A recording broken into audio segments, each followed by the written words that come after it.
What's going on? Welcome to HDiiTV. You're now rocking with your boy. We had a great football talk last night. Sunday recap. I will have a Monday night recap tonight and talk about fantasy football. Tell you guys in our league who won this week, who looks like they're gonna be dangerous. That's gonna be later. So I might go live for the football game. I'm still debating. But I wanted to get these two games out the way. We are strictly talking about WNBA. Okay. We're not talking about football right now. We're not talking about any other sports. We're talking about WNBA, and we're talking about strictly that. Now, the Seattle Storm played against the Phoenix Mercury. They just got off of a bad loss against the Liberty. Back-to-back losses to the Liberty. Horston, to me, wasn't looking comfortable. She looked like she was pissed off. She looked like she was like really tired, like just irritated with how she's been treated. And Horston has been treated like crap when you guys weren't doing well. Horston came in the lineup and helped you guys win. Yeah, she put up a couple 2-pointers or 4 points. Okay, but she does other stuff well. What's up, FKKK? I love the name. What's up, my G? Man, nothing, man. But she was upset. Now, this game, she played very good off the bench. Her energy off the bench ignited the team to continuously run because this was a back and forth game. This was the Skylar Diggins versus Diana Taurasi game again. They do not like each other. Skylar Diggins feels like that organization did her dirty, and she feels like, and all this is allegedly, all this is speculation, this is allegedly, she feels like she was done wrong by not only Diana Taurasi, but by the Phoenix Mercury. So she wanted to win this game. Jewel Lloyd and everybody backed her up this game. And I think this was a big win for the Storm, even though Phoenix is, like I told y'all, I thought Phoenix could miss the playoffs, but they clinched. But they just don't look that good to me. Now, maybe when they get to the playoffs, they'll turn it on. I still think Diana Taurasi needs to come off the bench. And the reason I say that is because I just believe she's in Natasha Cloud and Kalea Copper's way. And I think Kalea Copper really is getting kind of irritated with it. Like, I think Copper wants to be able to take over and have her own team. Like, she wants to be able to cook, but she feels like I think she can't cook because Diana Taurasi's there. Diana Taurasi's there, and Diana Taurasi's in the way. And it's no disrespect. Diana Taurasi's a Hall of Famer. She's one of the greatest players ever. But right now, we're talking about you want to win championships. And right now, she's in the way. Now, early on, Phoenix the ball to BG. Taurasi was hitting early. Cop was in her bag. Copper was in her bag, taking Skylar to school, taking Jewel to school. She was taking everybody to school. And then Natasha got some shots in. When Horston came in and changed the whole outcome, when Horston came in and changed the outcome and did what she had to do, the game started turning her defense on Diana, making Diana irritated. Her defense on Kalea. Gabby Williams showed up finally. Like, she showed up in the last game against the Liberty, but Gabby really did some great things in this game, scoring wise as well as defensive wise. But Skylar Diggins just took over down the stretch. Her, Jewel Lloyd, and NECA just put it to bed. Ezzy Magbeger, I think Noel Quinn needs to start getting her the ball more and actually let her, operate on offense. She actually has game on offense.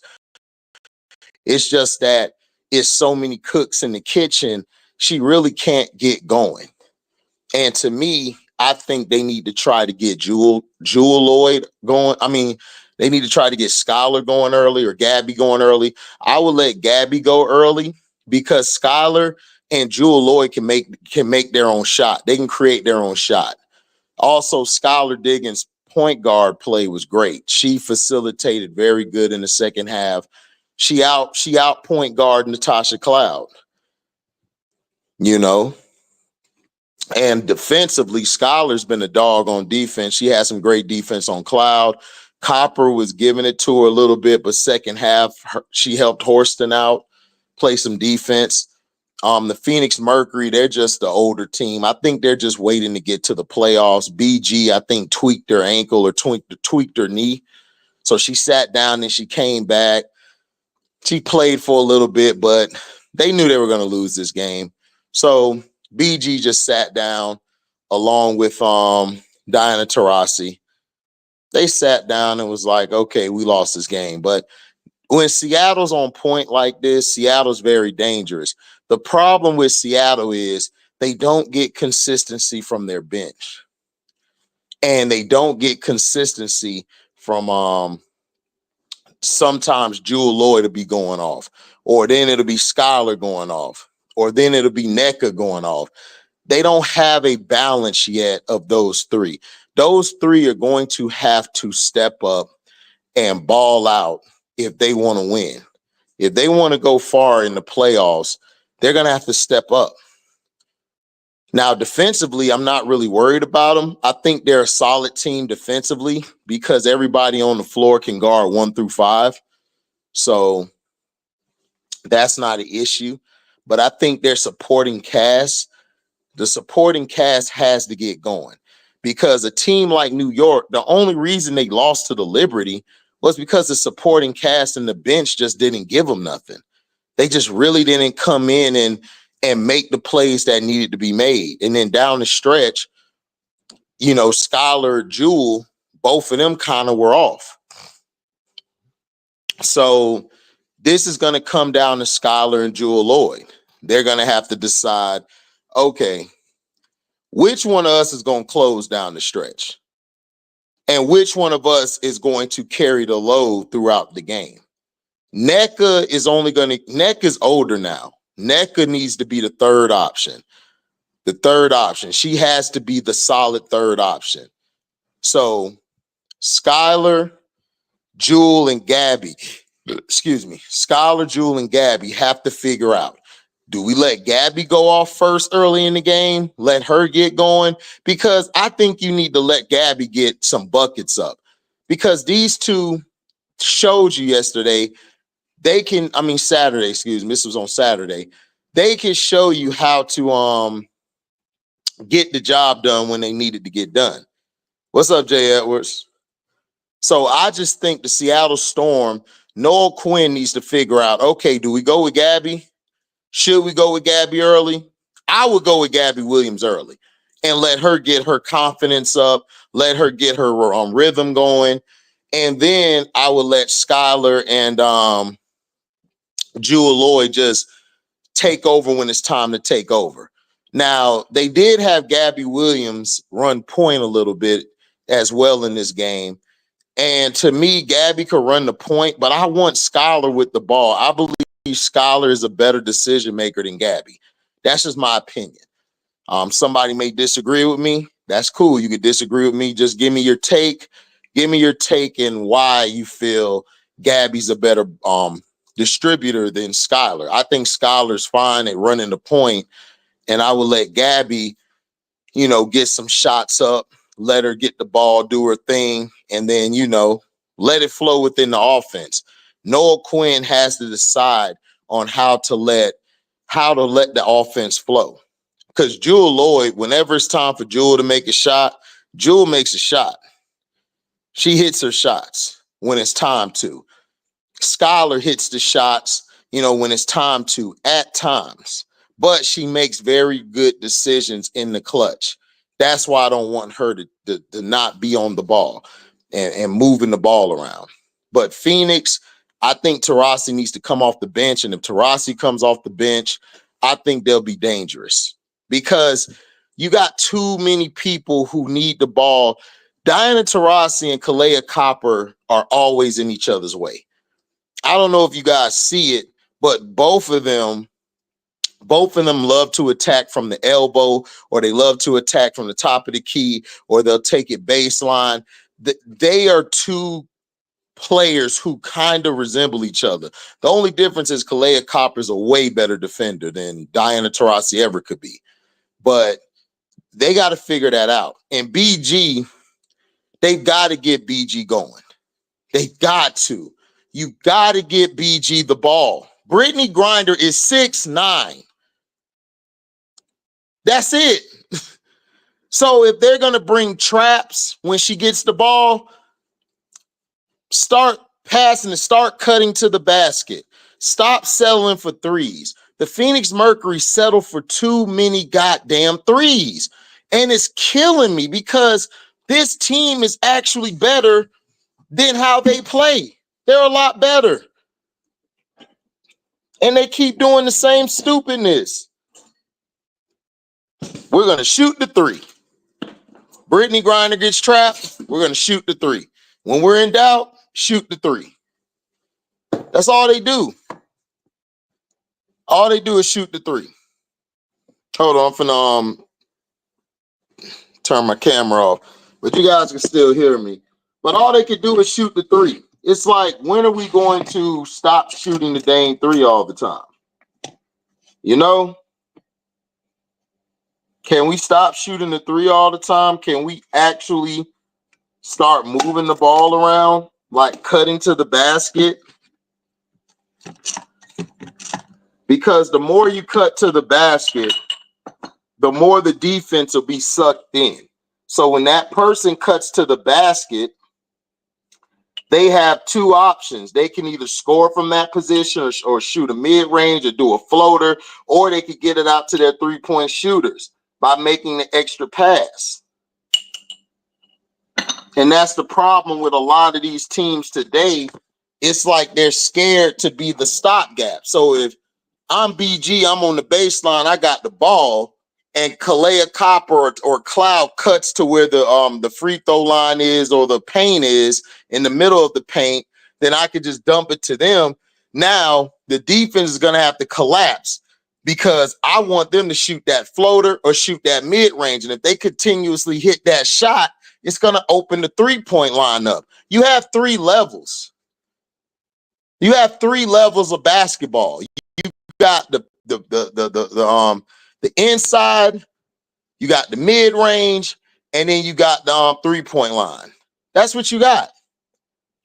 If you have a 6'9" player or a big post player, you feed the post. The reason you want to feed the post is because everything else will be easier. If I got somebody 6'9" or 6'7", and this is the women's terms, if it was in men's terms, like if you had a 6'11" or 7'1" or 7'2" guy, you're going to get them the ball in the post, because if they could get that easier basket, which is a higher percentage shot in the basket, if he gets that shot all the time, gets that hook shot or gets that layup off the backboard and in, or gets that score, it's going to sink the defense. Now the defense has to help out. I got to sink to you now. What does that do? That opens up the three-point line, or that opens up the mid-range. This is why analytics is so goddamn stupid. I wish they get rid of it. It's dumb. But the Mercury, they always mess themselves up like that. Ezzy McBeggar cannot guard Brittany Griner, period. So I'm trying to get the ball to Brittany Griner in the post or around the mid-range line because she can score. If you get Brittany Griner going, I'm telling you, it's going to make your team easier. Remember earlier in the year when Brittany Griner got back from injury, she started she was dominating down low. So then the three-point line, everybody was hitting from the three-point line. Everybody was hitting from the three-point line.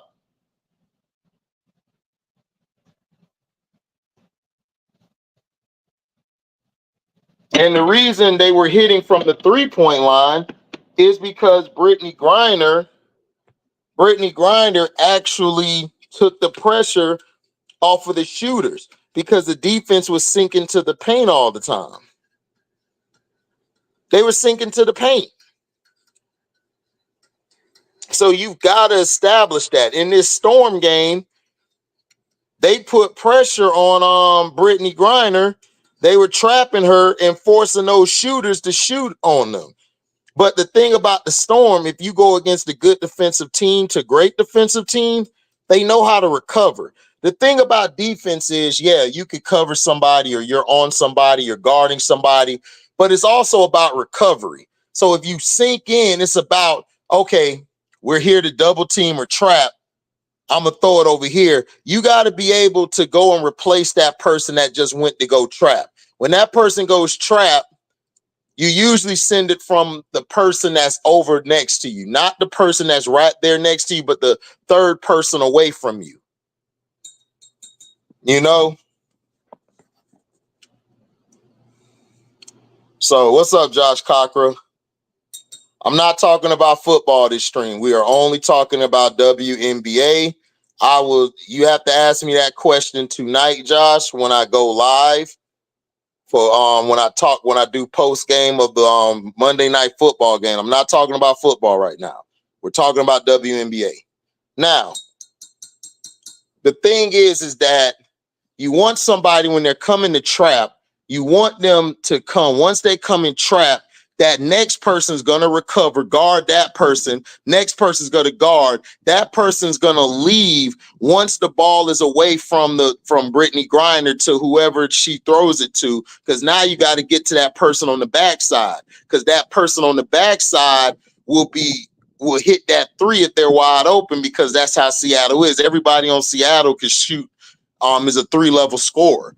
Ezzy McBeggar can shoot from the mid-range, close, or she can shoot the three. NECA the same way. Jewel, Skylar. So all of them are the same way on offense, but on defense, they all can recover because they are very long for their size. Skylar Diggins has a long wingspan. So does Gabby. So does Jewel. So does NECA. So does Ezzy. Ezzy, for her size, has a long wingspan. So it makes it hard to make some passes cross court or to people who's cutting, because their hands or their length is so long, they're blocking Brittany Griner's her vision a lot. So that's why when Brittany gets the ball out, that's why somebody has to cut in her line of vision, because if they do, she could get the ball to him, but she's trying to make sure to see who's open. So if she throws it to the backside, which the backside person scoots over a little bit to either the elbow three or a little bit to the baseline three, then they can recover. That means that person is going to slide from here. They're going to slide over. That person's going to run here. So it's all about recovery when you're trapping somebody. That's what makes great defenses. What's up, Felton? Yes, Angel is out for the season. She has a wrist injury. She has like a hairline fracture, like in the bone. And if she didn't stop playing, it could be it could be career ending. Like her wrist won't come back properly.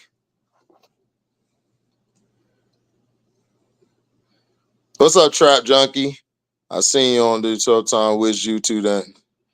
Well, YouTube blackball me because they don't like what I talk about. So it is what it is. McBeggar for Defensive Player of the Year. No, I still got Asia. I got Asia right now. And I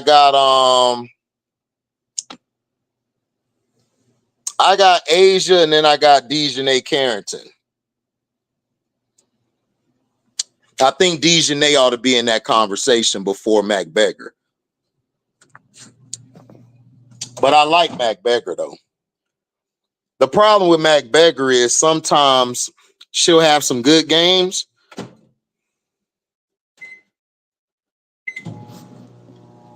DT is done.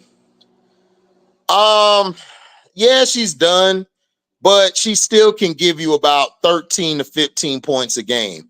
I would want her off the bench because to me, that bench for the Mercury is not that good. Celeste Taylor is good coming off the bench, but Celeste isn't really a scorer. She's more of a defensive guard. You also have Monique Billings. She's good as a hustle player. She's good down in the post to help out Mac when they come in. And then, but you know, they don't give consistent points. They're not very good consistently. So I think if Diana Taurasi came off that bench, she could be able to score, do what she wants. Nobody's going to be in her way. With Diana Taurasi starting, she kind of stops the ball a lot. And Kalea Copper can't get going. And that's why certain parts of the game, you see Kalea Copper kind of fade away, because at the end of the day, it's Diana Taurasi's team. And Kalea is trying not to step on toes and stuff, but Diana Taurasi need to sit her old ass down and let Kalea Copper and Natasha Cloud go off. I'm telling you, like when if you put her on the bench, that's 15 points coming off the bench. So when Kalea Copper sits down and Cloud sits down and Grinder sits down, you can still have Diana out there doing what she got to do. Plus, Diana Taurasi is a very underrated passer. Very underrated passer.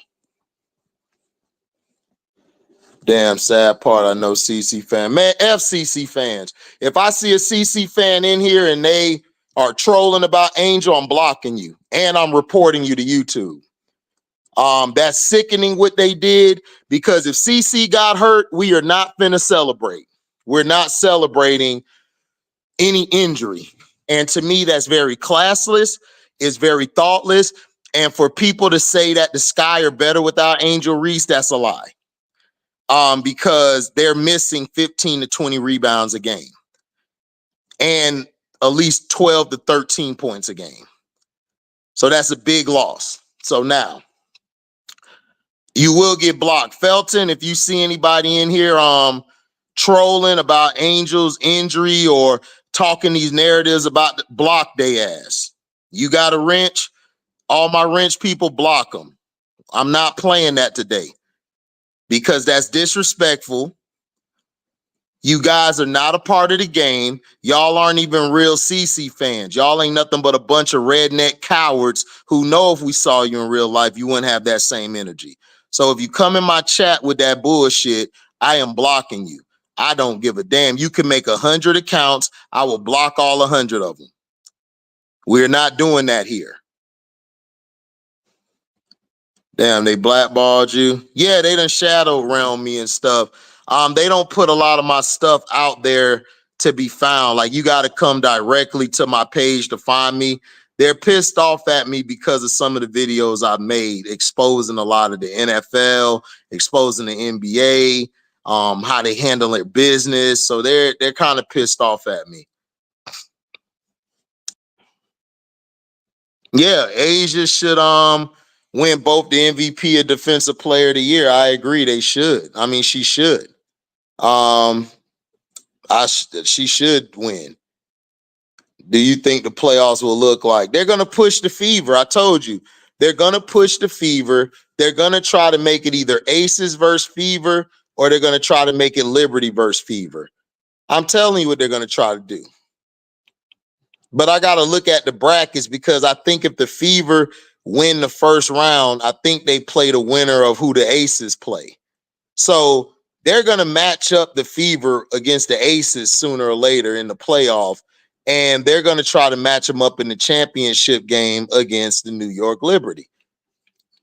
You know, I already know how this is finna go. I told you guys, I've been predicting the script all season. I told you guys they're going to make the Fever go from, the Fever are going to finish at least 5th or 6th. I told you guys that. They projected them 6 through 8 before the season started. I told everybody the Fever are going to get pushed to the 6th or the 5th seed. I told everybody this. Everybody's acting brand new now, like I never said the shit. I'm like, dude, they're going to push the moneymaker. CC is their moneymaker, so they're going to push her. That's just business, bro. Like, You don't have to like it, but they're gonna do it. So it's like, okay, this what you doing? Bet. We know you ain't got no integrity no more. Now the second game was the Aces and the I hope it's not like when Lakers got old versus Jordan. It might be. Hey Josh, it might be. If not this year, if the Fever don't make the championship this year, which I think they will, they'll definitely make it next year. Salute, One True Emperor. You have been right about the WNBA. It's so predictable, dog. They don't even hide it no more. And people are so blind and dumb by it. I just look at them like, all right, y'all falling for this crap, cool.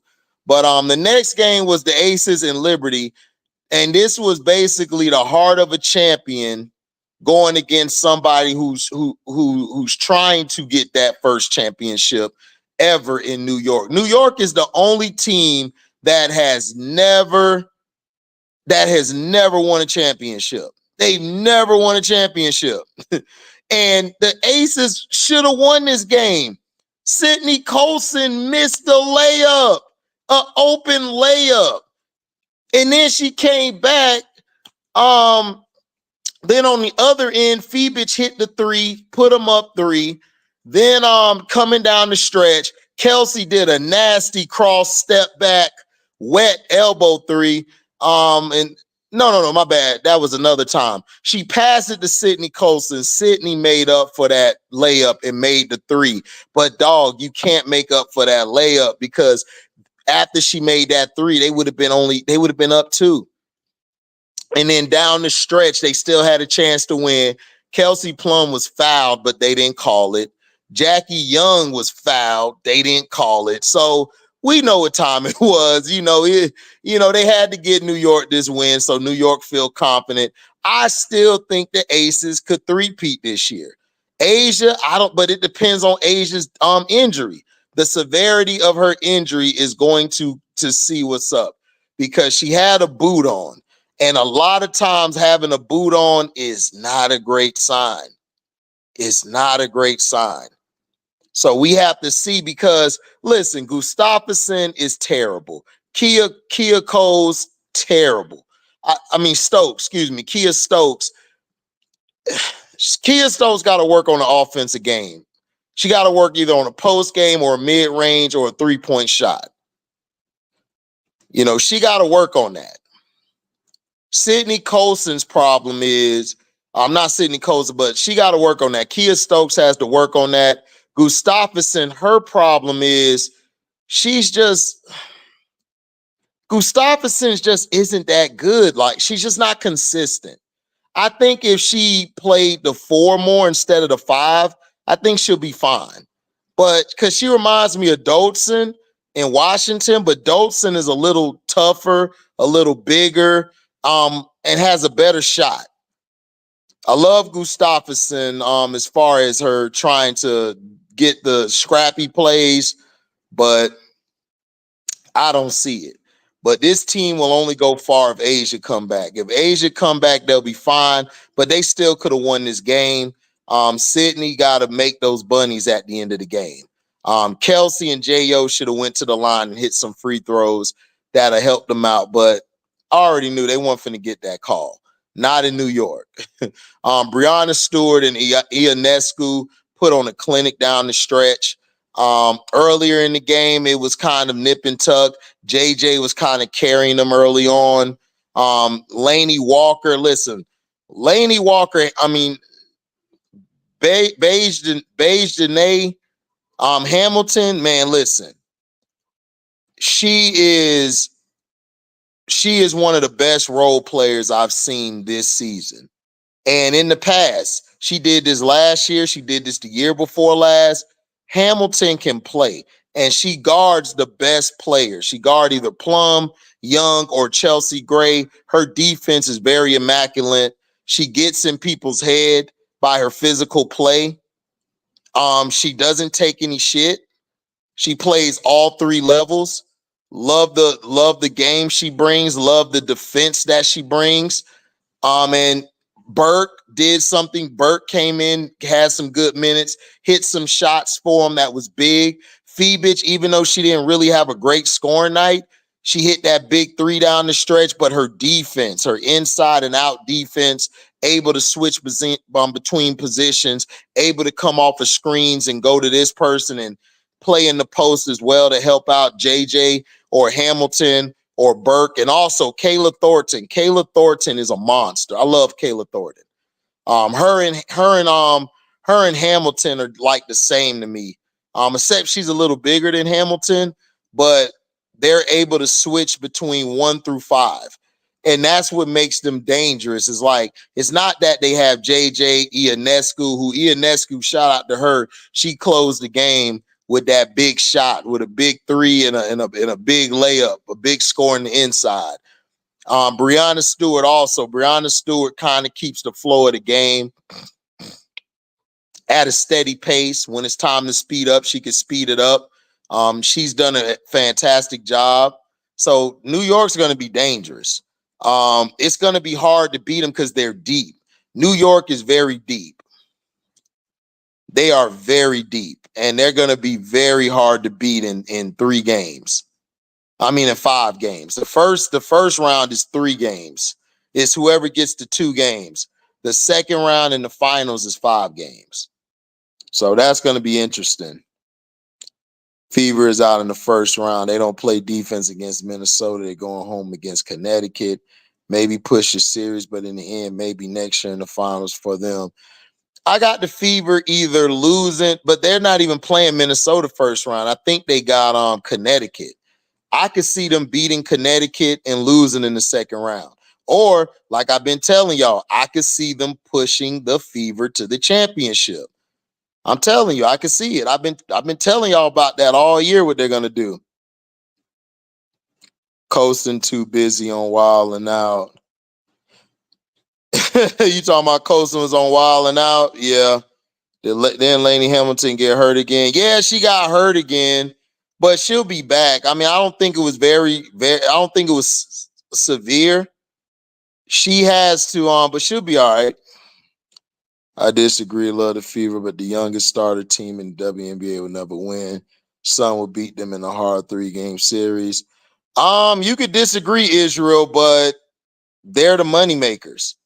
I wouldn't be surprised if they get to the finals this year. I've been right about the Fever all season. I told everybody before the season that they were going to be in they have a chance to go to the 5th seed or 6th seed by the end of the season. I said the Sky would get to the 7th or 8th seed. Everybody laughed at me about the Sky. They said, no, the Sky going to be 12th. The Sky ain't going to make the playoffs. Angel Reese going to get cut.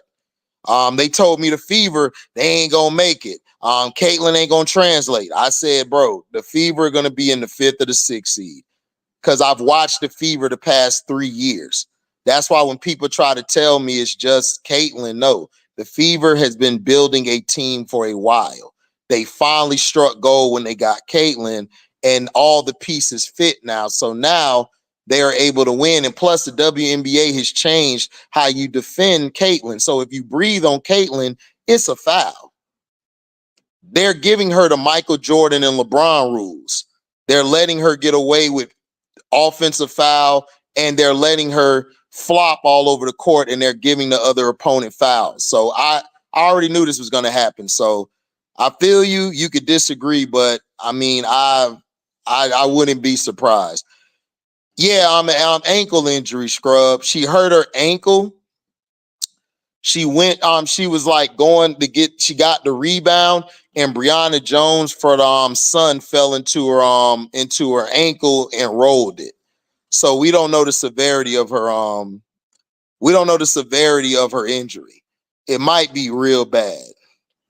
Damn, I thought Asia just took a night off. I didn't know she was actually hurt. Yeah, she's actually hurt. The severity, I think, is day to day. I'm not sure. We'll know later. I just don't like how they're doing Angel. Like she faking the injury, bro. And on top of that, all around YouTube's like she faking. She's not faking no injury. Look, I'm done with Caitlin Clark fans. I'm done with them. If a Caitlin Clark fan come over here hating on Angel, or because if Caitlin Clark got hurt,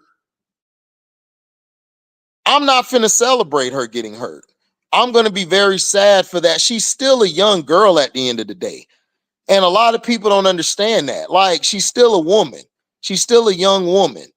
I don't wish injury on anybody, but her fans, I don't wish injury or anything harmful to happen to y'all, but I hope it does happen to her fans. I hope something bad happens to her fans. I'm not wishing it, I'm hoping it, because you guys have been very sick. Y'all don't give anybody credit. Y'all started giving Rakia credit just to spite Angel. Just give the girl her flowers. You don't have to say she's better than CC. I have no issue with that. But what you're not going to do is disrespect Angel Reese when Angel Reese has broken a lot of records this year that no other rookie has done in history. So you can leave that shit at the door. Becky said there are no long-term concerns with Asia's ankle. The boot is cautionary.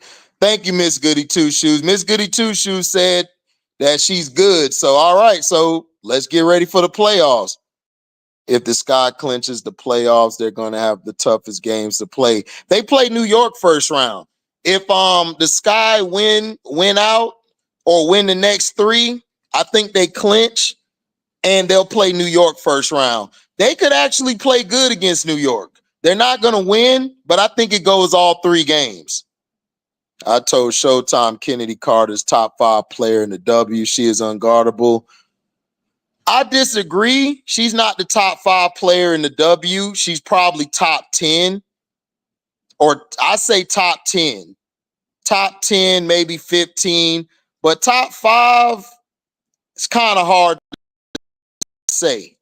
I got to go look at the players because I got Asia 1, Brianna 2. No, excuse me. I got Asia 1. I got Collier 2. Hold on.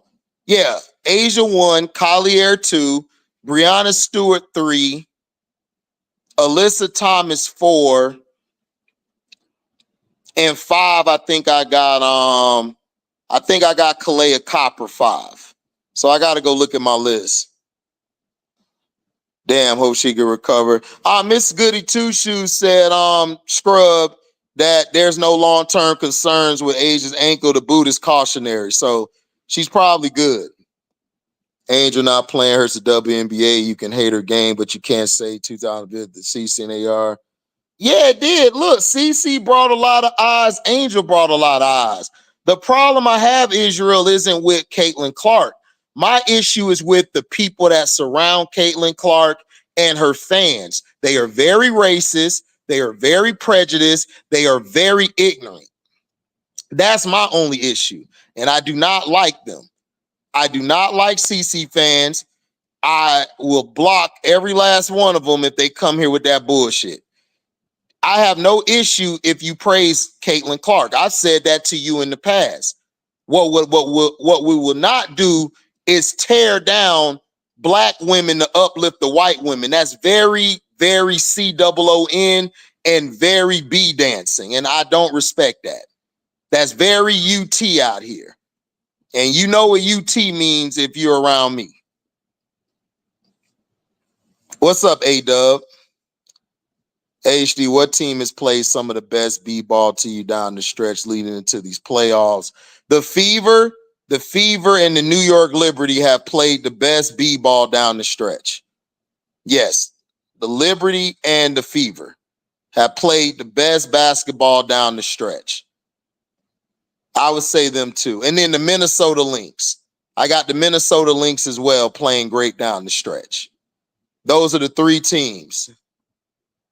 Overall, this has been a great year for WNBA. I got to see real basketball, a lot of great players. That's the point, Josh. This was a great year. Whether you're a CC fan or you're an Angel fan, look, I told y'all, I'm not a fan of CC, but CC can play. I don't see generational, but I see a first ballot Hall of Famer, and I see a multiple MVP winner, and I see a multiple championship winner. I believe CC will win about 2, maybe 3 chips. And she'll get about 3, maybe 4 MVPs. She might get more. because of the system she plays in. I said the same thing about LeBron when he played. I'm not a LeBron fan, but I said the same thing about LeBron, that he'll win multiple MVPs and he'll win probably a scoring title, and he'll win multiple championships. Guess what? He did. Kennedy is definitely top 5 among combo guards, if not top 2. I got a top 5 in combo guards, or guards, period, because I want to put her there. The thing Kennedy is great at is she has a nasty first step, and she has ball handles. Like, her handling ability is probably the best. Her and Kelsey Mitchell are like neck and neck for like two of the most unguardable moves, like to the basket, or unguardable moves to open the score. So I would put her in top 5. I got her in my top 10 overall basketball player for this year, because Kennedy has been a problem. Like, you saw when she came back, look what she did. Angel was able to go off in her last game. Angel went off because Angel finally could get the ball. That's what I be trying to tell people, is that Angel needs a point guard. If you get her a playmaker / point guard, she can do wonders. Also, you saw the last game where they played Dallas. Kennedy destroyed Arike. Arike couldn't guard her. Sabali couldn't guard her. And plus, we got to see Angel talking to Sabali at the end of the game. Hey, I'm just saying, if I'm Chicago, I make the playoffs, make some noise a little bit, push that New York team, and then I'm going after Satu in the offseason. I'm going to see if I can get Satu, and then I'm going to keep some of the talent I already got, and then I'll just go draft the guard and draft another 3-and-D player, a point guard and another 3-and-D player. What's up, Chappelle? What's up, big bro? P in the house, mutantstylez. What's up, Joe? Cool. Get them likes up. Yeah, tell them, Chappelle, get them damn likes up. You have to allow the rookie 4 and 5 get into rhythm. They need a point guard. Right, Miss Goody Two Shoes. And you saw that Kennedy Carter figured out, you know what? I can get my shot anytime I want to. I can get my shot anytime I want to. But what I'm going to do is I got to get everybody else involved. If you get Camilla involved, you're going to be unstoppable. She's 6'7". This is why I say attack the post, then everything else, play inside out. Everything else will be easy. Kennedy will get her points, because you know why? Izzy's doing her thing. Camilla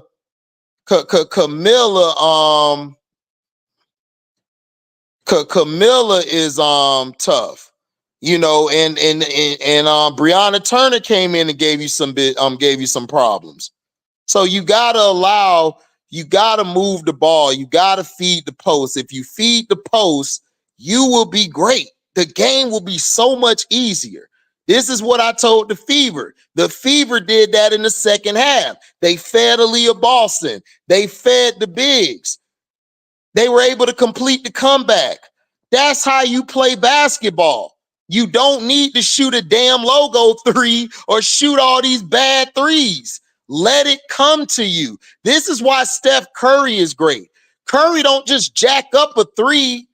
Curry plays within the offense. He shoots the 3 whenever it's deemed necessary. That's what's going to elevate CeCe's game, is her IQ. She has got to get her IQ better, and she's got to stop the turnovers. She's got to stop the turnovers. If you keep turning the ball over, you are going to have a tough time in this league. You're going to cost your teams in big games. And I know nobody cares about it. And also, her defense is terrible. You've got to work on your defense. You've got to work on sliding your feet. You got to work on passing better. You got to work on that if you want to be on that next level. I compare CC to John Stockton, Aaliyah to Karl Malone. Aaliyah Boston's like Karl Malone, but CC's more like Steve Nash. Caitlin Clark is Steve Nash. John Stockton could play defense.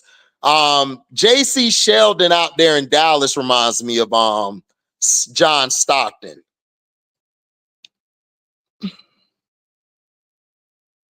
Kennedy is like Cappy. There's some similarities. I think Cappy was a little better passer, and I think she was a little better at defense. But Kennedy could be like Cappy one day though. But Cappy was a dog. That's very hard to compare, but that's a good comparison, Josh. You say CC can play, make cars to play, so Sky can get point guard or two guard next to him. Why not draft Pow Pow? I want Pow Pow.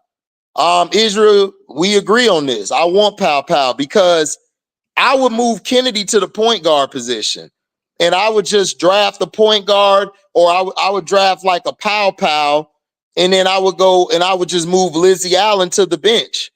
If she don't want to stay, then I'll go get another point guard from the free agency. I would try to go get Satu Sabali, sign her, and then I would draft also a 3 and D because the Sky have 2 draft picks in the draft coming up. What's good, Brooklyn 80s, baby? Brooklyn in the house without a doubt. 80s, baby, the cat that they love to yap about.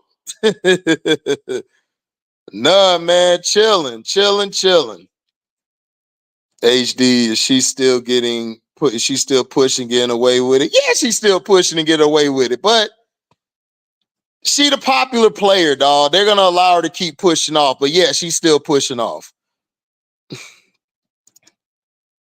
Who does Asia Wilson remind you of? Asia Wilson reminds me of number 24 Kobe Bryant. She reminds me of number 24 Kobe Bryant with a little bit of Kevin Garnett in her game. She's like a mixture of Kobe and Kevin Garnett. Kevin Garnett when it comes to the inside post game and the defense. And she reminds me of Kobe when she takes you off the dribble and gets to that elbow shot. So she's a mixture of them two. But honestly, Asia's just Asia, man. That Connecticut Sun game, she didn't really do that well early, but down the stretch when she decided to take over, there's nothing you could do. There's nothing you could do. They tried to double team her. They tried to send Brianna Jones at her. They tried to send Alyssa Thomas to try to bully ball her. She's a cheat code because Asia loved physicality. Not only does she love physicality, Asia loves she also has a little finesse to her game. That's why I put her over Collier. But I want Angel to train with Asia and Nafisa Collier and Brianna Stewart. I want Brianna Stewart to help her with her ball handling. I want Nafisa Collier to teach her moves in the post. Angel reminds me of Nafisa a lot because they're not super athletic, but they got footwork and they could operate in the post to be undersized. Because everybody forget, Nafisa Collier is 6'1". Asia has motor. So what she could teach Angel is different spots and how to get to positions on the defensive end. Like she can help her with her post defense as well as her perimeter defense. That's what Asia could really help her out with and how to get her footwork better. Nafisa could actually teach her how to do counter moves, because Nafisa Collier probably got the best counter moves in the league. Like, I'm serious. Like, what she did to Aaliyah Boston and Alyssa Smith and Fag Benlay was masterclass. What's up, Strictly Left? Asia, my tall glass of water. Ain't she though? Carter, Pow, Satu, Reese, Camilla, Izzy, Lindsay, DeShields. How many wins next year with that group? I say that group gets to the 6th seed. They'll probably win. It's 40 games. I could see them winning. I could see with that group, they could win 20-some games. 23, 24. I think they could win that amount. But I don't know if Diamond the Shields comes back. Her confidence kind of reminds me of Kobe too, low key. Yeah, she got that. She talked about Kobe. She said Kobe's the reason why she got through the Olympics and got through her 2 championships, because she always would hear him in the back of her head that the job's not finished. You want more. Never be satisfied. Angel's going to be missed, but Izzy's going to open up the offense more because Izzy's more offensive skilled than Reese. Yeah, but Izzy can't play defense like Reese, and Izzy can't rebound like Reese. Izzy's good, dog, but she's not going to replace Angel. We were missing 15 or 20 rebounds last night. If it wasn't for the guards coming in to help Camilla and Izzy in the post, we would have got destroyed. McCown's, Kalani Martin, they kind of took it easy on us last night. Izzy's cool on offense, but what Izzy doesn't do is give us that defense, and she doesn't give us that motor. Izzy does not have a high motor. I understand it's one game, guys. Nobody can replace Angel. All they can do is compromise. That's like if the Fever lost Caitlin Clark. You're not replacing Caitlin Clark. As much as I talk shit about her, you're not replacing Caitlin Clark. You cannot replace an Angel Reese. Izzy did good for that game. But what Angel does is Angel gives you hope and extra possessions. Izzy don't do that. Izzy's going to shoot the lights out. But if Izzy is cold, she is cold. Very cold. It's Akon and Young Deezy. Hey, what's up, T-Hub? Good afternoon, HD. I saw your Bucks yesterday. I just need my Niners. We'll talk about that later, Panama Queen. Right now, we talk about WNBA, but yeah, we'll talk about that tonight. Come by the live tonight, Panama Queen. I'm gonna do a Monday night live stream, and we could talk about it then. Kennedy can run point. This would be a great way for Kennedy to expand her game. That's what I'm saying. I would move Kennedy Carter to the point, and then I would just draft the point guard like a pow, like Israel said earlier. Israel's correct. I've been saying the same thing. Pow would fit this team perfectly. Then I would go get Satu, and I would just move Lizzie to the bench. You really don't have to go get a pure point guard. As long as you got a playmaker, somebody who can make the entry pass and move the ball around and could play off the ball as well, he'll be fine. Angel Reese and Bianca. You call her Bianca? You stupid. Sky should draft Sonya Citron too. She's the Lexi Holder Sky needs. I agree, Dennis. Sonya Citron would be great. I would love to get her too. I think she'll be dope. Not to discredit, I think Camilla should get in shape faster with her feet, strength to better game in the position. Camilla just needs to get her strength up. Her footwork is fine to me, but y'all got to remember, Camilla wasn't really a post player in college. Camilla was more on the elbow by the three-point line, or she would get the ball at times in the post, but she wasn't in the post all the time. But I agree with you, Josh. She's in shape. It's just that she's a rookie. These rookies aren't used to playing games like this. They haven't had a break, bruh, since before the NCAA season last year. So when they had that break, everybody did what the word said, break. But I know you're not discrediting her. That's a good take. She just needs to work on her strength, and she just needs to work on building her confidence. Her game is going to get better because she's going to China. So she's going to get better. Angel's game going to get better because she's going to Unrivaled. Nafisa Collier already said she's going to train Angel. And I told everybody she would do better under Nafisa Collier than anybody else because they're the same type of player. The only difference is that Nafisa is more skilled offensively than Angel. Angel has a higher motor than she does. Yo, HD, I saw a play against ATL where Jordan Canada was guarding Caitlin. Caitlin tried to get around her, so she put her arm to get around her, and they called the foul on Jordan. Yeah, I saw that. I told y'all, dog. That's all she does is push off, hook your arm. She hook your arm like this, and then she flops. That's all she does, bro. And I told y'all they were finna change the rules. They did this for Michael Jordan. They did it for LeBron James. They're going to do it for their top money makers. They did the same thing for Magic and Bird. I love Magic and Bird, but they used to give them foul calls where it was like, whoa, how you got that foul call? It happens, bro.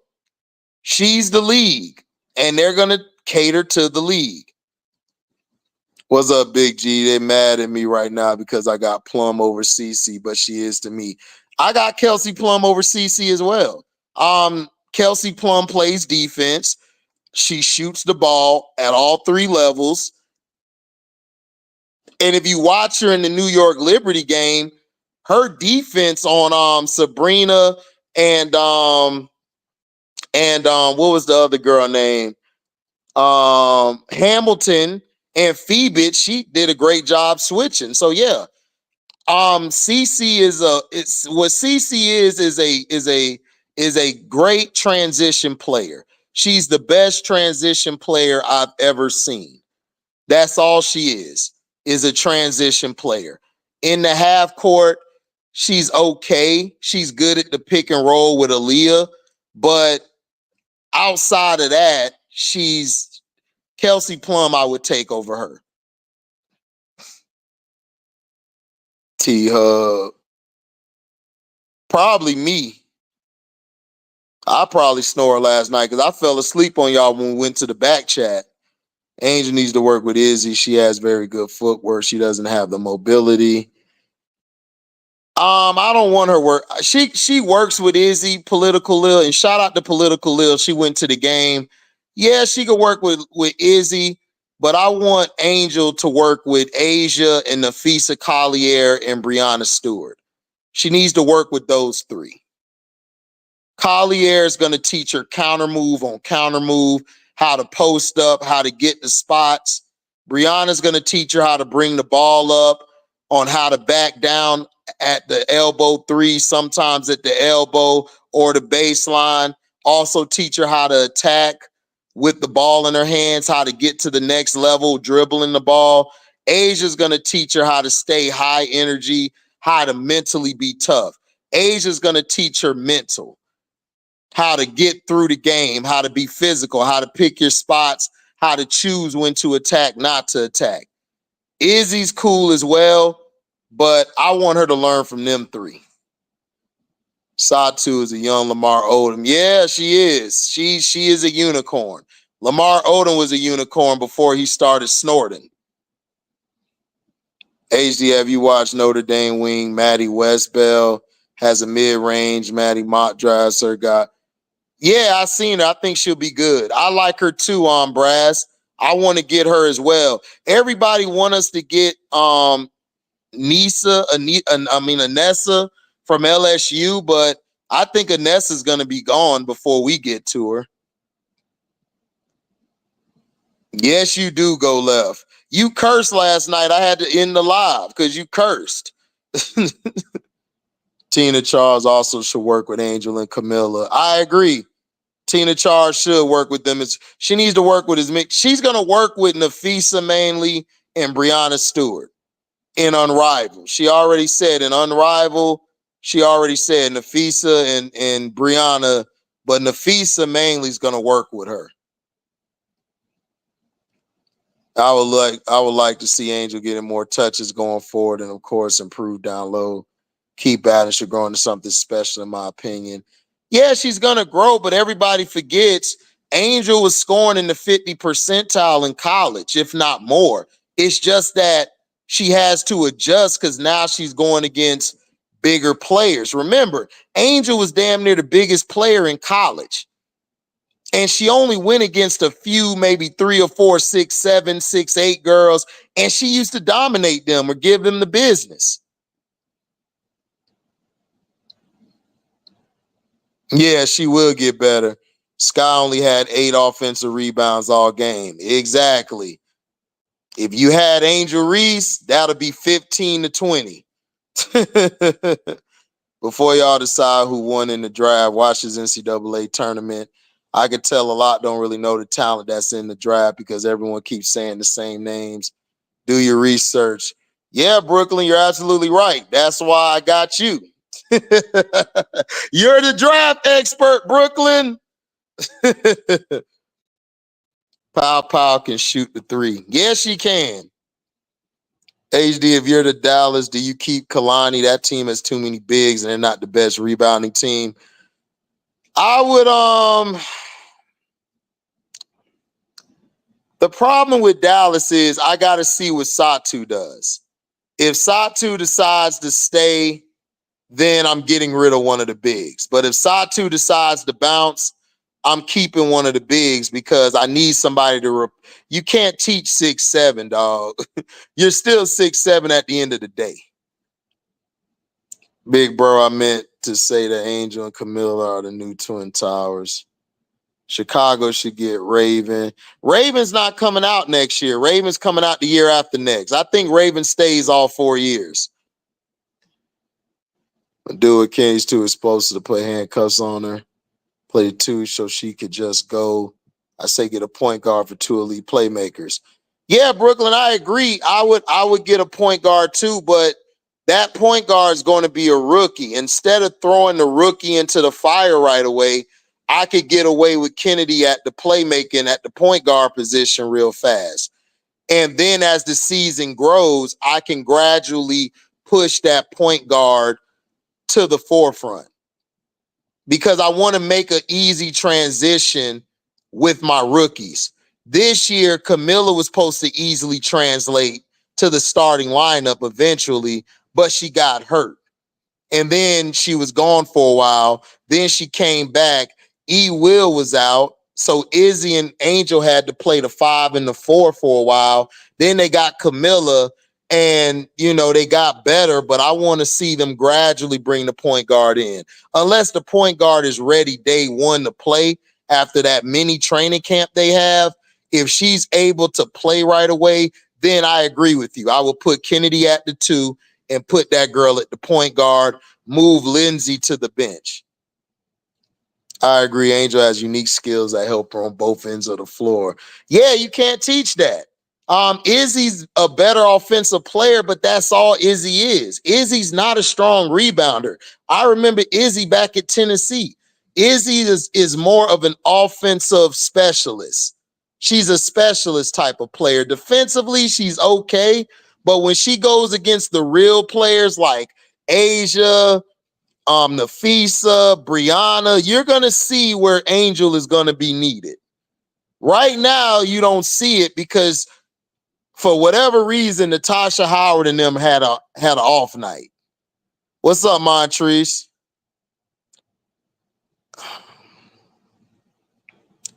Yeah, it is funny, Political Lil. Camilla missed the first 6. Now Angel missed the last 6. Crazy. I went to church yesterday. I don't strictly stop. There's plenty of hypocrites that go to church. I could point them out. Yes, Camilla is one more of a high post player. Exactly. Camilla needs to get the ball at the elbow or at the free throw line and do what she does. She's not really a low post player like that. That's why everybody be like, why is Camilla always out here? Because Camilla is not that great of a post player. She's not. She's a person who can play the post, but she has to get stronger.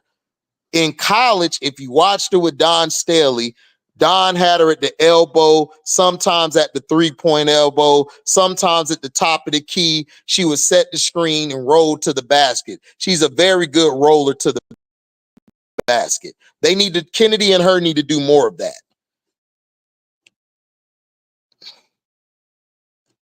Lucy Olson. Yeah, Lucy Olson, a beast. Kalani BBW. Right. What do you think of Dana Evans' play yesterday if you haven't talked about it? Dana had a good game. She did what she was supposed to do. We didn't have our second best player. She went out there and did her job. Damn, that's some good coffee. I mean, Dana did a good job. Dana's a two guard. When you let Dana be Dana, Dana could do that. But do I see her as a future starter? No. I mean, but if I'm Dana, Dana might want to go. I think Dana's going to want to go somewhere. But if I'm Dana, why not just stay and come off the bench? This team could be a championship team in 2 years, tops. You have the pieces. Y'all, honestly, the Sky are overachieving right now. But I understand Dana might want to start. So Dana's did a great job yesterday, and I believe a team is going to pick her up as a restricted free agent, and I think the Sky are going to let her go. But she did great yesterday, Alicia. Defensively, Dana's always been there. Her three-point shot and her confidence was a lot better because she didn't have to look to feed the post a lot, so she's good. My baby's going to get drafted by the Sparks. Who's your baby and why would they be drafted by the Sparks? What's up, Cheyenne? Hey, Miss D. How you doing, Miss D? Great to see you. Angel is going to be another Asia Wilson or better. I don't see her being Asia Wilson. I see her being a better Nafisa Collier. That's what I see Angel being. I see her being a Nafisa 2.0. She just got a lot of motor in her, though. But she could be, she's going to be Angel. Angel's going to be different. She ain't going to be Asia. She ain't going to be Candace Parker. She going to be Angel. Angel's going to set her own. She's going to set herself apart from everybody. The league is still owned by capitalists who are about maximizing those players who are money-making commodities. Yep.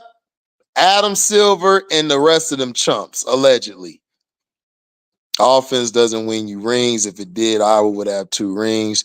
You need to build a defensive team with shooting. That's why even though the Fever is ahead of the Sky's built better still. Yeah, you got to have defense. Caitlin's going to have to learn how to play defense. Do I see her getting better than what she is now? Maybe. But she has to work on her defense. They also have to get some more defenders. If you want to keep Lexi Hole cool, Katie Lou Samuelson got to go. Erica Wheeler, you're going to have to move her. For some reason, she just doesn't fit in the system. And, you just got to go get defense. Caitlin is going to be your offensive player, your main offensive scorer. So you're going to have to build defense around her. Kelsey Mitchell might get cored, so she'll probably be on the team for 1 more year. I would get a defensive wing, a bigger defensive wing, a 3-and-D player. And I would move on from Nalissa Smith because she's not happy. And I would probably get somebody at that 4 position to bang with Aaliyah Boston because Fag Bentley is older. Y'all got to remember, Tammy Fag Bentley's been around for a while, and she's very injury prone. Dantas is cool, but Dantas is offense. You need defense. You need to build a defensive team around CeCe. And the Fever will win championships. You can't just build offense, or you're not going to do well. Right. She has championship intangibles. Exactly. You're absolutely right. I agree with you on Angel working out with Asia, Collier, Stewart. Yeah, she needs to work out with all of them. Izzy, I don't know if Izzy's going to be on the team next year, Political Lil. So And I don't know how Izzy is off the court. You know, she might not want to work with Angel. We don't know. Not saying anything Angel did bad, but people got to understand some players just don't like to work with other players. They just like to be by themselves or work on their own. I don't know how her personality is, but I know Nafisa's personality is that of a veteran, of a mother. So she's going to train her. Brianna Stewart loves Angel Reese. If you saw her on the Flaw J show, she talked highly, like she gave CC a props, but she likes Angel because she's a post player. And when she played Angel, man, Angel gave her problems. Every time Stewie plays Angel, it's a battle. If Sabrina doesn't go off in those last couple times they played, they beat the New York Liberty. They beat the New York Liberty. Angel held Stewie under 30-some% from the field. So that's the difference between her and Izzy. Who do you think leaving the Fever? You think Aaliyah Boston will leave if Mitchell leaves? Nalissa Smith will be gone. Erica Wheeler will be gone. I believe they ought to let Katie Lou Samuelson go, but I don't think so because she's made friends with Cece. So I don't think she's going to go, but Nalissa Smith's going to go. And because they got Dantas and they got Tammy Fag Benlay, but they need to get another 4 because Fag Benlay gets hurt too much. And Dantas is just a solid offensive player. She's not really strong defensively. So you'll see probably Nalissa, Wheeler, a lot of that bench with Berger and all of them might be gone. And Mitchell will come back off of being cored. She might get cored. It depends, though. Yeah, facts. Rakia and Aaliyah Edwards need to also work with Collier and Asia. Yeah, exactly. Rakia needs to work with Rakia's an Unrivaled. So her and Angel are going to work with them. Rakia's going to work with Collier, Asia. Rakia just needs to get stronger. If she gets stronger, I think she'll be fine because Rakia can play both sides of the ball, but she's just kind of small. Like she has that thin frame like Kevin Durant. If she adds a little muscle onto her, not too much, but enough, and work with those players too, she'll be fine. Aaliyah Edwards is going to be a problem. I love her for Washington. The thing Aaliyah got to work on is Aaliyah just has to just get more experience and also work on her game. But I think Aaliyah's going overseas, and she'll get her game better. Why? What are the Sky's strength and weakness?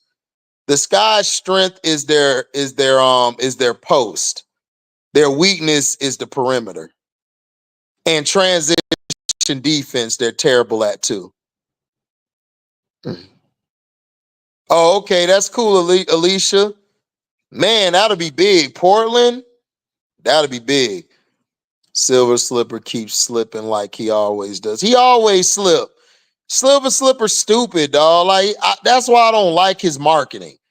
I don't like his marketing. It's cool if you want to market CC, but market other players along the way. So let's say if CC gets hurt or something, not wishing it, just saying, like Angel just got hurt. You're going to have a dip in your viewership because you're not promoting everybody else. But if it wasn't for Angel telling her fans to support other women, other people, other players, they wouldn't be watching Enrique. You have some CC fans, not most of them, but some of them go watch other players.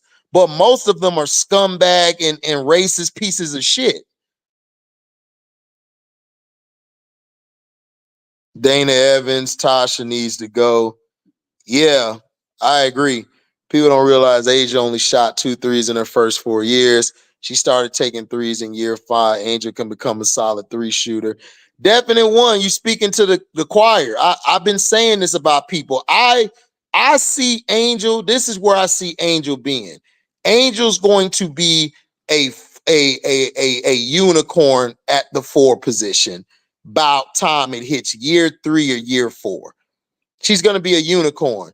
She's going to bring the ball up. She's going to get her own shot. She's going to set teammates up. She's going to be shooting threes. She's going to be shooting the mid-range, step back. She is going to be a problem. I already have envisioned what she's going to be.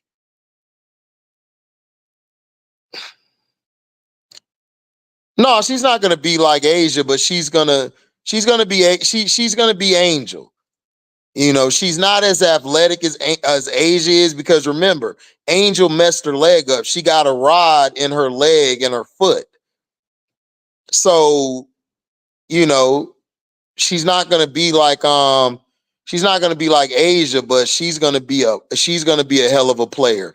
About time Angel's career is done, we might be conversating, is she in the top 5 or top 3 ever players? Period. Like, seriously. Juju's not coming out until 2 or 3 years from now, strictly. Juju's too young. It's got any more than just shooting. And not offense, but it becomes more clear what we should do in the draft. Facts, Brooklyn, I agree. HD, I like Kim Oakley, but I think it was you who said she's not good at developing players like Don does, and I agree. Brass tack, she's not good at developing. I'm finna drop the link for you guys if y'all want to come up. And you know, just make sure not to say the F-bombs. Let's control the F-bombs. You can say shit, but just don't, or ass, but don't say the F-bomb. So I'm dropping a link if you want to get in. Yeah, brass tacks. Moki does not develop players good. A lot of her players don't last that long in the WNBA. Angel is the only player from that championship LSU team that made it to the WNBA. Everybody else has fell by the wayside. But no, she's not good at developing her players. The thing Kim Mulkey is good at is maximizing what your talent is. So if you come to Kim Mulkey with a bag, she's going to maximize that bag you have. She's going to maximize the bag you have. Whereas Dawn is going to add to that bag you already have. She's going to add this. She's going to add that. And she's teaching you a mentality of how to get through pressure situations. That's why Dawn, in her short stint, has done more than a lot of coaches from the past and present. What's up, Scrub? What up? I've been keeping up in the past week or so. Past week or so, because football season, but yeah. So the Liberty beat the Sky. I'm not Sky. The Aces. Yeah, they won because Sydney dumbass missed the layup. I'm like, you were so goofy. I'm like, and then she gonna make the 3. I'm like, you were so backwards. Bro, we could have beat the Liberty and she missed the layup. I'm like, what are you doing, Sydney? Yeah, I don't get what it is with players today. Political Lil. Hold on real quick, Scrub. Yeah. Political Lil, that's Breen Maxwell. Breen Maxwell, I think, is overseas playing right now. I hope the Sky could bring her in next year because she can shoot. They had to let her go because they didn't have a roster spot. But I think she's playing overseas. But I hope that's a good call out, Political. I hope the Sky go get her. Rakia's a little light in the cakes. Yeah, she is. She got to get some more. She got to go eat some cornbread and collard greens. You know, that's the only thing holding her back.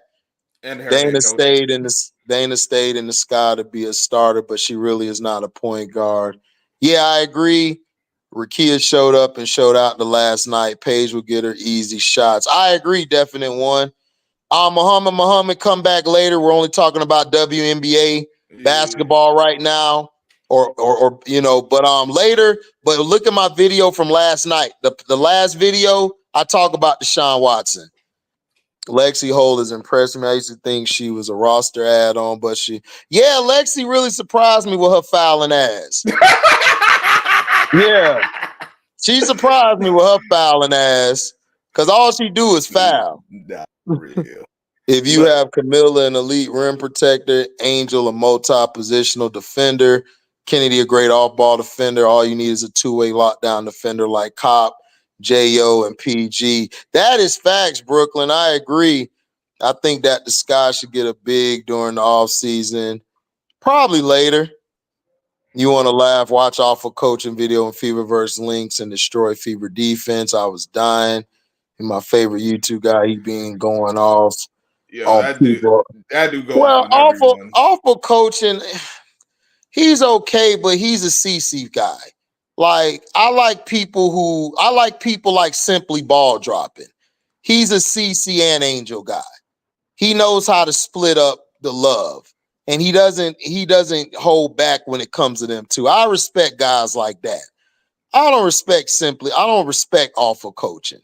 But I don't respect them at all. I don't respect Tim Scap Attack or Mickey Fax, Bishop Pope Frank, Noel Given. I don't respect none of them because they're too one-sided.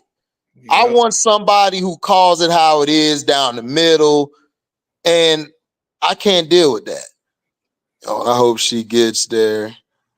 But go ahead, Scrub, my bad. Nah, you good. I just have been able to catch some of these games, and I'm like, damn. I'm missing some good stuff. You missing some great basketball, dog. But I still think the Phoenix Mercury, Diana Taurasi need to come off the bench.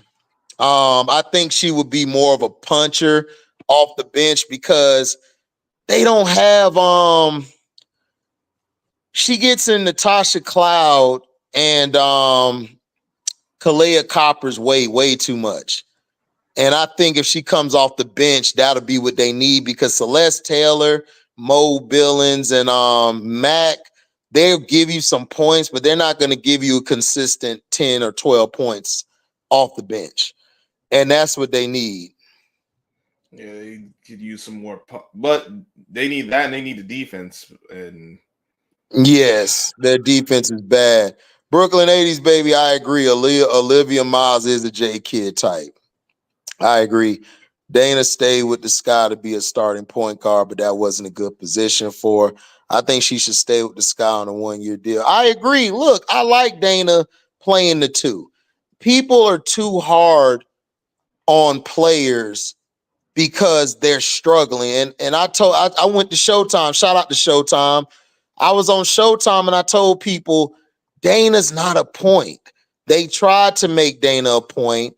Then they tried to put her back at the two. But once you're playing the point, you're going to be kind of screwed up because you're going to be looking to give the ball to somebody instead of just be aggressive. Last night was the first time she was aggressive. Like, I'm going Tasha St. Patrick on these hoes. And she did. She put them to sleep. What's up, Prince? Make sure you guys subscribe to my boy Prince Sports Media. What's good, my dude? I'm going live at 1 p.m. Oh, bet. I'm going to go over there soon so I can see your breakdown because I know, man, Prince Sports Media, please go to his page. He makes some of the greatest play-by-play and watching the film I've ever seen. Prince Sports Media? Yeah, right here. Make sure you subscribe to him. He got some good stuff over there. Do you think NBA will lose teams as WNBA expand because the women that's coming in is more exciting? Well, the NBA is always going to be selling. The problem with the NBA is they stuck with LeBron too long. You should have went to Curry. You should have let Curry carry your league. Then you should have started pushing the players out of the draft class with Tatum, Donovan Mitchell, De'Aaron Fox. You should have been promoting those players. And then when Anthony Edwards came in, you could have started promoting Anthony Edwards and those around him as well. He came in with that Wiseman class. So they don't know how to market the players. And plus, you also got to blame player movement. It's been so much player movement. You can't really promote one player for a team because they're gone next year. So hopefully with this new CBA, players stay where they're at and we could actually build like we did back in the 80s, back in the 70s, and you know, Back in the 90s, we have a player on each team we could promote. I hope so, but these guys are still trying to make moves via trade and whatnot. I know even with the new CBA, the thing with the NBA is that they've given the players so much power. Right. It's going to be hard to take it back. Yeah. Asia keep going at this rate. She might be the number one. She might. Nalissa Smith, Dejanay Carrington, and Dee Dee Richards are also Kim Mulkey players. Angel Reese is the best so far, and Flaw J, Anissa, and Michaela are on the way. Yeah, that's what I'm saying. Look at Dejanay Carrington. Dejanay Carrington's gotten better this year, but Dejanay's offense was putrid when she came into the league. It wasn't all of that. Nalissa Smith already had a bag offensively, but she wasn't that good defensively. And it kind of never gotten better yet. She has to work on that. And Dee Dee Richards, Dee Dee Richards is good, but she's the same way. All of them have stayed the same. Brittany Griner, look at Brittany Griner. Yeah. Brittany Griner really didn't change her game. Her game was like that at Baylor. She just enhanced it. Mulkey enhanced what she already had. She's good at enhancing who you are. Because, see, people don't remember Angel before LSU. Angel was knocking down shots. She was hitting mid-range. She had a little bag. She went to Kim Mulkey. Mulkey took that bag away and say, play the 5. That's all you good at. But Flaw J, Anissa, and Michaela are going to be good. They're going to be in the WNBA. Pope for another brother that despises Angel. He said she injured herself on purpose. How do you injure yourself on purpose? What This is stupid. So you mean to tell me Angel said, oh, I hurt my wrist? Bro, they had to, dog. Angel was trying to still play. She still played with the wrist messed up and hit a 3. So what are you talking about? Like, that don't even make no sense. That's like a football player saying, I'm just going to injure myself this play because I'm just going to hurt myself just to hurt myself. That's how I know this bum ass. This is how I know this bum ass dude ain't never played no sports. Don't nobody hurt themselves on purpose, dumbass. Why would somebody who's the ultimate competitor hurt herself on purpose? Like, that don't make. And then she just had her best game of the season. So why would she do that? That don't make no freaking. This is what pissed me off about Caitlin Clark fans. Y'all so stupid. Why would somebody hurt themselves on purpose? Not for real. That don't make no goddamn sense. That's the stupidest shit I heard in my life. That's like you saying CC throwing a turnover on purpose. Right. That don't make no sense. Why? Like, you think these players are purposely trying to hurt themselves in their teams? Come on now. But I forget. Some people is just goofy as hell. Dog, it is so dumb to me. Why would somebody hurt themselves on purpose? She was having her best game of the season.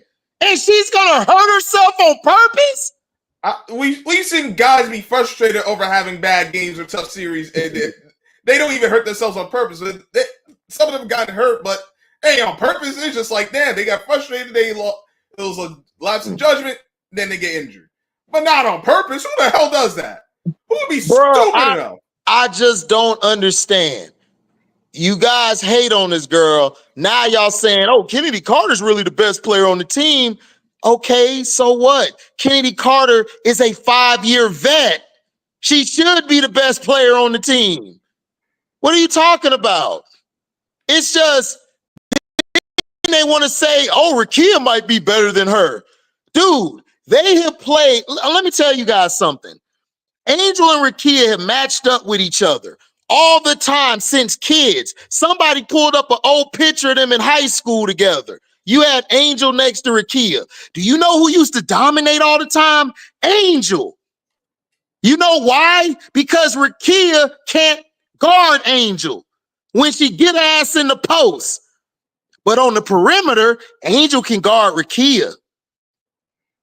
So what are y'all talking about, bro? Y'all don't even know these players. These CC fans don't know none of these players. The only one who knows these players that's a CC fan is Israel. That's in the chat.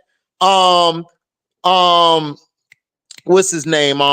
Simply ball dropping because he likes CC as well. But that's it. The rest of you CC fans, oh yeah, and RC. Shout out to RC, Iowa Hawkeyes guy. Other than them three, none of you CC fans know shit. What are y'all talking about? What's up, Straight to the Point Sports? What up, Polo? That's my guy. Go subscribe to Straight to the Sports Entertainment, Scrub right here, and go sign up with my boy Prince Media. Yeah, I just got my video dropped off of yesterday's nonsense. Yeah, that's true. That's true. Definite one. Nobody stepped up to take over. Yeah, Steph hurt got a few times. Yeah, that's true. And Steph teams were kind of bad some years. I mean, but the NBA still held on to LeBron too long. They did. They did. Definite one. They should at least develop somebody.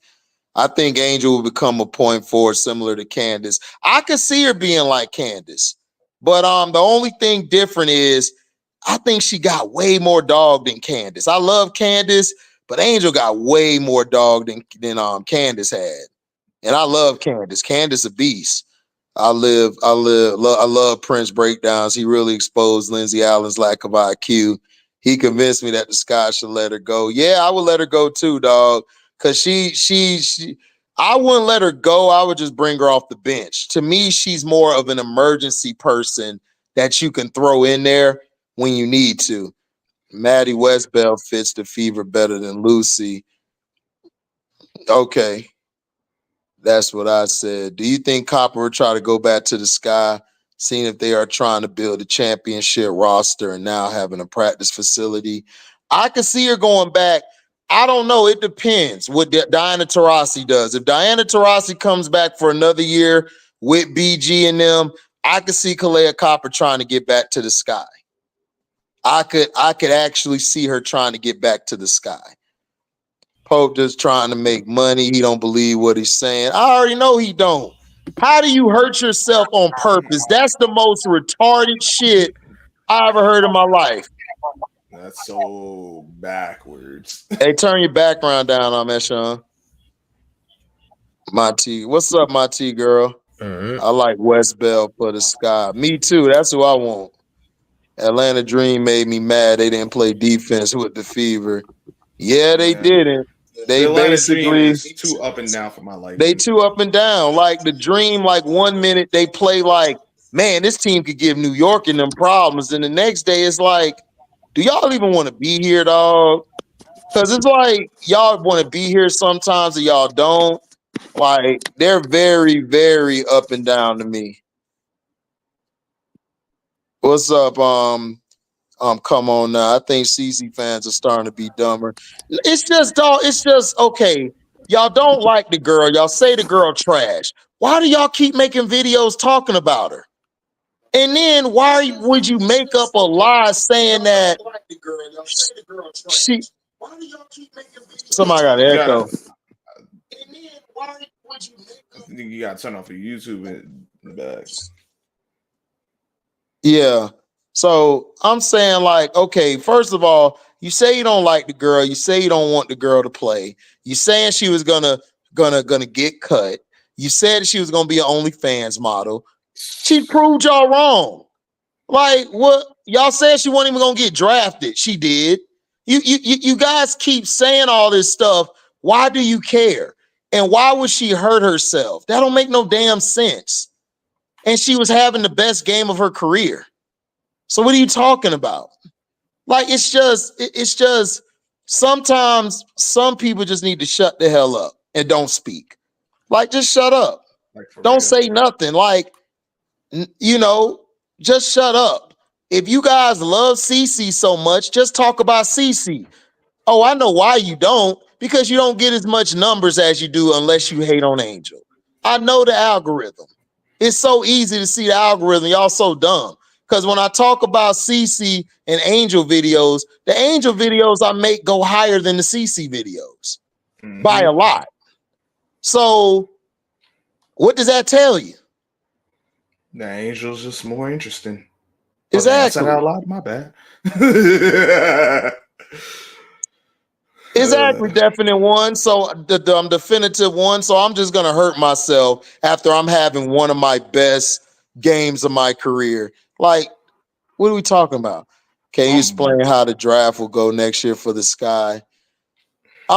It depends. I wanna watch the NCAA season first because, like Brooklyn 80s baby said, some of these players we're putting out there, they may not be the best players for the Sky. So I want to wait and see. But what I think we ought to do, Political Lil, is get Satu. If Satu wants to leave Dallas, we need to go get her first. We need to sign Kennedy back to a contract while we got Angel and Camilla under these rookie deals. We need to sign Kennedy back ASAP, max her out, go get Satu, and then go draft you a point guard and a 3-and-D player, and you could probably get you a 4 or a 5 in free agency because there's a lot of players out there. So that's what I would do if I'm the Sky. Rakia is more of a stretch. Right, Rakia is a stretch 4/3. Yes, I agree, my T-girl. She just has to get bigger, but every time her and Angel played each other, Angel gave her the business. I don't know why people think Rakia is better than Angel. It's like she's a better skill player. Like she's more skilled than Angel. Yes, she's a better scorer and shooter. But other than that, their handles, Angel can handle the ball. She just don't get the opportunity because they don't have a lot of three-point shooters. So she can't really operate how she wants to. Whereas Rakia is surrounded by 3-level players. They just got a dumbass coach. That's their problem. They coach just stupid. Brass, we can get a better player than West Bell if we was lower in the draft.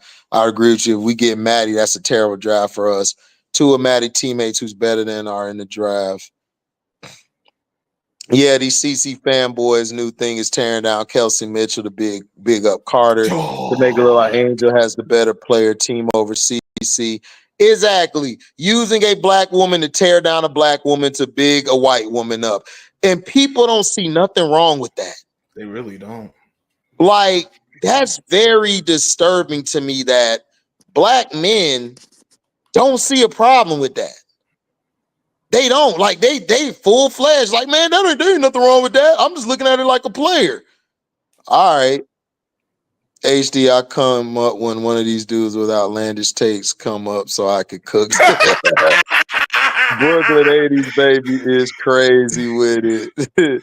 Listen, Brooklyn 80s baby is hilarious.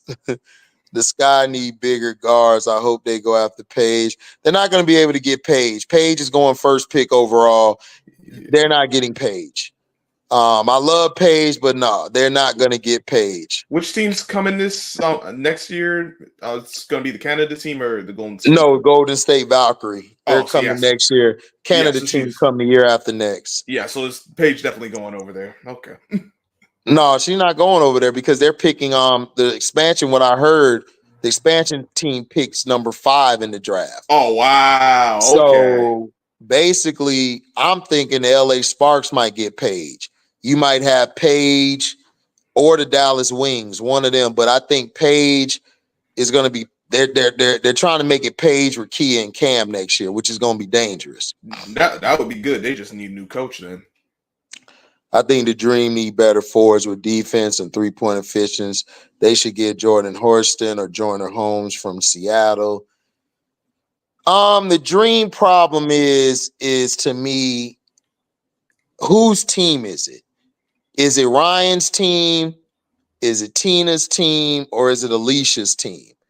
One of those 3 have to step up to say, this is my team, and be that alpha leader. Sometimes Tina, I believe, is deferring to Alicia or to Ron, but they just won't take it. Yeah. Because they basically are either looking at it like, all right, you're the older statesman and they respect Tina, but Ryan or Alicia they got to sit down and say, look, I'm the one, you the two. You know, it got to be the pecking order. That got to be the pecking order, because they're having too many times down the stretch where they settle for that dumbass 3, and both of them, you know, it's like both of them trying not to step on each other's toes. It's like the KD and Westbrook situation. Like, they don't know who going, is it my turn or your turn? And when they try to score, they're in each other's way. That's why I said when Kobe and Shaq played together, it was different, because Shaq's a post guy. Kobe can play the wing, but KD and Westbrook are on the wing. So it's kind of hard for them to operate with one another when both of them are ball dominant on the wing. Yo, what's good, panel? What's up, bro? Ain't shit. Y'all just wanted the cam up. Somebody talking? Oh, no, that's somebody background. Brass Cash, you got to come back and come somebody got to in. mute their background. I just wanted to cam up to clarify the expansion draft thing. So the way it works is that the league chooses the spot. So you can't get, the way the league does it is, if you a new team, they won't give you a lottery pick, right? But so the pick they give you, they're gonna choose it. So you got to make like right now we don't know. You got to make an educated guess. So we assuming it's gonna be 5. I think it's gonna be 5, but it could be 6. They could give them the 6th pick, the 7th pick, the 5th pick, just not a lottery pick. So the league just chooses it randomly and be like, this is the pick you're gonna have. So like logically, because they're a new team, I'm thinking they probably gonna get the pick right outside the lottery. And the WNBA, the lottery is the first 4 picks. So they probably gonna get the 5th pick, probably, but that's not. It's really up to the league. The league could just decide, nah, y'all getting the 6th pick, and they get the 6th pick. But they probably gonna give them the 5th pick. Gotcha. Okay, thank you. That makes sense now. Yeah, that's great information. Yeah, that'll make sense. But yeah, that's why I was like, I think Paige is either going to the Sparks or one of the lower level teams. Yeah, she's the number one. Everybody with these pipe dreams for Paige, if you don't got the number 1 pick, you ain't getting her. She's going. But I don't even want Paige on the Sky. We don't need Paige. That's not a player we need. I mean, she's great, but she's not gonna fall down that far. Like, I'm like, come on, that's Paige. Paige going number 1. Everybody else has got to wait in line to get somebody else. It is what it is. I won't say we don't need her, but I'll say we'll be good without her. Like, I'm not worried about Paige. Listen, if the Sky can get Paige, that'll be great, because Paige is an elite shooter. Yeah, you can't take that away from her. So we can get Paige, great. We're not gonna get her, but that's not a bad thing. It's so much talent in this drive that that's why, listen, I'm so excited. Because listen, you already know this about me, HD. I'm a new fan. I say that all the time to let people know I'm not no, wily veteran. I ain't been around 5-10 years or whatever. I just started watching the WNBA this year. You get what I'm saying? The difference in me, when I love something, I do this not just with the WNBA. I do this. I was born in '86. I could talk about hip hop from before I was born. You was born a year after me. I was okay. So listen, you seem like you like me. I was born in '86. I could talk about basketball in the '80s because I love it. So I went back and did the research. That's what you do when you love something. When you start the phone, I always loved basketball. I just never knew I was gonna love the women's basketball. Angel and hold on. DJ Sky are not beating New York, bro. Y'all listen. Y'all are gonna listen. For the people, DJ, and this isn't to you. This is to the people who saying that Sky don't need Angel. Wait till we play Breanna Stewart. You're gonna see what Angel was doing that made Breanna Stewart love Angel a lot. Not only Breanna, John Quell too. Yeah, John Quell. You're gonna see the difference of all of that. Cause last night, Izzy gave you 20. That's cool and all. But Izzy and them were getting kind of beat up on them boards. If them bigs ain't really played to their size. If they played like a John Quell, we were in trouble on them boards. But the guards stepped up. Kennedy and them helped us on the boards. The box outs were a little better. But dog, I'm telling you, you're going to see it. You didn't see it last night because I don't know what's going on in Dallas. Some people are saying Satu ain't happy. Some are saying the coach ain't really good. Some are saying like the players are tired of Enrique shooting too damn much. It's a lot going on I'm hearing from over there because I got people in Dallas. So I don't know what's going on with them, but look, we are not beating New York. Izzy is not going to shut down. Brianna's going to cook Izzy ass. And I love Izzy. Izzy fine as hell. I want to shoot my shot when I get a chance. But Izzy will get cooked by Brianna. Watch what I tell you. Let's see, her and Jocko Jones. As much as I don't like how Jocko Jones be soft sometimes, she on? Come on. Man, Jocko been on some shit lately. Like, they're finally playing like they supposed to play. But the person who's going to kill us is going to be Bree and Jocko. But the person down the stretch, Kennedy's going to keep us in the game. She's going to keep us close and help us try. We're going to win probably one game out of the 3-game series, possibly. But don't be surprised if we lose 3-0. I'm just saying.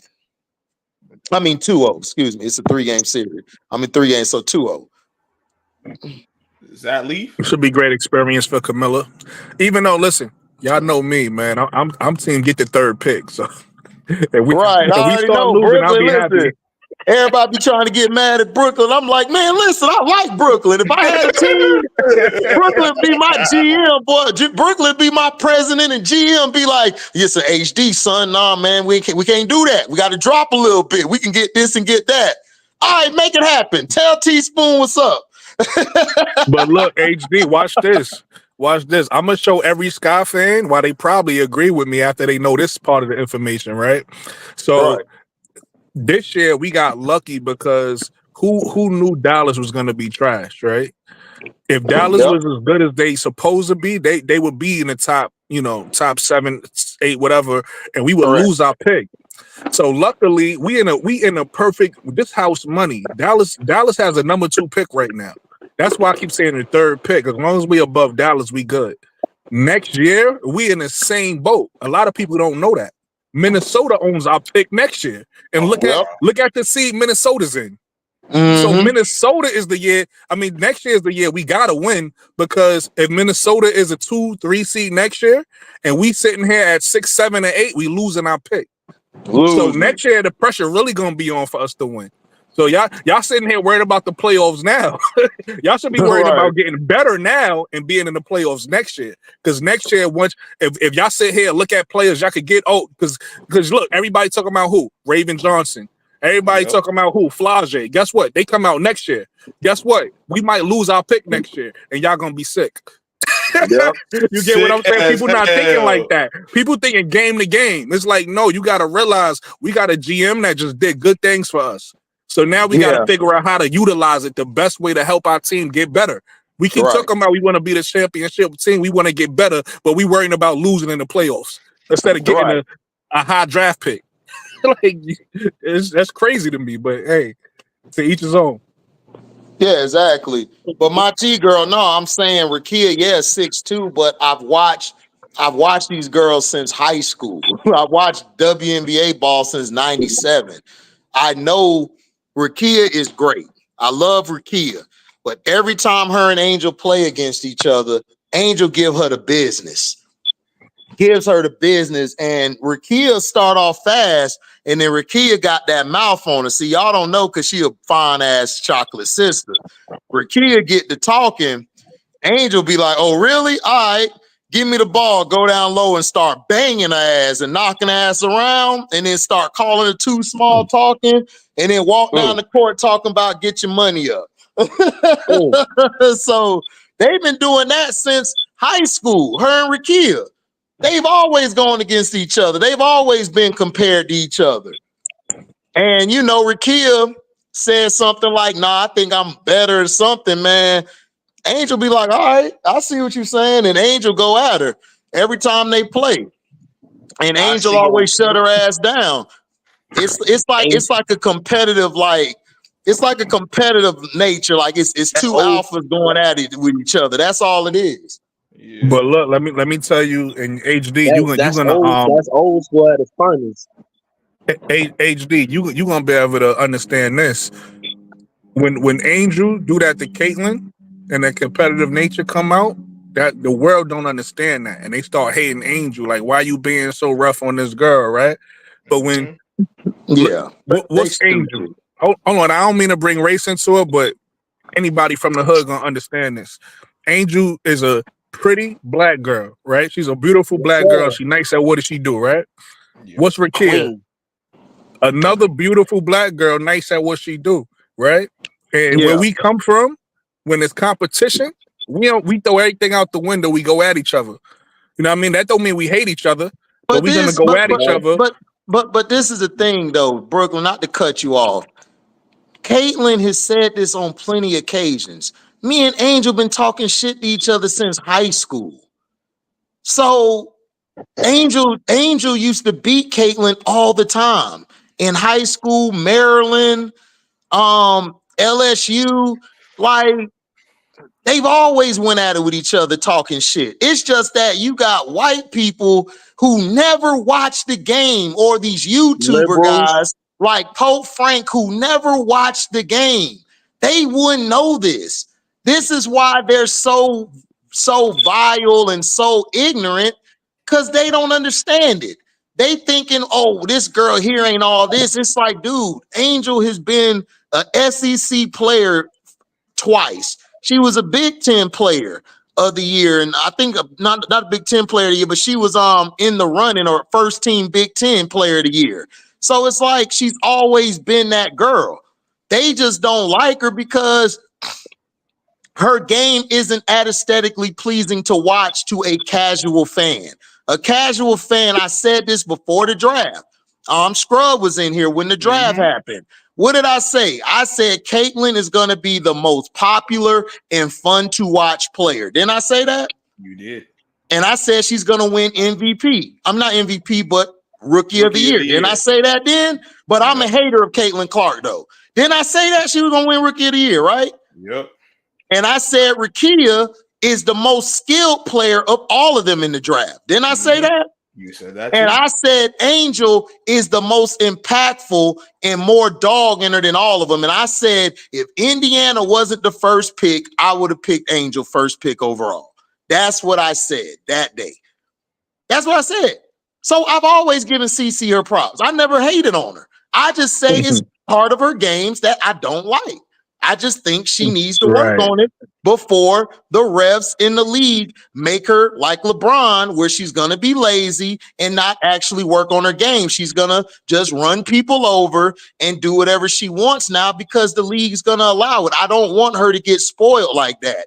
Enhance your game. Michael Jordan was getting a lot of calls, but you know what Mike did? He practiced that post game. He added that fadeaway. He added this to his game. He added on how he can attack the game. He didn't have no more athleticism like he used to have. So he had to start attacking you methodically. So that's all I'm looking at. I don't hate nobody. I don't hate players.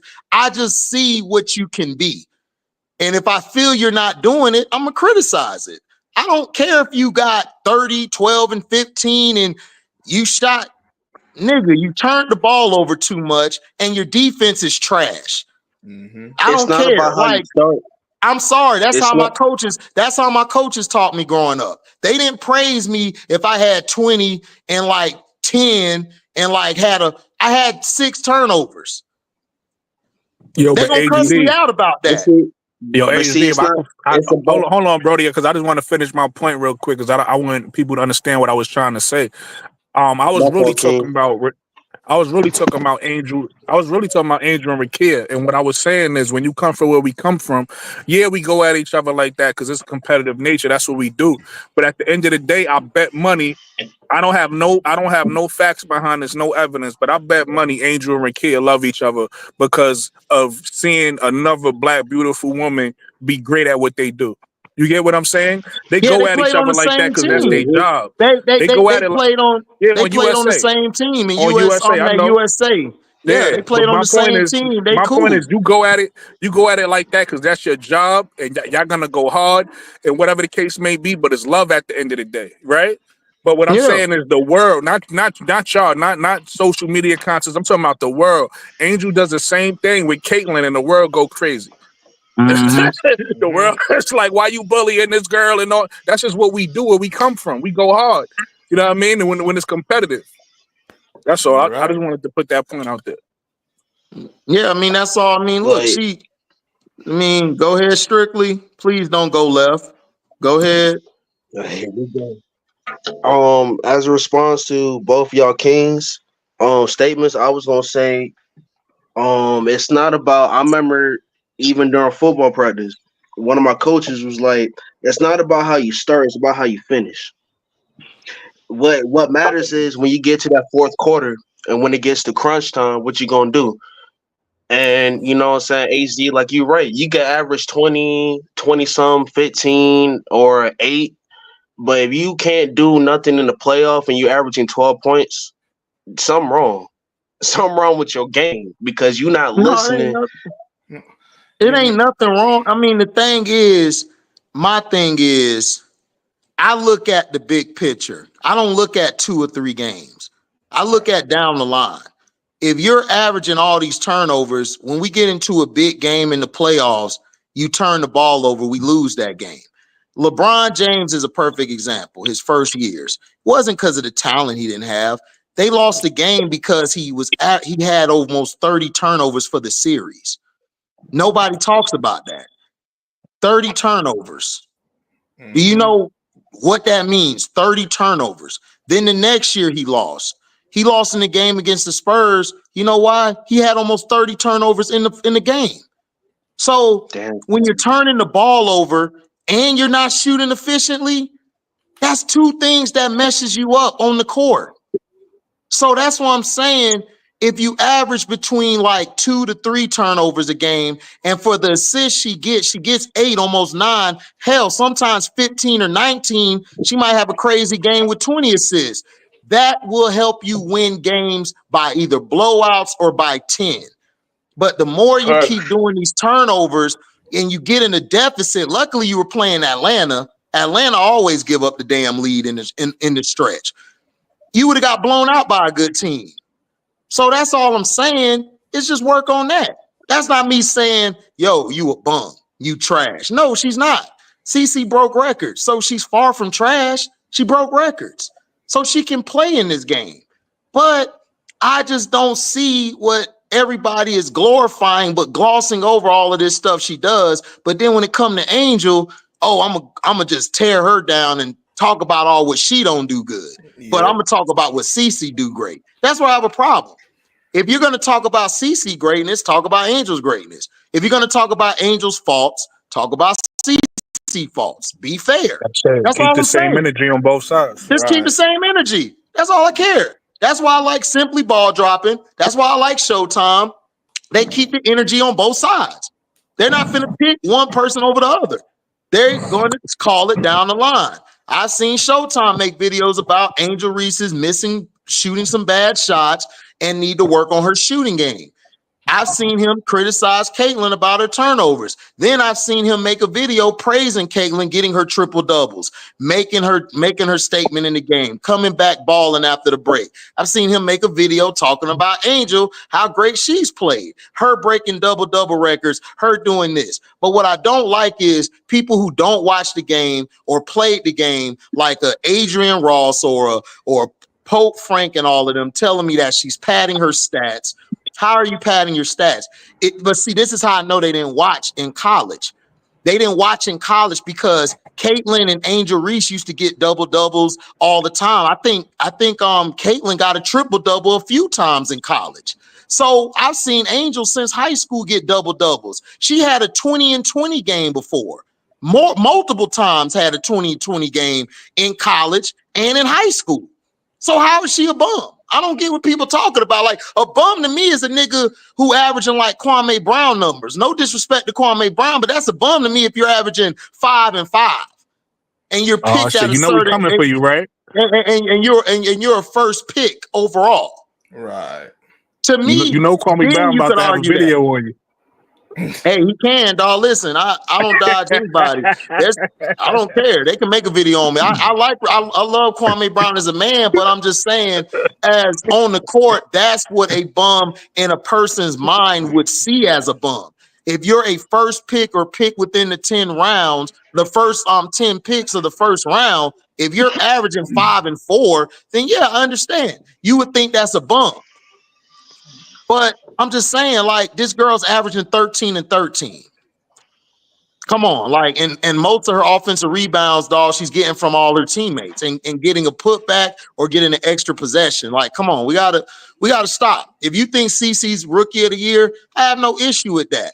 But don't act like Angel ain't been balling out this season because all of you guys thought she wasn't gonna make it. I was here when I heard all you content creators, y'all know who y'all are, who said she was not going to make it. She wasn't going to get picked in the first round. She was going to be an OnlyFans model, and the Chicago Sky was going to be a 12 seed. That's what Monica McNutt said. All of these, Adria Carter, all these people they said this shit. And as soon as that shit was debunked, because I debunked their ass the first day, I said the Sky are going to be 7th, 8th, or they might not make the playoffs, but it'll be 9th seed. I said the Fever before the season. Scrub. Didn't I say this? The Fever was going to be what? 5th or the 6th seed, correct? You did. So I know what the hell I'm talking about. What are you talking? So that's how I know these people don't watch basketball. They don't watch women basketball because Kelsey Mitchell was hurt last year. Then the Fever added 8 players plus CeCe. So now you got Kelsey Mitchell, you got Nalissa Smith, you got Aaliyah Boston, you got Hole, you got Wheeler, you got all this talent plus other players on the team. I said, and then Dantes. Remember, Dantes wasn't on the team because remember, something happened with her passport at the beginning of the year. Yeah. Something happened with her passport. And she was stuck overseas. So they gave her a pass. So then when she got to the team, that's why they released Celeste Taylor, because they got Dantes. Dantes is a beast. So I've been knew about Dantes. So that's why I picked him to be that high. It's like, come on, man. Like, these people don't know what they're talking about, dog. They just making money, and that's where I stop it at. I'm not here to make, I want to make money, but I'm not finna feed you guys lies. I'm not finna feed you guys propaganda. I'm gonna feed you guys my point of view, and I want you guys to tell me your point of view. I don't want that ESPN bullshit. Don't bring that shit to me, dog. Keep that shit over there. They don't cover nobody but who is popular. They don't cover the people that Brooklyn was talking about in the chat, in the draft. They only talking about the same names, Raven Johnson or somebody else, because that's all they know. They don't cover nothing no more. Journalism has been dead for like years, dog. It's been dead. Yeah, it's more entertainment than anything else. Since Stuart Scott, bro. Yo, Brooklyn, what's up, Brooklyn? I say good, a lot of chilling. You know what I'm saying? A lot of when you hold on, Strictly. Hold on, Israel, go ahead. All right, yo, Brooklyn, listen. I'm surprised you didn't say this. All right, if you had a choice, right, to pick a Paige type player or Aja Wilson type player, who would you pick? First round, first pick. I gotta go with Asia because she's proven. Paige. Right now, Paige and Caitlin are big names in college, right? Okay. Yeah, Asia's a big name in the league, so it's like, and she already doing MVP type numbers and all that. So I gotta say Asia. Like, you gotta realize when Asia was in college, she was that chick too. Except it was no media cut. The media. Listen, I told somebody this a couple of days ago. It was nice. It's, nice girls come out all the time. You got Enrique, before this media coverage, for whatever reason, the world is gonna pick when it's time for your product to blow up. You get what I'm saying? So for whatever reason, it was the Paige, Angel Reese, Caitlin class that did it. Okay. But before them, these girls was nice too. So Asia fucking what's the girl in Asia? Kelsey. Hey, we gotta watch the F-bomb. We gotta watch the F-bomb. Was getting Brooklyn. busy in college. Even fucking Jackie Young and that Notre Dame team, they was getting that with Enrique. Brooklyn, we gotta watch the F-bomb. But go ahead, keep cooking. Oh, my bad, bro. I was just speaking freely. My fault. No, you good. Keep cooking. Brooklyn. Then why nobody's talking about Kiki from Stanford? She is super nice. She plays like Angel Wilson. No, listen, again, people don't know about Kiki. So that's why I said, listen, when I say Paige is going first, I'm not saying Paige is going first because she's the best talent. And she very well could be the best talent. But Kiki is so good. People don't know about Kiki. Like, that's why I was just telling somebody yesterday. Kiki plays like Angel Wilson. It's crazy. Yo, look, I was just telling somebody. Hold on, listen. I was just telling somebody yesterday in the chat because he was like talking about Angel, and he was like, Angel hater, whatever the case may be. I think I converted him, but I was like, it's a girl right now in college talking about Kiki, that does everything that people say Angel can't do. She does it. Yeah. You know what I mean? And then Angel, people got to realize Angel got injured. Before Angel injury, Angel could dunk. I learned that from HD, by the way. I didn't even know she could dunk till I heard HD say it. Yeah, she was booming on hers. But Angel could dunk. Angel could dunk before injury. Kiki could dunk right now. So my point is saying that Paige is gonna go number one because of popularity. Kiki's going number two because she's a number one pick. Kiki's a number one pick, so she's going number two. Kiki should be number one. Kiki should be number one. Yeah, I agree with you. All this stuff is speculation because we don't know who's going to be picked first automatically because we have a season that's coming up. We have a tournament that's coming up. We have the regular season and tournament. So I agree with you, Brooklyn, because Kiki is a dog. I love Kiki Iriafen. She ain't no joke. She's no joke. And playing with you. Hold up, let me finish. And when we, bro, I'm listening. If she playing and she's playing with Juju, that's really going to open up her game because they're going to be so worried about Juju. They're going to forget about Iriafen. Yeah, it's going to be crazy. Yeah. I said, now I'm agreeing with you. I'm saying it's going to be a 1-2 punch. You got Juju and Kiki. It's so it's not really written in stone. It's two things. It's going to be a team that has a priority need, or a team that's going to get the best available player. Now, if there's a team, if there's a team that really needs a point guard, like the Sky, they're gonna get Paige. If they really need a stretch four, they're gonna get Kiki. To me, I agree with you. In my opinion, you won't go wrong with either one. In my opinion, I love Paige Beckers. But Paige gonna be gone. But the thing I'm saying is, Brass, that sound good, but we're not going to get Paige. Paige is going number one. I'm not talking about the Sky.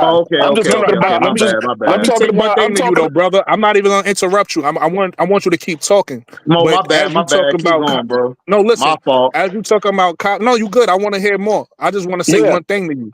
As you talking about college, you got to keep in mind you talking from a basketball perspective. So I understand everything you're saying. On top of that basketball perspective, you got to put politics in there. Those politics is going to make Paige go number one. Unless injury or anything else, Paige is going number one. So, Brooklyn, regardless of Brooklyn, remember Brooklyn. Paige Beckers was going to be the CC before CC. That's my point. Until she made that speech at ESPN, big up in them black girls. Now she's in the doghouse. She in the white doghouse. She in the white doghouse. She in the white doghouse. So politics is going to be out of it.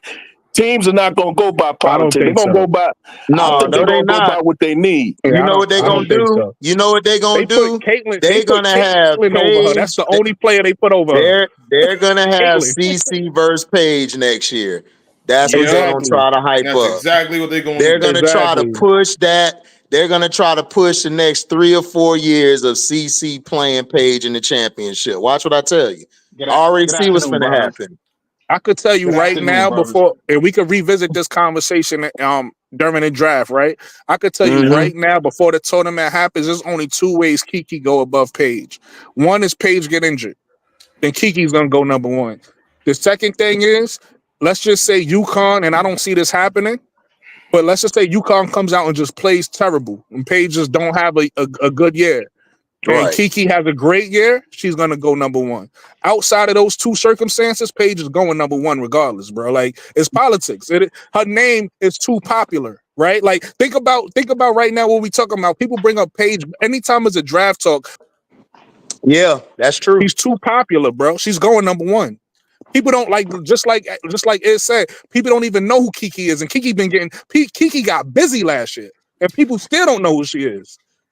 She played with Cam Brink last year. People still don't know who she is. We can agree to disagree. I disagree based on the fact that teams don't give a damn about politics, because one thing that was missing from the Indiana Fever was a point guard. So they picked Caitlin. Caitlin is a point guard. That's what they needed. But teams are going to pick who's gonna help them, where they need to help the most, who they can get that can help them. Because I'm telling you, if there's a team that needs a point guard, that's like having a quarterback. Quarterbacks always go before everybody else. And point guards are the quarterbacks of basketball. Point guard is the most important position on the court. And we know that for a fact based upon how the Sky have been operating all year. We see that big old gaping hole in the roster as far as point guard. And you see how Kabila, hold on real quick, y'all. Kabila in the chat. I don't think Flaw J's coming out in this draft. Her mom wants her to go 4 years. She's not eligible. She's not eligible too. Yeah, she's coming out in 2026. Right. She's not coming out this draft. Yeah, she's not eligible anyway, even if she wanted to. Right. And plus, I don't want her to come out this draft. I want her to come out the next draft. Me too. Because I think she'll be number 1 or 2 in that draft. Yep, me too. Now you know who's gonna be number 1? That girl from UCLA. I forgot about. Why did I forget about her? I forget her name. Damn, she a beast. I know you talking about. Yep, that tall girl. She like 6'5". I forget her name. The light skinned girl. Yeah, I know what you're talking about. She nice. Yeah, she nice in the post. She another 6'7", 6'8". Now she 6'7", 6'8", bro. Yep, she dope. Yeah. She dope. But anyway, getting back to pay, bro, you got to realize here's another thing that probably. I'm saying again, we don't know, but I'm saying probably Paige is going number 1. You keep saying she's a point guard, right? You want to know why you keep saying that? Because she got point guard skills, but she don't play the point guard. She played the 2. But guess what? She's 6 feet tall, so she can play the 1, 2, or the 3. Yeah. You get what I'm saying? She's going number 1, bro. But she can play the 1, 2, or the 3. But a lot of people who are experts in basketball, you included, I like your opinion. I like your analysis too. Hold on real quick. Kubila, that's the interview of her podcast. That's what I'm talking about. She said she wanted to come out, but like Brooklyn said, she's not going to be eligible. Plus, her mama says she's going for 4 years, and if you black, mama say do this, you finna. Yeah, exactly. You going 4 years. You got to be 22 to come to the WNBA. So it depends on how old she is.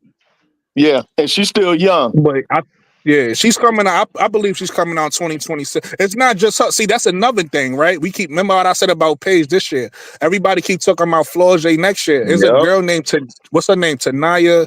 Is it Tanaya Watson or something? She played for Florida State. She get busy too. She go to my. Oh yeah, that's my favorite. Nobody school. talks about her, bro, and she gets just as busy as Flau'jae. Yeah, she a beast. Everybody worried about Flau'jae. They just ain't do well. Coming out. Hold on, I'm finna look it up now. I know who you're talking about. I think it's Tanaya Watson or something like that. I know who you're talking about. Yeah, she's a dog. You got to know these names. People fall in love with the popular name, and then that's it. Like, nah, y'all got to know. Y'all got to know these names, bro. Ain't she like 6'4", 3, something like that? She like 6. Flau'jae's 5'11". She's 5'8" or 5'9". She's really? Like 5'8" or 5'9". Oh, I'm thinking about somebody else. Then I ain't thinking about nobody that short. Nah, she's another wing. She's another wing like Flau'jae. She get busy. She 5'8". She ain't no wing. She a guard. Her name is Tanaya Latson. That's her name. How tall is she? I think she like 5'9" or 5'10". Hold on. Maybe 5. Yeah, I remember her, dog, because I was like, who is this chick on FSU? Yeah, she get busy. 5'8". Yeah, that's a guard. Okay. That ain't no wing. Yeah. That's a guard. Yeah, she a guard. But my point is she get busy. She played it too. Like Flau'jae. She get busy. Yeah, she a beast, dog. I remember watching. It's just that Florida State nobody ever mentioned her name. But she's raw though. She coming out 2026. Right. Yeah, she young. She's isn't she about the same? No, she's a year younger than Hidalgo. Yeah, older. She's a year older than Hidalgo. Draft is a draft. Yeah. That draft to me, the first 6 picks that go in that draft is going to be all number 1 overall picks. Yep. Yeah, it's gonna be loaded. That's how good that draft is. Because isn't that when Juju come out that year too? Yep. Juju, Hidalgo, Mawale, Michaela. Yep. Yeah, that's the draft right there. Yep. But to finish off my point earlier, though. Oh yeah, my bad for interrupting you, man. I had to get that out real quick. Go ahead. Yeah, I got you. But for me, now going back to PAYBACK or going back to the Sky, I didn't say Wes Bell should be picked first with their first draft, but a lot of I know what you meant. Yeah, a lot of. When but let me say this: a lot of the WNBA draft experts, or I'm sorry, the mock drafts, they got Wes Bell either at the end of the first. Yeah, they got it like round. 8, 9, 10. Yeah, no, lower than that, even lower than that, because if we get the picks that we want, we'll have. I think the fourth, right out. Well, the fifth, because we're gonna be right outside of the lottery. Yeah, we'll be the lottery. You gotta realize they're gonna add the Valkyrie in. Yeah, the Valkyrie, they're gonna. I think the way the WNBA does it with expansion teams is that they give you veteran players off of other teams. You don't pick in the draft. No, you do. You get both. You're gonna pick in the draft and you get veteran players from other teams. Now, what number are they projected to get their draft at? 5 or we don't 6, know yet. probably. It's up to the league, but 5. more than likely it's gonna be the 5th pick because they can't so get a lottery pick. So Olivia Miles will be gone by then. I already know that. She might be or she might not be because a lot of names. So let me tell you this because all of my drafts don't. Let me get to this comment real quick. Yeah, do your thing, the bro. girl from UCLA is Laurel Betts. Lauren Betts. There you go, Lauren Betts. Wayne didn't get the Super Bowl. Mistake. She ain't got no L in her name. It's Lauren. Yeah. We'll talk about that tonight, JP, on the football stream. The league's attempting to change the face of the league. I mean, they do that all the time. When white people see an investment, they want to push the face as the white person. I mean, this happened with Bird, Jerry West. You had Stockton, and that's why the USA team had Stockton, Mullen, and all these, and Leitner. They always have done that. So Juju will come in the league, eventually start cooking who can guard her. Juju's going to be a problem. I think the thing is, Juju's just going to be, Juju's been working with Phil Handy. She's going to come back with a whole nother bag. So watch out for her. You seen those videos of her working that left hand. Right. Juju. Listen, if you want to know about Juju, all you got to say is this, right? The last 4 years or whatever, they've been telling us PAYBACK and Caitlin Clark is the best players in college, right? Juju came in her first year and went toe-to-toe with them in year 1. So she just imagine 3 more years of a maturation. Her first year, she went toe-to-toe with them. Bro, I would be shocked. Because this one, what I'm hearing, because I watched Juju all last year. Yeah, Reagan Bass There's not an analyst out there who believes that Juju is not going to be better than Caitlin. She's going to be way Juju the better best than player. Caitlin. To me, she's the best player. Matter of fact, check this out, Brooklyn. Here's the comparison. You know how people were saying that Angel and Caitlin are the Magic and Bird of the league? Yeah, she the Jordan. Guess who came a few years later after them? Yeah, Isaiah. No. That guy from North Carolina who Jordan. I thought you said Isaiah. Isaiah did. You said a couple years later. Mike think he came way after a couple years. He came in 84. 4 years. He came 4 years later. I'm just saying. Oh, okay. You said a couple. Isaiah came more than that. Isaiah came in 82. 40 and slip. 81. But listen, I'm gonna show you a few y'all years later that Juju is going to be the Jordan coming in after the Magic and Bird. Listen, I'm gonna show y'all a simple way to break down their games to show y'all where they stand. Right. So Caitlin is a 2-level scorer. She's developing her float and her mid-range game now, but Caitlin scores at the 3 and she scores at the rim, right? Paige is a 3-level scorer. Paige scores at the mid-range. She scores from the 3. She scores from the paint, but her main shot is the mid-range, right? Juju is bigger than both of them. Both Caitlin and Paige are 6 feet tall. Juju is 6'2". right? So she's bigger than both Michael of them. 6'6". Yeah. And Juju has a 3-level game already. Like in her first year, she scores from the 3, she scores from the midi, she scores from the paint, and she got those little moves. She got like a mellow game where she can get those step back shots. You know what I mean? She got those moves to get her shot open. So, and she did that in year 1. So that's what I'm saying. 3 more years of she could post maturation. Up. And she could post up. So 3 more and play make. So 3 more years of maturation is she's gonna be a problem when coming. I want to see her. I want to see her go against the SEC and ACC. I want to see how Juju does. Don't sleep on the Big Ten. Oh, it's gonna be entertaining. Oh no, the Big Ten. Wait. The Big Ten. The Big Ten finally getting strong again, so we can see the Big Ten. Big Ten gonna be nice because the Big Ten been weak the past 4 or 5 years. Listen, also since we talking about college, let me throw this team out here because nobody talking about them. Notre Dame got about 3 players in the first round. Right. Everybody keep talking about Notre Dame players. I won't talk about Notre Dame. Notre Dame got a squad. Guard University, and their head coach was a guard herself and won a national championship. Her son plays for the Detroit Pistons. Yeah, they the Navy. Yeah, and but getting back. Hold on, let me because I forgot what you said about Maddie. So I would put it to you like this about Maddie. I wouldn't be mad if we get Maddie, right? I like Maddie as a player, but here's the thing: his play is better than her in the draft, right? Even with that second pick. So if we end up however. Like y'all said, there's no way we're gonna know who we're gonna get, right? The chips could fall however they may. That's why I'm not worried about the sky. We're gonna get a good draft regardless. There's so many good. That's why I keep trying to tell people there's so many good players in this draft people don't know about. We're gonna get a good draft regardless. So if that happens, if Maddie ends up to be one of them, that's cool. I just wouldn't make that my go-to because it's better players than her to get, even with that second pick. Like who? Well, for me, everybody know my go-to would be Sanaya Rivers because I like the lockdown defense ability, right? I feel like she could develop the 3-point shot. So I would go for her as a second pick. But if not her, then I wouldn't mind it being Maddie. I wouldn't mind it being Tahina Pow because Tahina Pow, you got to realize if our first pick is a 6 pick, let's say it's a 6 pick, we still got a chance to get Olivia. But we probably gonna go after Sonia Citron. So if we get Sonia Citron with that second pick, we can still get Tahina Pow.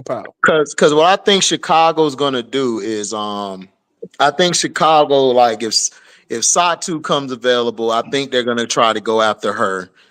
They're gonna max Kennedy because you want to max Kennedy now because you got before the new CBA come out. Because the new CBA should probably going to give them more money, but I would max her out because those 2 rookies are on their rookie contract, and then I would get Satu, and then in the draft you want to get a point guard and a 3-and-D wing where you can gradually work the point guard into the starting lineup. You want to get one that's ready day one, or if you're not able to get that top point guard, you could get one and groom them into getting better. Groom them into wanting to put them in the lineup because remember, Camilla wasn't supposed to start. Camilla was supposed to start probably mid-season before she got hurt, and then Will got hurt. She was forced to play. They were going to try to gradually bring Camilla into the lineup, so I could see them doing the same thing with the point guard and the 3-and-D player next year, because that's why they really like Michaela, because they want Michaela to be that 6th person off the bench, and they want to have a starting 3-and-D, so you don't have to depend on your rookies like that in the first year 1.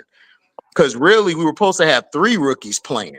Everybody forget about Breen Maxwell from Gonzaga. Breen Maxwell was a sharpshooter. She got hurt.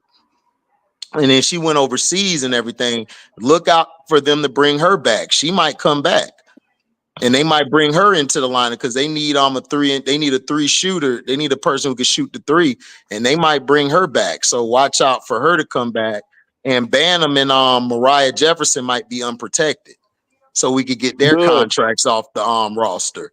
So I will look out for Breen Maxwell. I know we want to draft, but we're going to draft these 2 pieces. But if we could bring Breen back try to get Satu if she comes. But if Satu don't come, we still got Michaela, and then we could get those 3-and-D, got them 3-and-D women you talked about, Brooklyn, and that point guard, and we'll be good. And we could just push Lindsay to the bench until that point. Now, if the point guard's ready to start right when they get out of training camp, because you know that training camp's only like a week, I think, or 2 weeks. If she's ready to start, then I'm throwing her in there. But if she's not ready right away, I'll just let Kennedy run the point until like game 6 or 7 when she's about ready, or 8 or 9, and then we'll be ready to go. And that's the reason why. That's the reason why I like Maddie, because you don't have to depend on her right away as a rookie.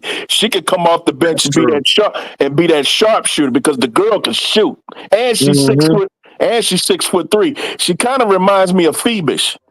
She can come off the bench. She can come off the bench. She can come off the bench and be that sharpshooter. You don't have to depend on her. That's the reason why I say I wouldn't pick her with my first round pick. I pick where they have us projected to pick, Maddie, which is the end of the first, top of the 2.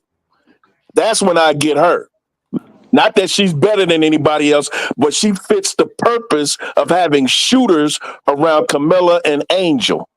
That girl can shoot.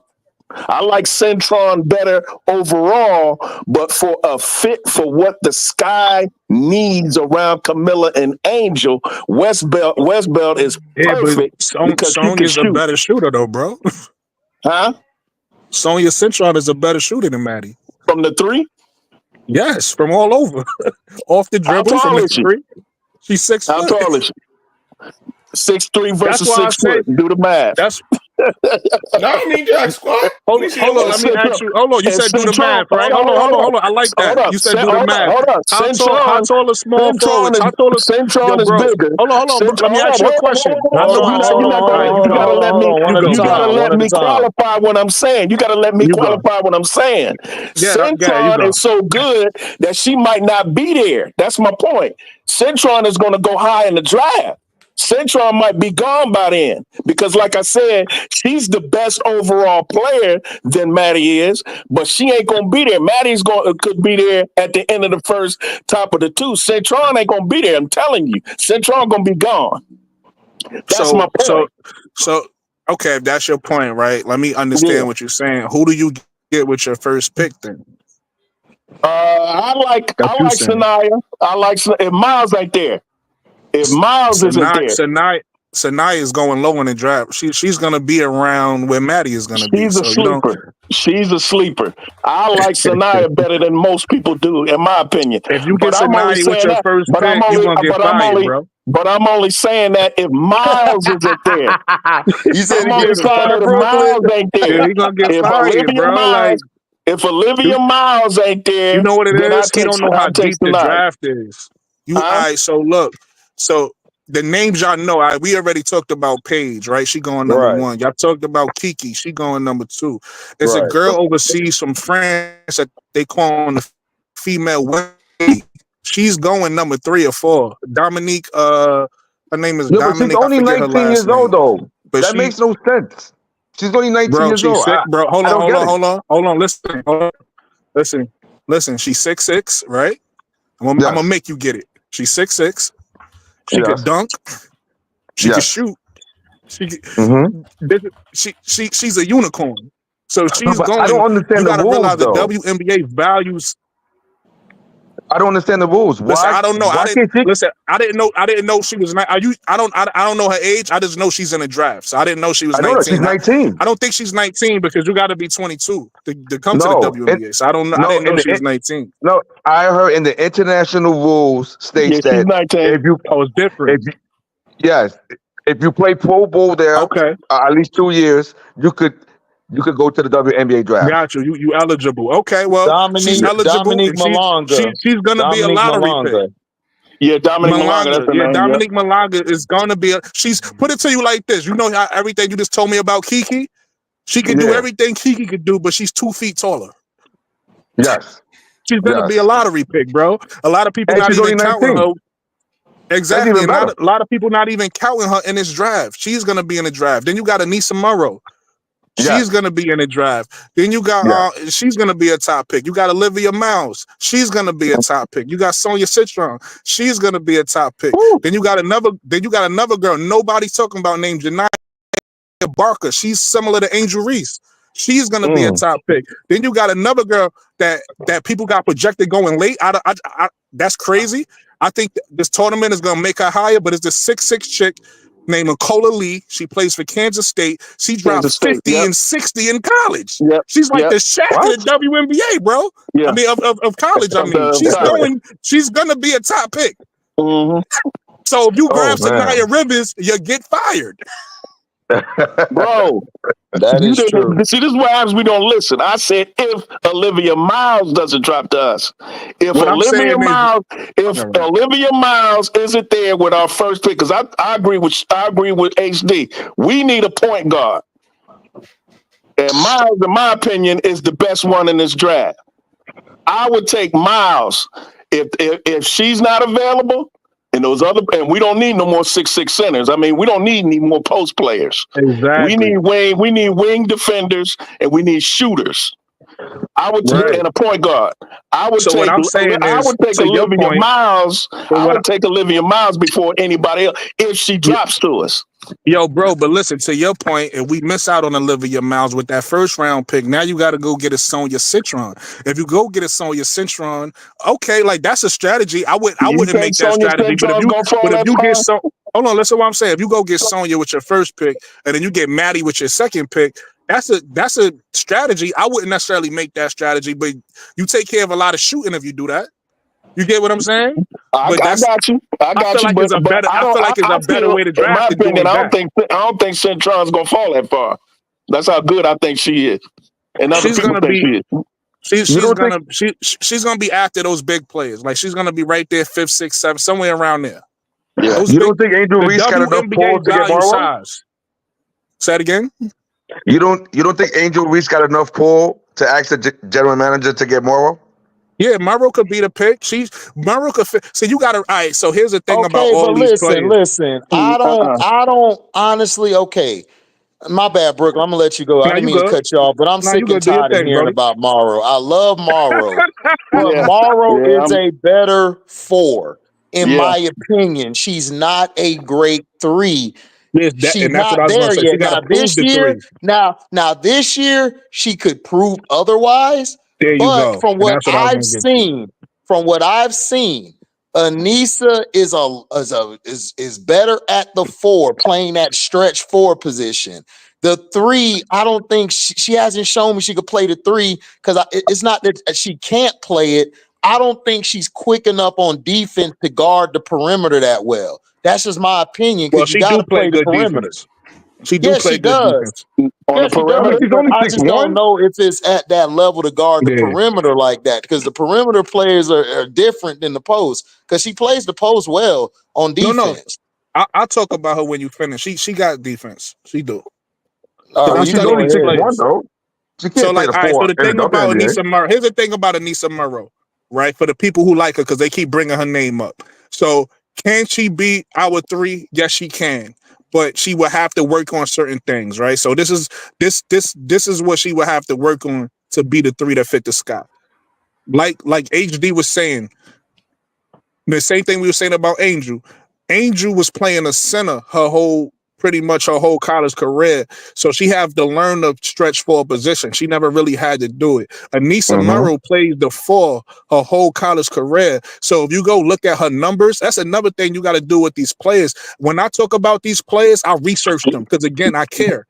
Right. So I look at their games, I watch them play, I go look at their numbers, I see where they're efficient and where they're not. Right. So with Anissa Morrow is terrible. She's great. She's a scorer and she's great in the mid range. She's terrible behind the 3, bro. And in order for her to play the 3 in the WNBA, she has to prove she can do that. Right now, we don't know. I think she can, but we don't know. She has to prove. She gotta get her touch. I never seen her like handle the ball. I never seen her initiate a pick and roll. I never seen her. She always off of catch and shoots, or she always off pick and roll, catching and shooting. That's how she scores. So she got to prove that she could play the 3, right? Defensively, she surprised me. I didn't think she could play D either, but I looked at her numbers and I looked at her game. She actually got really good defensive numbers on the perimeter. She's not great defensively. So to break it down to y'all got people like Raven Johnson, right? Raven Johnson is a name y'all know. Y'all got people like Raven Johnson and Sanaya Rivers. Those are lockdown defenders on the perimeter. I'm talking about they're gonna steal the ball from you. They're gonna disrupt you. Those are the people who you don't want to see on the perimeter. Then you got people like Sanaya Citron and you got people like Anissa Murrow.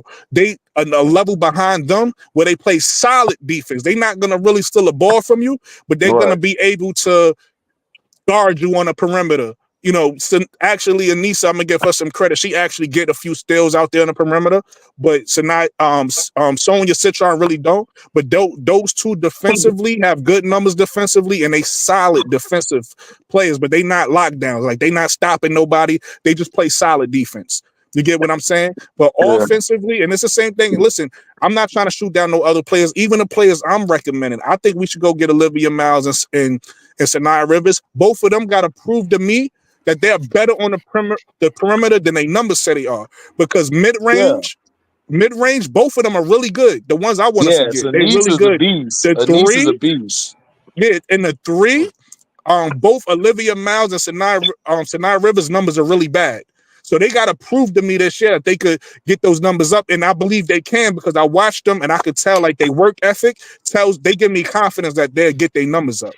So that's why I like Sanaya Rivers if Miles doesn't drop to us. If we don't get Miles, I love me some Sanaya Rivers because I see her upside. Not the way she's playing now, because she could get better, but she has an upside. She has the size, the length, the quickness, the athleticism, and everything. She has a nice form to her shot. She's not consistent with it just yet, but I see her upside.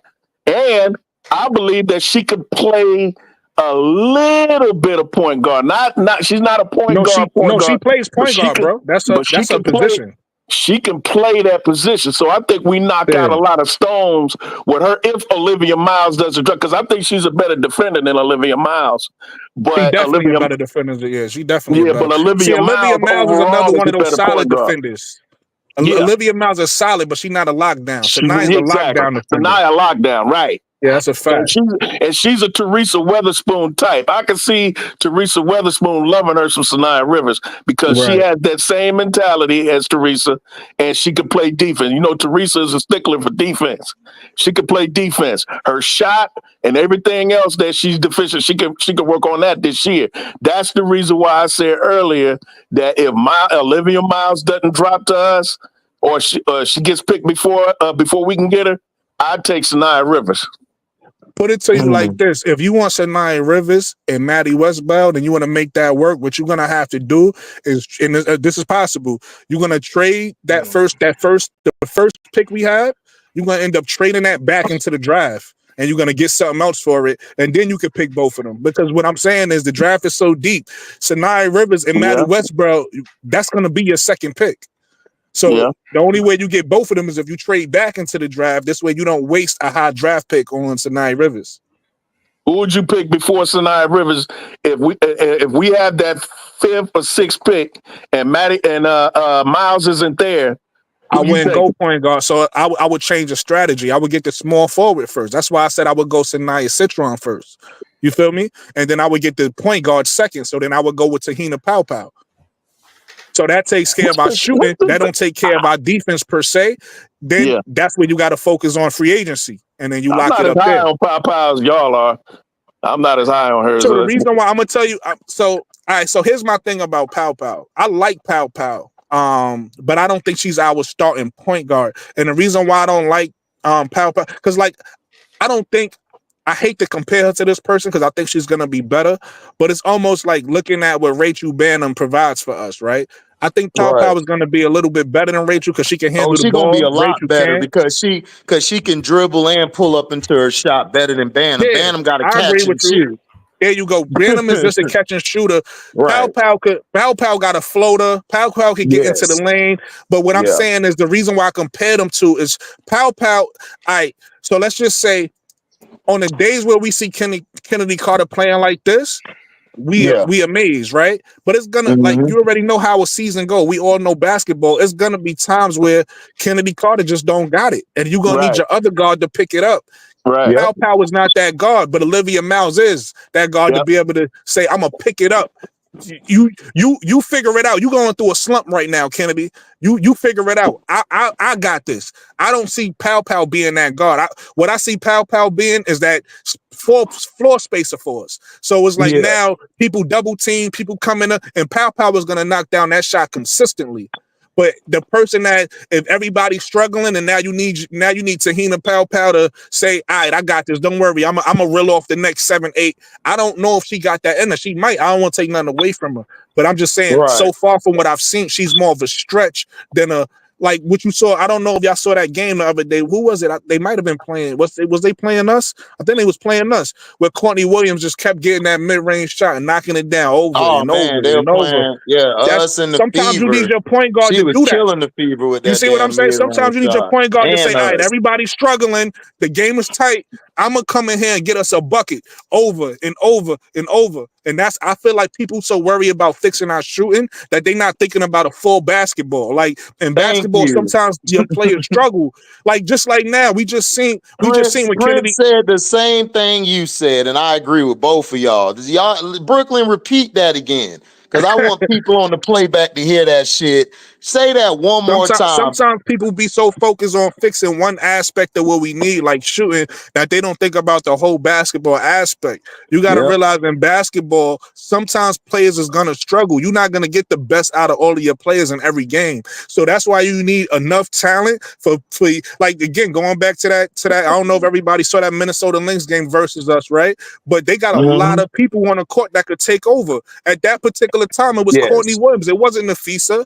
It wasn't, this person or that person. It was Courtney Williams who had to go get us, who had to go get them back-to-back buckets to seal a game for them.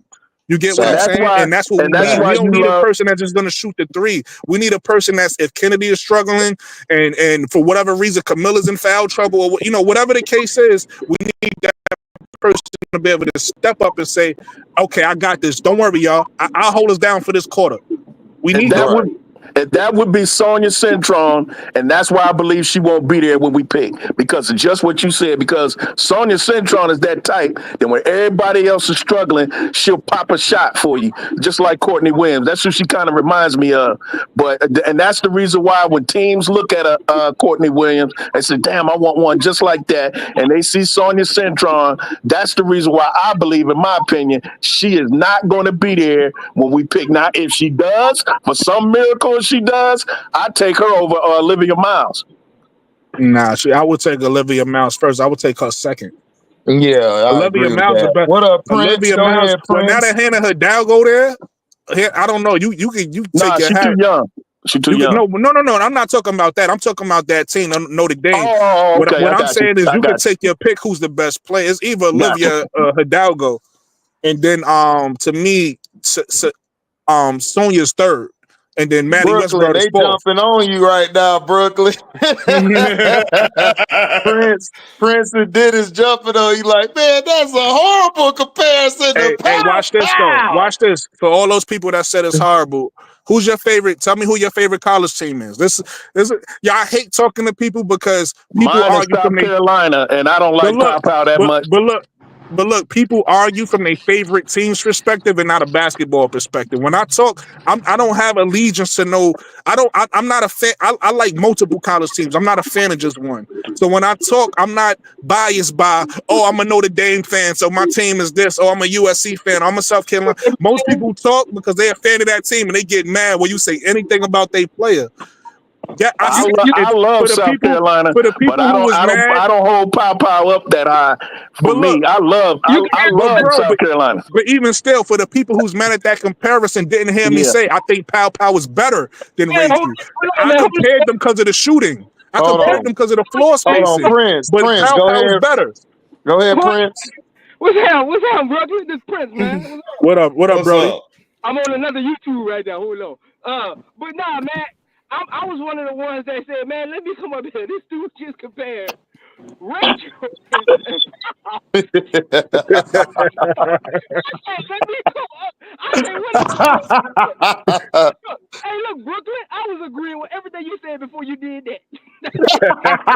So look, if that was a mistake for everybody, then I'm gonna say, what's the girl name from Minnesota? Michaela, what's the shooting guard name? McBride. Kayla McBride. No. You get her name right. That is Kayla McBuckets. Kayla, there you go. Kayla McBuckets. I was just trying to compare. Go ahead, I was trying to Brooklyn, compare. you got it. I was trying to compare Tahina Pow Pow to a shooter. So I just used a shooter on the sky. But any shooter that make y'all feel comfortable. Listen though. Let me break it down for you though. You know me, I'm gonna break it down for you. Brother. Paul isn't a shooter.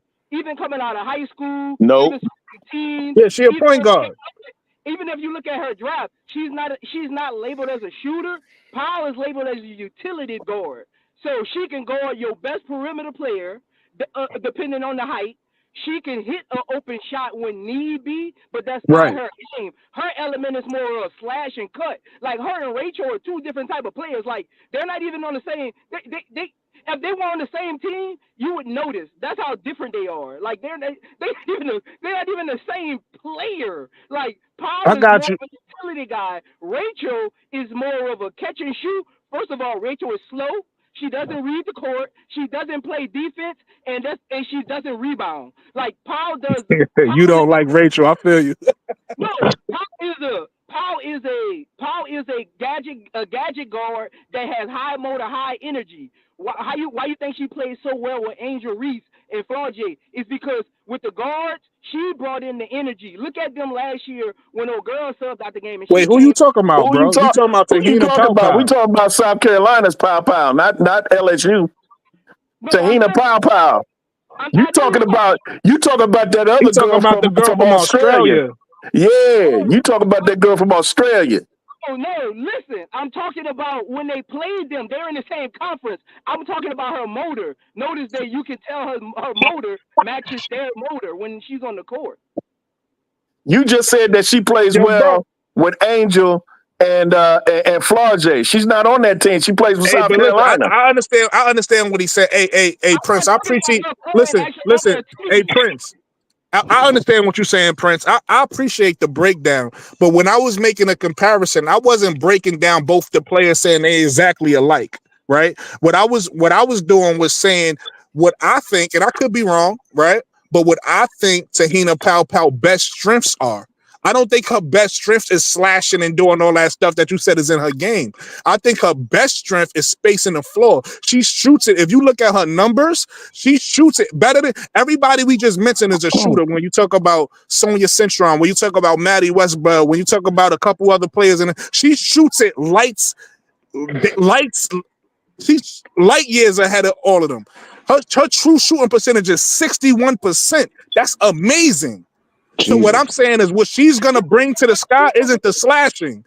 It's going to be the catch and shoot like with Kayla McBride. Hold on, I'm going to shut up because I want to hear what you're saying, brother. But what I'm saying is with the skill that's going to be helpful to her in the WNBA, Tahina Pow Pow, is going to be similar to what a Kayla McBride provides for Minnesota Lynx. That's what she's going to provide for in the WNBA. They don't use her as a shooter though. Like that's what I was talking about the comparison. She go to Chicago, she's not going to be in Rachel's sets. Like the sets that Chicago runs for Rachel, that wouldn't be what Powell would be in those sets for. Powell would be. I think that'll be a mistake. It wouldn't be a mistake because now you're limiting her game. Like it wouldn't be a mistake because she's quick.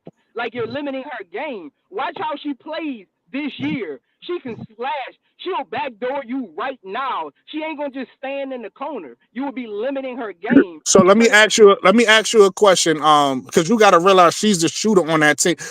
If you had her on Chicago with a guard like Kennedy Carter, you would have her slashing and doing all that, and Kennedy Carter in the corner.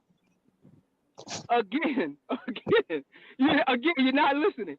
All I'm talking about is don't just put her on there in place of Rachel and turn her into what Rachel is. That's all I I'm think talking you. about. I think you overthought the Rachel comparison. I wasn't even saying she's a Rachel replacement, bro. Like I was just really talking about the shooting aspect. That's it. Again, like I said, if you don't draft her for shooting is what I'm talking about. You don't. That's absolutely why you draft her. Oh my God. So Absolutely, that's why you draft her. So you draft her for shooting. That's why you draft Absolutely. Absolutely. 1000%. If you draft her for shooting, she'll be on the wrong team and she'll be gone in 2 years. Yeah. Okay. We agree to disagree. No, but you could be a We shooter agree to like Joe disagree. Dumars. You could be a shooter like Joe Dumars that do everything. Don't compare her to Joe Dumars, please. Please don't. No. Not to Joey D. No. Don't bring his name into this. No. Not with Pow Pow. Not Pow Pow. And no.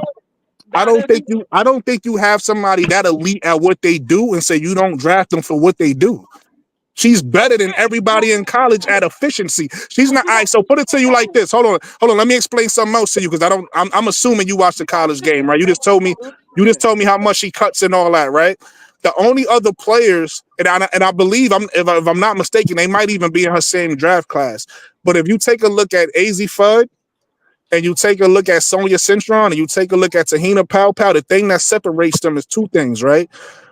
AZ Fudd and Sonia Pow Pow shoots the ball way more than Tahina Pow Pow does, and they able to hit those superstar numbers that everybody loves. So they have like the 28s per game and the 7 threes and all that per game. Tahina Pow Pow game is more conservative. She don't really do what they do when it comes to that. But what she do way better than the other two is efficiency. So if you go look at their numbers, Tahina Pow Pow efficiency is way higher than the other two, even though they score way more than her. So she's actually the most efficient shooter out of the three. In a whole different direction, because started off with how she was fit. Like again, I get what you're trying to go, but you're going there. So again, their skill sets and their ability and for their coach to maximize what they want to do is different than what Paul does on her team. You're trying to compare apples to oranges. Yes, I'm really not, because she didn't only play on South Carolina, Blow. She also played on Oregon, and she didn't do it there either. When I started this, Brooklyn, what did I say? Look at what she did when she transferred from my other college team. I literally said that when I'm looking at her whole college career, bro. She never did. I literally just said that. So I'm confused on what you're saying there. What are you trying to say? Think about it like this. I'm gonna give you an NBA term. Can DeMar DeRozan shoot? Can he dribble? And can he play defense? I don't understand the comparison, but I'm gonna say yes. Can LeBron James pass, shoot, and play defense in his prime? I still don't understand the comparison, but I'm gonna say yes. You literally just compared them because of something they can do better than that person with more leash. DeMar doesn't have the range. He can still do that, though. He doesn't have the range like LeBron has. Paul can still do everything you just talked about with Fudd them outside of the great shooting that she's over them in, but she can still do those other things. But she doesn't have the leash and the ability to actually expand that much. But so you putting her in the corner would limit her game coming into the WNBA, is what I'm saying. You turning her into a catch and shooter, that would limit her game. She would be off that team in 2 years. Because now you're limiting her progression as a WNBA again, player. brother, you overthought something. I never said she should just stand in the corner and just stand there. I never said that. That's what you said. But you say she comes in as a shooter. She will be a shooter. That's gonna be how she helps the team. That's gonna be why her value, why people want her on the team. Yes. Again, but that doesn't mean that's all she could do. Roster spots, but that's gonna be her most elite skill. Roster spots are limited. You don't draft. And I totally disagree with you about your comparison just now. Whatever you try to do with DeMar DeRozan and LeBron James are compared to I guess Sonia Cintron and AZ Fudd. If you know UConn is a stacked team, correct? Utah has a lot. UConn has a lot of scorers on it, correct? I don't want to go too further in on it. Again, you got limited. Hold on. You asked me a question and I answered your question. So now I'm asking you a question. I said UConn has a lot of scorers on there, correct? Yeah, they deep. Yeah. All right. And we just talked about Notre Dame, and we just said how deep Notre Dame is, correct? Yeah, they real deep. Yep. And I just told you that on those two deep-ass teams, AZ Fudd had multiple games where she done dropped superstar numbers, and on Notre Dame where they're a deep team. I just told you, Sonia Cintron had multiple games where she dropped superstar numbers, and I just told you that if you take a look at Tahina Paopao in August, she didn't play on a deep team, and she didn't drop those numbers. And now she goes to South Carolina where she is on a deep team, and she still ain't dropped those numbers. So I don't want to hear fantasies about what she could do. I just want to talk about what they did and they didn't do. AZ Fudd and Sonia Cintron both dropped numbers. Hold on. Let me finish, brother. I'm almost done. Sonia Cintron, right? Sonia Cintron and AZ Fudd both was able to drop numbers on a deep team. They not as efficient as Tahina Paopao though. I'm giving them both credit. I'm not taking one away from the other. What I'm saying is, Greek guards who play similar, who have similar play styles of being known as shooters, right? Being known as scorers. You have two that's efficient, but not as efficient as Tahina Paopao, but they drop bigger numbers. And then you have Tahina Paopao who don't drop as big. The most she'll drop is like 15 or something like that, 17. Yeah, but she'll be way more efficient with her 17 than they are. That's all I'm saying. Yeah, I see what you're saying. You're saying the team is so loaded, she doesn't have to score 25, 23. She don't have to because you have Full Wiley, you had Camilla, you had. I'm saying that. Hold on. I'm saying that, but I'm also saying this. I'm saying exactly what you just said, brother. But I'm also saying this. She hasn't shown the ability. I'm not saying she can't do it. Oh yeah, I'm just saying she hasn't shown it yet to drop these type of numbers that these other players did. No, I agree with you because she did it at Oregon. She did. She was doing that. I saw her when she was at Oregon. Listen, I don't even know why we going on about this. If the racial ban, I was just talking about the shooting ability. I said I wasn't comparing the games in total. If the racial ban thing upset people, use pick a different player. Like it ain't that deep. I'm not saying exactly the same. You compare Paopao to like niggas went hard over racial ban. not compare nobody to Bantam. You compare that to buckets. Hey, HB, watch this. I wasn't even gonna do this, but since niggas went so hard, do y'all know who the fuck Rachel Bantam is when she was in college? Remember F-bomb, though. Oh yeah, my bad, F-bomb. I'm sorry. But do y'all? Damn, they got him. Yeah, they sniped him. I told him about the F-bomb. Yeah, they'll get you. But I see what he's saying though. He's not saying that that Bantam is as good as Paopao, but he's saying that as far as a shooter, I think she's a better shooter than Bantam. Personally, Bantam, she hasn't shown up at all. She don't play no defense. I hit the wrong button. I think you good. I thought they sniped you, but go ahead. Nah, I was just gonna say, listen, I wasn't even up here. I listen. I didn't know Rachel Bantam was gonna take off like that, but since we talk about Rachel, I don't even know if y'all know who Rachel was when she was in college. I do, right?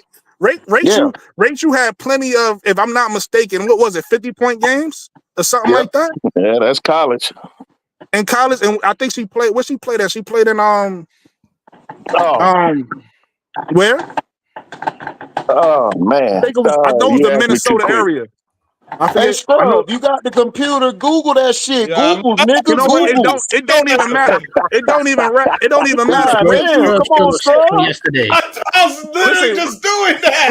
Listen, dog. Listen, man. You got to get your Googles up. Look, Alicia beat you to it, dog. University of Minnesota. Minnesota, thank you. Thank you. Come on, listen, Rachel has a lot of limitations. Tripping over here. Listen, Rachel has a lot of limitations. Oh, man. Listen, Rachel has a lot of limitations. We know she don't dribble well. She don't play defense. Like we know her limitations. So I wasn't trying to say, and I thought I said Tahina Paopao was better. I was really comparing the shooting. I don't think Prince was coming like that. I know what Prince is saying. Prince is saying that her being a utility guard, which I understand, she can do a little bit of both, a little bit of everything. Whereas Bantam is supreme at one skill, which is she's shooting just good that at one three. thing, and I get Yeah, that. that's all. That's But that all was he the was only. saying. But literally, He that was the wasn't only thing trying I to was say. right. He wasn't trying to. He was saying he don't see the comparison, because I see what he's saying, because I didn't see the comparison, but I knew what you meant. I knew you were I was talking literally about talking about the shooting. shooting. That's it. Right. And That's the the only part. reason why I chose, if Rachel wasn't on the team, I would have never said her name. I was just trying to think of somebody on the sky that could shoot. No, I know what you're So saying, I but automatically thought Rachel, but it could have been it. That's why I said Kayla. but Kayla also, McBride but to make you also, feel better. but also, Prince was saying that with Pow, she could do a lot more. So you're not gonna do the same as you would do with Pow if you had her on the team. Because see, Rachel, you would set her up to be a stand shield. I said stand shield, a stand still shooter. Still shooter. Yeah, stand shield. My bad, y'all. It's early. A standstill shooter where Pow, she don't have to just be a standstill shooter. She can also create. She can Right, and also I agree spot with up and that. I shoot. said She she can got do the a lot of other floater, things. right? But She I got the floater. understood She what you could were drive into the saying. lane. No, I know that. I know that. I was just saying I didn't have nothing wrong. Both of y'all are right. Y'all not wrong, but I was just explaining how it was. Prince wasn't trying to make it like that. He was just saying that he don't see from a basketball sense how it made The sense, comparison. because Listen, and I Pow understand. does a lot better, a lot more stuff than Bantam does. Right, Bantam just and looked I like a understood what he was teardrop. saying. Right, I understood that. I think he misunderstood. I was literally just talking about the shooting aspect, though. So I was just trying to find a shooter. I was trying to compare the shooting, but I understand that she does more than just shoot. This all stems from the draft, where Pow stands in the draft. For me personally, I don't think I would pick her over other players where we pick at. Personally, I love Tahina Pow, but I don't like her like that. You know what I'm saying? Well, what Now I've heard from other might change people. my mind. She might change my mind this season and get a lot better. Now, if she gets Now, a lot better, what I've heard from people, not to cut you off, my bad. I want to go say ahead. this before I forget. Yes, sir. From what I've heard, from my auntie Seth, shout out to Seth Talk Sports. She said Pow's like a top 10, maybe 12 or 13 pick. So she wouldn't be something that we would go after like as a first pick. I'm just saying maybe later in the rounds we might but by then we'll probably be trying to get a bigger player on that wing. So and that's why I like Maddie Westbell. And that's why I like Maddie Westbell. She's bigger and she can shoot. Right. I think Tahina shoots so well that she's not gonna be in the top half of the first round, but she's gonna be somewhere in the first round because she shoots too well. You can't let that, you can't pass that up. Her shooting ability is elite, and that's why I said if you draft her, yes, I'm not saying you draft her solely on a shooting. She could do other things, but you got to go get that elite shooting. She shoots super elite. In my opinion, so does Maddie. Even though Maddie shoots more than Tahina, so her efficiency won't be as equal to Tahina Pow because Maddie shoots more. That's not necessarily true. I can show you a stat. She's a volume shooter. But I can show you a stat that shows you how much both of them shoot from the three, and who shoots more. I guess I would have to send it. You know how to put up a picture. You were saying, okay, I got you. I thought you were saying that like you got that data now. No, okay, no, I have it, but what I'm saying is I wouldn't be able to do it. HD would have to be able to. HD would have to show y'all. Got you. Matter of fact, I could tell you what they do. If you go to Google right now, right, and you go to Tankathon, right, Tankathon is going to show you everybody we talking about. If you click their name, it's gonna show you their game stats, they per game stats, and it's gonna also show you their advanced stats. And then it's gonna be type it in the chat. Tankathon. See, I ain't gotta type that. Spell it out. Tankathon. Now we can take that data. We can take that data, but how will it translate to the WNBA? That's the question. But here's another thing. That's why I kept saying you got to realize what you watching these players do in college. they're not going to be able to do all of those things in the WNBA. It's a different league. So these girls are bigger, stronger, and faster. So that's why you got to be careful what you looking at, what somebody is doing in college and think it's going to translate. Some of these girls already got WNBA bodies, so you could tell, oh, that probably translate, that probably translate. When it comes to shooting usually translate. When it comes to rebounding, that usually translate. But everything you could do in college don't always translate to the WNBA. Yes, exactly. And that's why I said that first pick that we have, we could get Olivia Miles. We can get Olivia Miles, that point guard we need. And everything I'm sorry, not show, but everything HD said we can get in free agent. We get Satu Sabali, we get everything that he said earlier. And then we add Maddie Westbeld to that. She won't have to do as much as if she was just a rookie and we depended on her. You know what I'm saying? She could come off the bench I wouldn't be mad at that. Like Phoebus, and hit the threes when we need somebody out here to hit some threes. We got a 6'3" Maddie. And she do more than just shoot threes too. She could put the ball on the floor. She could get it to the she could drive to the rim. So she do more than just shoot the three. Right. But like you said, there's bigger and faster players in the WNBA. So how quickly can she translate that to the She'll WNBA be fine game? because you got to realize the people, she's 6'3".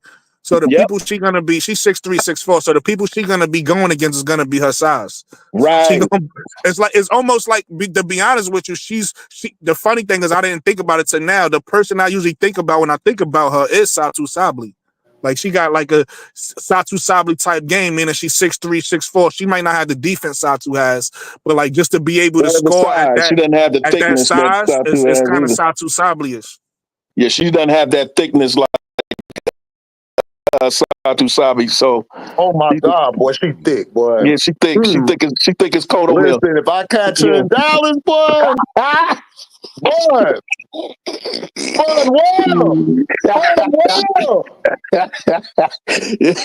Satu thick. Now, Satu thick. Now she's a BBW. Now, come on, just like my boy, sister thick too. I was saying, what you got another sister?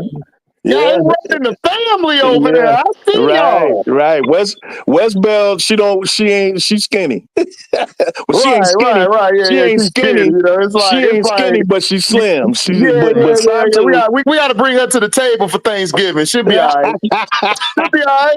She'll fit right in, man. You know, we good. Yeah. Satu got some size on her. Oh yeah, man. Yeah, Satu. Yeah. We gotta keep her from the table because I'm bigger.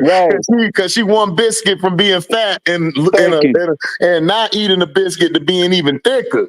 So we gotta keep her. We gotta keep her from the table, Brooklyn. We gotta keep her. So look, somebody dropped the Yeah, I got it. I got it up. The Tankathon, yeah. The Tankathon, yep. I'm gonna have to bring that up myself. Yeah, I can hear you, Brooklyn. Go ahead. You went in and out for a little bit. Somebody dropped the Tankathon in the messages of y'all look. So if you click that link and then you click whatever player you want, Maddie Westbeld. You want to know what's funny? And I don't look her numbers. That's why you got to be able to watch the game and watch numbers. That Gianna Neepkins chick, her numbers look amazing, but when I watch her play, she don't look amazing. So right. When I look at players, I look at their game tape. I look at what they do on tape against top competition. And because to be honest with you, Brooklyn, I never even paid attention to Maddie Westbeld last year. I just paid more attention to Centron, Hidalgo, and another girl on Notre. I really didn't pay that much attention to Maddie. Miles. Yeah, right. Olivia Miles before she got hurt. And I really didn't pay that much attention to Maddie Westbeld till I start watching her film on YouTube. And I was like, damn, she can shoot that rock, boy. And she's 6'3". Yes, I said she'll be perfect for the Sky because everybody's gonna be concentrating on Kennedy and Angel and Camilla and whoever and Michaela, but you leave her open. Woo! And that's another nugget I'm gonna give y'all because I do that same thing. But what I try to do instead of watching highlights, I go back and watch full games because if you watch just the highlights, it's not gonna show you really the strengths and weaknesses of that player. They just gonna show you when that player looks good. I watch whole games on YouTube. I do both. Yeah. I watch the highlights because the highlights. Even if you don't want to watch the full game, they have the extended clips. The good parts. They only gonna show you what they could do best. But even if you like, say if you don't want to watch the 2 hours, they got something called extended clips where they'll show you most of the game. They'll show you the important, and then you can see see it that way too. Yes. And those only like what 15, 20 minutes. Yeah, exactly. Yeah, I watch those too because I do that. I do that in football. When I watch football, I don't watch the whole game. I watch the extended highlights. Same thing I do with basketball. I watch the extended highlights. I watch the condensed game too. Condensed game is called too. I gotta do like Brooklyn. I gotta watch that full game to see where you was at and shit. And then that's how I remember Kennedy. Because I was like, I remember Kennedy from somewhere. And my boy was like Texas A&M. So I went back to the full game to watch her and Enrique. She was going at it with Enrique, J.O., and Mabry. And Lindsay, I think, was on the bench, man. She was giving all of them the business. Jackie Young was on that team too. Jackie Young too. Jackie Young. Yep. Oh yeah, you know the girl we got, Brianna too, or some Brianna Turner on our team, right? She played on Notre Dame. Yeah, Brianna Turner. Yeah. She was on Notre Dame with all of them. So and then I saw her when she played in Atlanta, saw her play in the LA Sparks. You could tell that here she actually is like loving playing here. Whereas those other places with them coaches and you could just see like the demeanor, how she was with the team. It wasn't as close as it is with her right now with the Sky. Them other teams, it's like, I don't know if it was bad energy or she just on her own page or something. HD. Bruh, it's Witherspoon.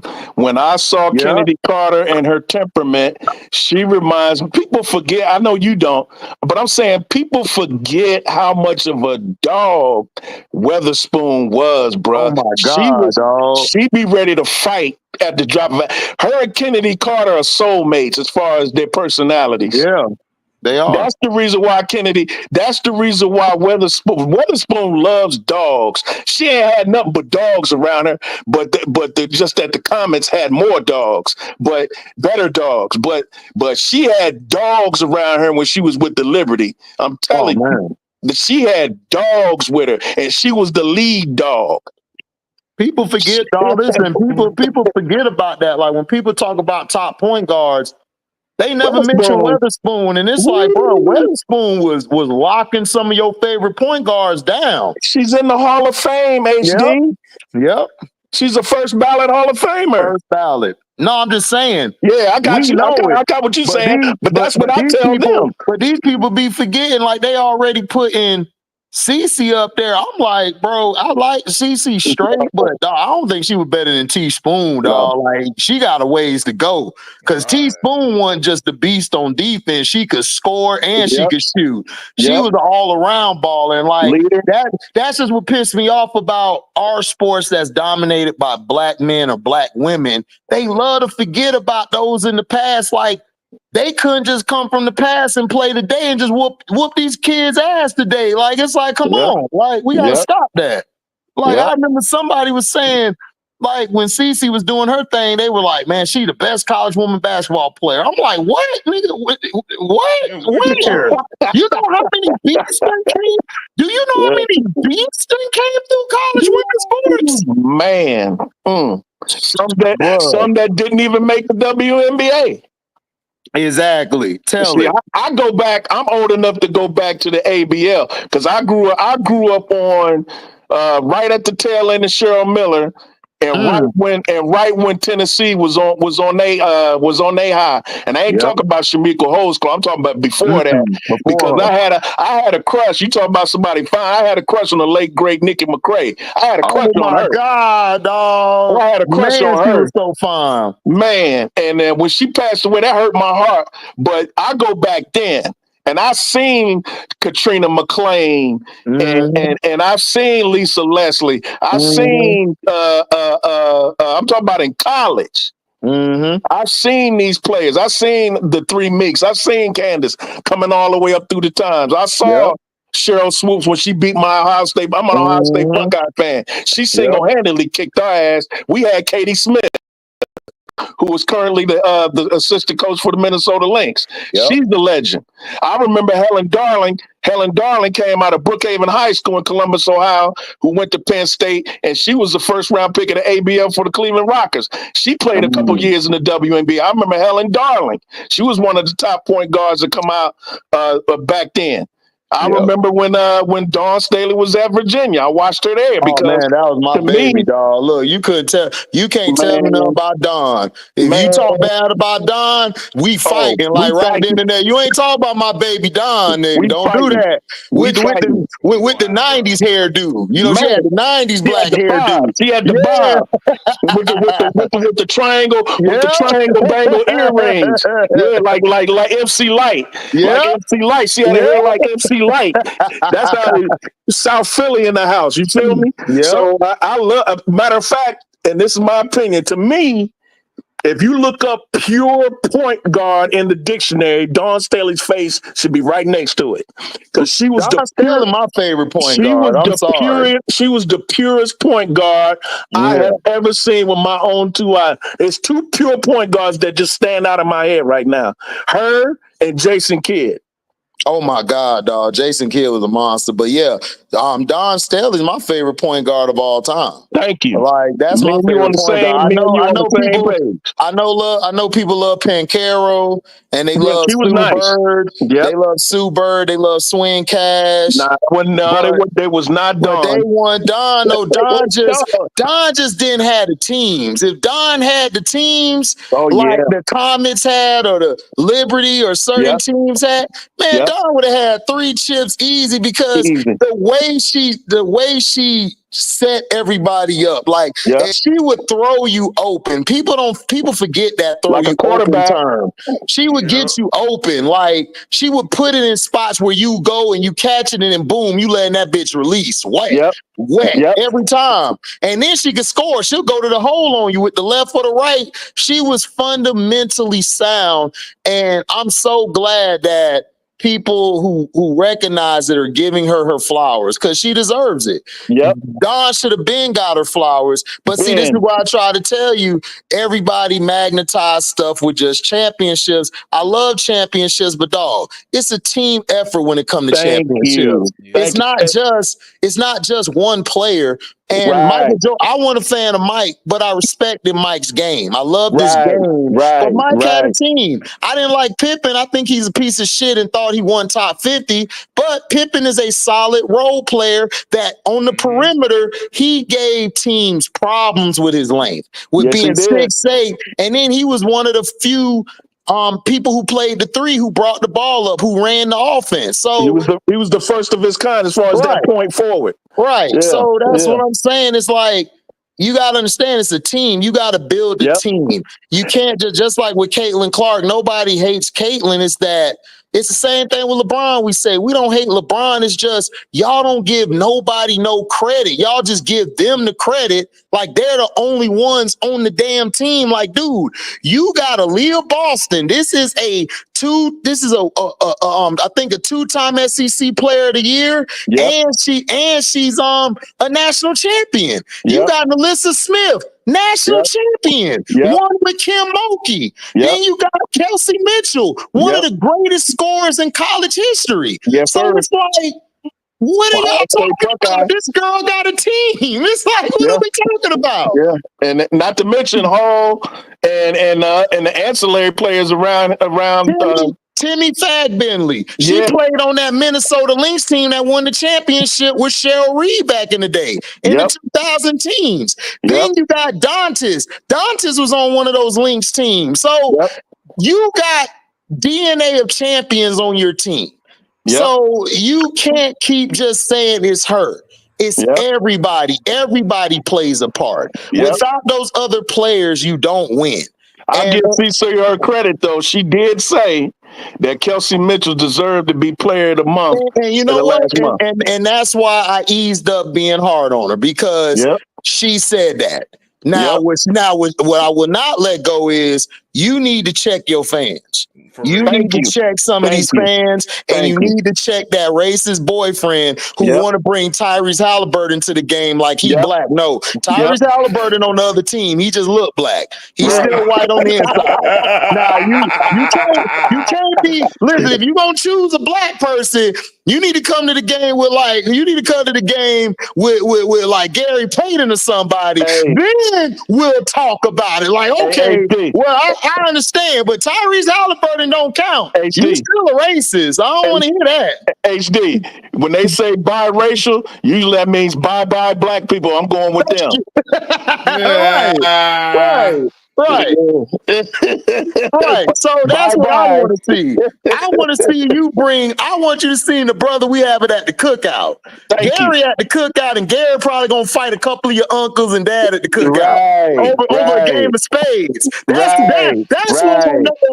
when I know you mess with black people. When you got two of them around you. Don't bring me the token Negro like Stephen A. Smith or Shannon Sharp. Bring me the nigga from the cookout, like who ain't forget where you come from, who pull up like, who got next on the spades? Who got it? Who got on the bones? Who next on the bones? Me?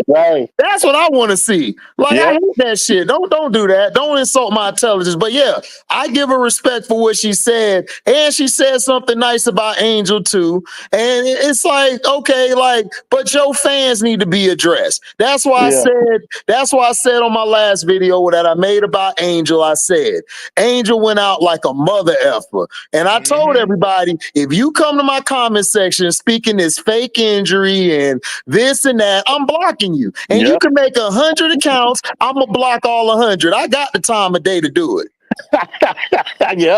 We're not doing that no more. Like, we're not doing that. I don't listen, LeBron. I'm not a LeBron fan, and everybody knows it. They done seen my videos. But if LeBron got hurt, I'm not over here wishing him hurt. I don't want that for him. Because at the end of the day, he's a man like I am. He takes care of his family just like I do. You don't wish injury on anybody. I don't care how bad or I don't care how bad or how mad you what get. Your opinion is of him. Right. Like the Michael Jordan thing. I'm not a Michael fan, but when they said he had something to do with his dad's death, I was pissed the hell off. Like, why would you say that? Right. Why would you say that to that man? Right. To say he has something to do, he's already hurt because his dad, that's his best friend, is gone. Now you say that about him. Of course he ain't finna do no interview with you. Why would I interview with you? After you put out there in your paper with your name on it that I'm the reason my dad died because of my gambling. Get out of here, dog. I don't wanna hear that. If I ever see you in that yeah, it's like, it's disrespectful. Like, look, you may not like Angel, but listen, I followed all these girls since high school. Caitlyn has always been sneaky dirty, doing all type of dirty shit. And Angel's always been physical, talking shit. When they played each other, they talking shit at each other. Rakia and Angel have almost came to blows on the court about to fight each other. But they're sisters. They played together since kids. So it's like, I don't like when you bring this casual fan in because it's like when your kids grow up. Somebody told me this, my professor, God rest his soul. He always told me this. It's funny how when you're kids, you're in the sandbox, you're playing with this kid or you're playing with this girl or this boy or whatever, right? Y'all playing in the sandbox. Soon as y'all get older, y'all have a problem with each other because you know why? Through the times you grow up, one side of the color pendulum is being favored over the other side of the color pendulum. Then you got those in the middle who has both color pendulums inside of them, black or white. They're not accepted by either one because they're not either dark enough or they're not either white enough. So we're all effed up. But when you look at your kids, like you said, the biracial, bi black person, because that's what that mean today. You have your kids. You have the light skinned here who's mixed or biracial. You have this dark skinned kid and this white kid. Do you think they give a shit about what color is? No. I know I could play with this kid. We playing with our toys. I can switch my toys. We can have fun. It's when we bring these casuals, which I call the adults, and they F everything up. That's all they do. That's all they do. They do it. They do it all the time because you're not even thinking about race. until they start bringing it up. And then you got people who like, man, I like Caitlin Clark, but I don't want to seem like I'm a UT out here. I don't want to see I'm B dancing. Now, instead of just saying, man, dog, even though I ain't a fan of hers, white girl cold. White girl gonna play. Listen, I said on my videos. I said on my videos, white girl can play.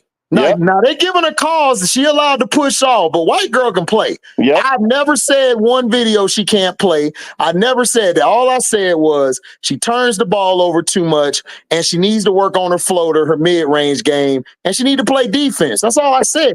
And what I said about her was, matter of fact, I like a little dirt ball. I like players with a little dirt ball in them. I like that about them. Because that's that football mentality I have. But the thing I like Angel over her is what I told you earlier in the comment section. Her intangibles. She doesn't have championship intangibles. That's what I don't like about Caitlin.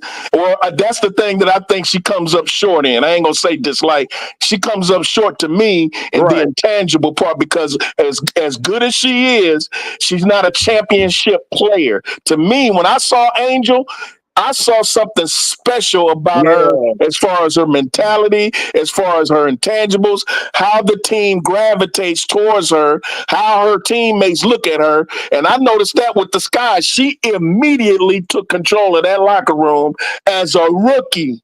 And that doesn't happen much. The only other player I've seen recently in that class is my boy CJ Stroud. He's the only one I've seen that could just command the room because of the intangibles and the way he is, her character, her basketball character. That dog in her. And I knew she would be perfect for Weatherspoon because, again, Weatherspoon was a dog, and dogs love hanging with what? Dogs. Also, don't forget this other player too, Anthony Richardson. I've never seen a team just gravitate towards him. Man, listen, him and Stroud gave us the best game of yesterday. The best game I've seen. Bruh, it was. And then this is what I'm talking about. When people try to, because I don't want to get too much into football, I want to say that for the night. But what you said is Don Staley and stuff.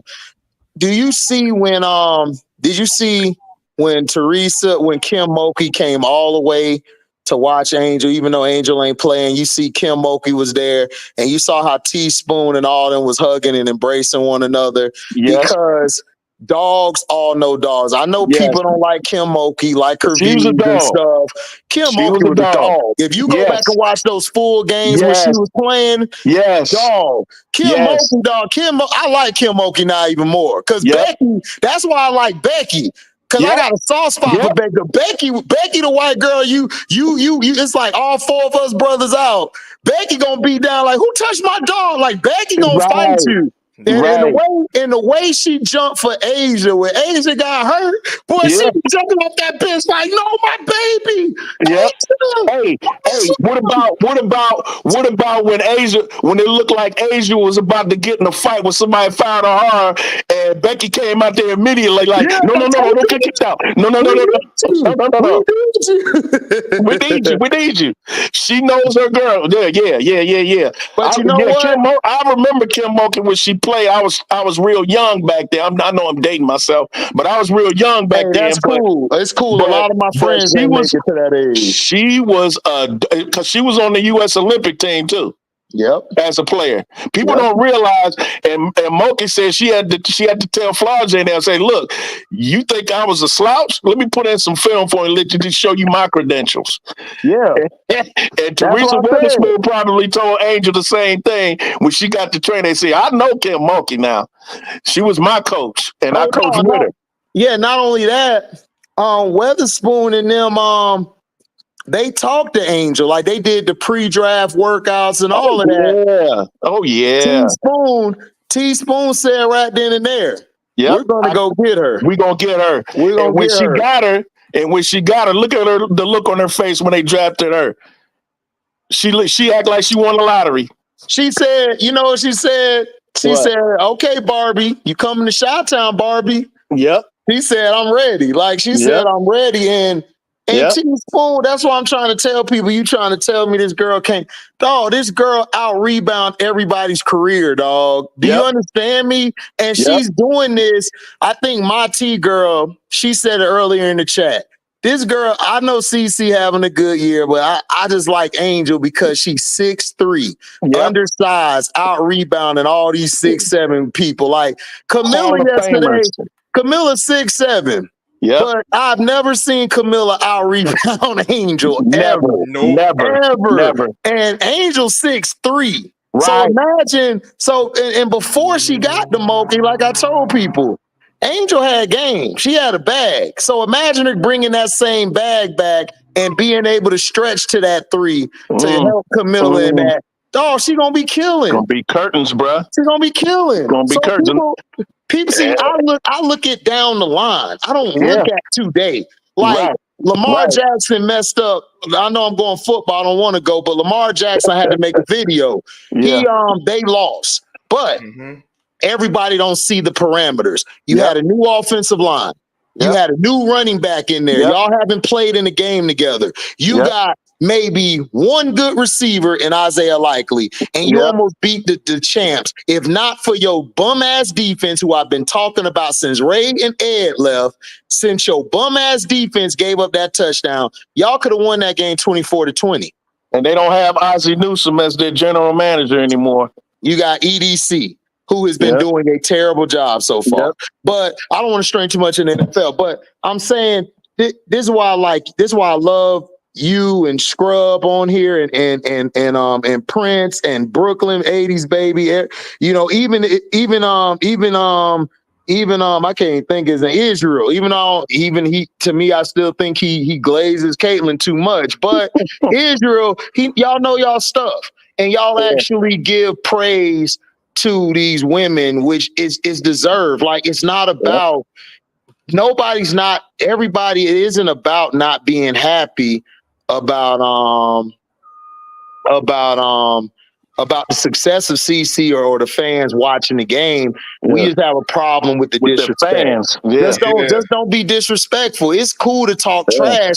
I'm cool, but as soon as you make it something else, it's like, you know, I done lost everything with you. Like, done. I can't even listen to you no more. You know, so that's why I'm like, I really limit myself to listening to certain content creators, because I think it's fine to do this because I get monetized. I get paid money doing this, but I'm not going to put out some bullshit. I'm going to watch the game and give y'all my analysis of it. I'm looking at the big picture. Like today, I talked about the Seattle Storm beating the Phoenix Mercury. I still think the Seattle Storm got to figure out who's going to take the game over down the stretch. Because I think you need Gabby Williams to get into a rhythm early on. She's that type of player. So you can have her for later. Skylar and Jewel can get they shot anytime they want. They can do what they want to do at any time. NECA is older now. People keep forgetting this ain't the NECA from the LA Sparks. This is an older baller, though, bruh. But she's a baller. She's still I was going to bring her up to you. Is there a more underrated player this year than NECA Agwumoke? She is balling, bro. Listen, I'm not even going to hold you. I got cussed out back in the day because I liked her more than Candace Parker. I was more of a NECA fan than Candace. So everybody got mad at me because I got mad at you. Because NECA's a beast. See, people forget. I was watching NECA before she got to the Sparks, nigga. She was balling like in college, and then she was balling once she got to the league. Like that's one of the reasons why they won the championship, because her, Chelsea Gray, and that gave Candace some help, and NECA was killing. So was Chelsea. So I have a big special place in my heart for NECA. You know, NECA's the veteran leader. So, but I need Gabby to get more involved because I know what Gabby can do. Gabby can give you at least 8 to 12 points. Or she could go to 15 or 17 max. And she'll play defense, and she can facilitate. So I think Skylar and Jewel need to figure out whoever starts off hot, we gonna feed you early, and then then somebody else got to be the closer. So if Jewel's hot early, I'm gonna let Skylar close. If Skylar's hot early, I'm gonna let Jewel close because Jewel's capable of going off at any time. So they have to find that perfect balance. And Ezzy, I want to see Ezzy expand her game a little more. Ezzy is nice. Like I watched her overseas. She was balling, dog. Like she was shooting the mid range, doing post moves, and but I just think it's so much around the big three. It's kind of hard for her to insert herself and stuff. But I want to see them try to get her involved because if you watch the Liberty, the thing I love the Liberty do, they let Lainey Hamilton do her thing. Like if Hamilton feeling it, they trust her to. I'm gonna take that top three, or I'm gonna take that elbow three, or I'm gonna take that mid range, or I'm gonna take her off the dribble. They believe in her to do that. Then their role players, they let all of them touch the ball. Feebage, Bird, what's the girl? Thornton. I love Thornton. Thornton remind me of a Marquise Daniels back in the day. Like just come in and just D your ass up, nothing else. And she can handle the ball a little bit. Not a real great shooter, but she'll get it once in a while. But her tenacity and her defense to be able to play that 1 through 3 or 4 is very vital. And I love her game. And I love Sabali's little sister. I love the little Sabali. She's tough too. So that's the thing I want to see more of from Seattle. I think Seattle can do what the Liberty are doing if they can figure it out like that. Yeah. And I think they could do it. I mean, who say they can't? Right. Yeah, they're dangerous. And they're going to be dangerous in the playoffs because one thing they do is play defense. They play hellacious defense, and they can stop anybody at any time, any night if they got their mindset to it. Right, because they're a tough team too. They're very tough-minded, and they don't mind banging. I like Seattle. That's why I thought the whole time they could give New York problems, they could give them Vegas problems, but can they just not be their own worst enemy at the key time? Thank you. And then I think when they put Horston on the bench, that kind of affected Horston, but it was fun seeing her turn back. I think Saturday she was able to, play better because now it's like, because I think Skylar is that big sister for her that she needs to talk to her like, yo, you good. I got you. So when Horston get in the game, you see Skylar giving her the ball, making her feel apart. Hey, HD, that's one we let get away, bruh. Jordan Horston. You know where she from? Where's she from? She from Columbus, Ohio. Oh my gosh, you are absolutely right. She's from Afrocentric. If you know anything about high school powerhouses, Columbus Afrocentric is one of those powerhouses. They play national schedules every year. They got like 6 or 7 state championships, and Ohio State missed out on it. I was so pissed off, bruh. Yeah, because you went to Tennessee. It was her and Rakia. That's how I remember her. And then I went back. I remembered her because I remember when it was her and Angel were talking shit. And Angel was in her face. Like, look, dog. And remember, Jordan played against all them in AAU. I know. That's what I remember her from. So they all know each other. That's why we try to tell people.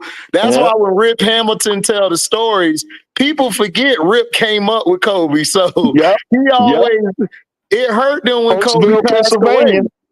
Coatesville, Pennsylvania. Yeah, that's why they're still sad that he left. But Rick was telling the story that Kobe had a kill list. He had Tim Thomas and all of them on the list, and that's why I laughed because everybody said we knew Kobe was gonna be this great because Kobe was crazy. He was. Like he was different. Like we would be thinking like this, but this nigga thinking about something else. We just happy to go to school, get some girls, and we going to party. Man, Kobe with Kobe. By the time we see Kobe, just be in the gym shooting and crawling. We're like, man, what is you doing, dog? We trying to go party, man. Kobe like, no, man, I gotta get this left hand right. I gotta get this hezzy right. So that's why I don't like when people disrespect Kobe. You know, if you like Michael, you like Bron, don't disrespect Kobe. Just give him his love too. Being a Lakers fan myself, that's my dude. He always, now, Mr. Lake. Now, a lot of my fellow Lakers fan, they're younger. They think Kobe Bryant is the greatest Laker of all time. For me, it's still Magic, and it's not just because of basketball. It's because of what he brought culturally to LA and what he meant to the culture. Just like AI, just like Allen Iverson. Pound for pound, the toughest athlete in the history of the world to me, because somebody that small shouldn't be doing what he did. But anyway, like those dudes are cultural icons. You know what I'm saying? It's a generational. Magic to me is a generational thing. It's a generational thing. So I don't get caught up to me. To me, I got Kobe as my greatest Laker, but my brother, he's a diehard Laker fan. Yeah, and he damn near finna jack me up. He like, nigga, look, he do me the same thing. Listen, nigga, Magic, nigga. Listen, Kobe's right there, but Magic is he older. So, but I just do it to mess with him. I be like, man, come on, nigga, 24. I be messing with him like 24-8, nigga, like 2 numbers, nigga. Now what? Now he be getting mad. He be like, he ain't Magic. Stop! He be getting mad, but no, Magic is the greatest Laker ever and everything. But for the next generation, put Kobe there. But it's Magic. Everybody know it's Magic. Magic, the things Magic did, like man, you know, 6'9" point guard. They tried to make Penny like him, but Penny wasn't him. No, Penny wasn't him. No. The thing, Penny didn't have that. The thing, I love Penny. That's my favorite player. That's why I'm a Magic fan. Penny. The thing Penny was missing that I always said that Kobe had. He had that. Kobe had that dog like that. Not saying Penny didn't have dog. Not like him though. He didn't have it like him. Not like Magic. Magic had dog. Like Magic would be about to knock your ass out to win. Don't let that smile fool you. Isaiah Thomas had it. Bird had it, but Bird was quiet. But Bird had it. Jordan had it. What's his name? Akeem had it. Akeem had a lot of it. He just had some sorry teams after Sampson left. After he got hurt. But that's the thing. That's the only reason why Penny had the game. And that's the thing with Kevin Durant. Durant got the game, but I keep telling these kids, because Kevin Durant, my favorite player today, but he don't have, if I could take Westbrook's heart and put it in that body with all that skill and all that, bruh. You have a monster for real. Bruh, it's like, and like, you know, LeBron is great at what he do, but I don't see that in him either. He ain't got that killer. Yeah, he don't have the killer, but he's so talented at other things. You gotta put him up there, even though I don't put him up there, but the general consensus, you put him up there, but he don't have that. Killer. He don't have that. He has that. I'm finna go to the principal office and report you. That's what he does. Right. You know what I'm saying? Right. Yeah, like, and I've known of LeBron since he was a freshman in high school. Because, like I said, I grew up in Columbus, Ohio. I live in Cleveland now. So I knew LeBron when he was in high school. And I remember one year he came down to Columbus and played Brookhaven High School. Now let me tell you a little something about Brookhaven High School. That's a sports. It's closed down now. But Terry Glenn went there. Used to be with the New England Patriots. Oh man, he went to Brookhaven. Was one of my favorite receivers of all time, dog. Listen, that nigga had dog. Yes. Helen Darling went to that school. Paul O'Neill, the former New York Yankee, he went to Brookhaven High School. So Brookhaven was a big time basketball sports school. And one day, I don't know if you remember Drew Lavender. Drew Lavender played for Xavier back in the day. He was a little point guard. Damn, I remember Xavier, but I forgot about that. I don't remember him. I probably will if I see him because I'm bad with names. I remember faces, and then I put the faces to the name. Right. So that's how I am. One time LeBron came down to Columbus and played. This when St. Vincent St. Mary was #1 in the country. Correct. And I think Brookhaven was ranked 5th or 6th or something like that. Mm-hmm. And it was a dog fight throughout the game. But long story short, I was at the game. Drew Lavender it was a tie game with just a few seconds left. Mm-hmm. Drew Lavender got fouled. And I think and all he needed to do was hit one free throw. Yeah. He missed both free throws and took that St. Vincent St. Mary went overtime and LeBron took over and that was it. We was pissed off, dog, down in Columbus because Columbus was riding with Brooklyn. You know that Columbus versus other cities in Ohio type thing. Correct. I heard about Akron that. It was Akron versus Columbus. Right. Akron people was talking all kind of shit and they come down there. Yeah. Y'all Columbus, y'all ain't nothing. Y'all know y'all ain't y'all. And boy, man, we was pissed off. LeBron won that game. Yeah. Man, but I'll never forget that though. Yeah. Who would you say? Alicia asked, and who would you say has that dog right now? The young group. Oh, I listen. I said before the draft. Angel is got the most dog in her of anybody. You talking about WNBA? Yeah, yeah. In this young group, yes, he has the dog. I told everybody. Listen, Rakia remind me of KD. She's a great talent, great skill. Great player, kind of reserved and quiet. She's just in a tier 2 type of level to me. Where I see Angel can go to tier 1 and just. Did you see what she did? And even in the games, Kennedy went there. Dog, she dropped 19 and 20. Like they pissed her off, and she started going at it with DT and BG. That's why after the game, DT gave her a hug. DT, like, this girl different. Like, because when you watch her game, you just think, man, she ain't no baller because she's not.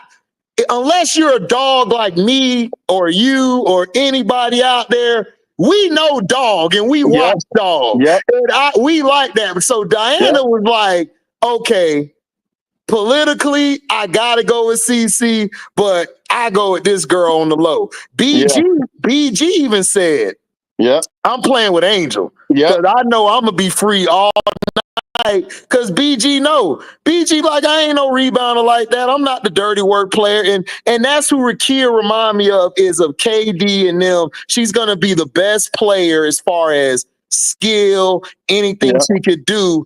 But it's just I see her as like she's missing that like, because when she was going at Angel. Man, Angel was bodying her and bigging her and getting the rebound on her, going over her. Even De'Erica Hamby got dog in her. But Angel's like Angel. I'm that young girl. I got more dog. That's why De'Erica Hamby said, I want to play with Angel. She said, why? She's like, man, she got dog. Like, dogs recognize dogs, and De'Erica like, I'm a dog, but this nigga is mean. Like, she mean with it. Yeah, junkyard dog. Yeah, you're a junkyard dog. And from the NBA, what really solidified it for me was that video clip when she's on the free throw line. Somebody said something to her. She said, "Who you talking to? I know you ain't talking to me." Right. Fuck you mean? From the NBA young group? From all that filing shit. Look at the scoreboard. Yeah, that's what I thought. Shut up. From the NBA, tell her watch her mouth. Right. I don't know, Alicia, from this NBA young group. I don't know. Like, it's not no Edwards, bro. You said who? Edwards. From Minnesota. I love Edwards, but here's my thing about Edwards. I love Edwards, but Edwards that dog that come and go. It's like with Jimmy Butler. You got to push them for them to be mad. You got to light a fire on them. You got to light a fire. Those guys, I like them, but I don't love them because Like, nigga, I got to light a fire for you to help me out. We about to get jumped. I need you to wake up. Like, I gotta wake your ass up. Like, nigga, we about to battle. But it's I don't know, dog. I just haven't seen it yet, Alicia. Like, I think I like that one kid for the Pistons. He got dog in him. What's his name? He's a twin. Oh, I know who you're talking about. Thompson. Yeah, I like him. He mean. He just gotta. They just gotta. The coach gotta get them put in the right places. I like him, and then I like Mo Wagner for the Magic. Yeah. Mo got dog in him. Like he a white boy, but he like when we need a board, when we take Wendell Carter soft ass out, Mo come in there. Mo already got 6 rebounds. I'm like, nigga, how? What did he do? Yeah. That's similar to what Angel did in the All-Star game, where she got in there, and in 2 minutes, that girl had 5 rebounds. Dog, she came in the game. She just got the board. How she reached over Sabrina was so nasty. It was like, I'm gonna take that. And I'm gonna lay it back up. I'm like, and Cheryl Miller said this. Cheryl Miller said, look, man, Angel surprised because it's like they say you got a nose for the ball. Cheryl Miller said it ain't no nose. No, she got this. Heart. She got this. Like, it's no nose. This girl is a monster. I ain't seen nobody since Rodman. She's a monster. She didn't even compare her to another women's player. She went straight to Rodman. Bruh, she's Rodman. Bro, this girl is 6'3". The average size for her position is 6'4", 6'5". And she done out-rebounded everybody's career. In a year. Yeah. And that's why I can't with these people who poo-poo defensive rebounds. I can't tell you how many times I quoted Pat Riley's famous NBA or basketball principle: no rebounds, no rings.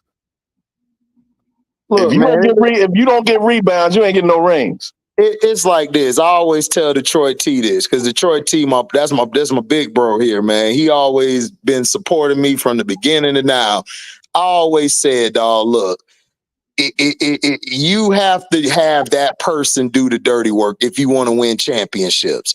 You can't win a championship and you got all these poodles and these Bugattis and Ferraris out here. No, you need some semi trucks. Yes.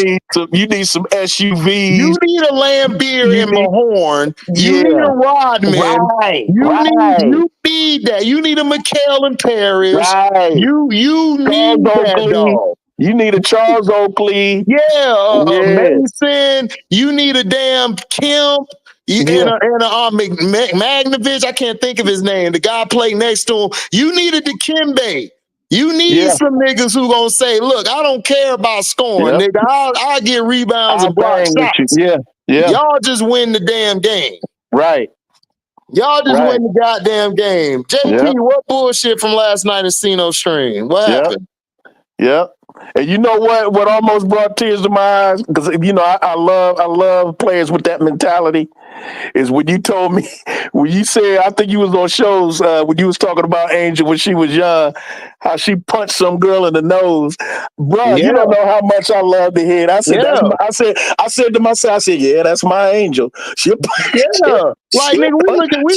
you in the nose, bro.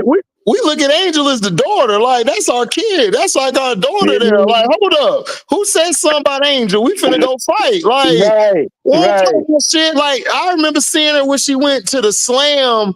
The Slam be having a high school thing where they're playing each other, and her and Juju were on the same team.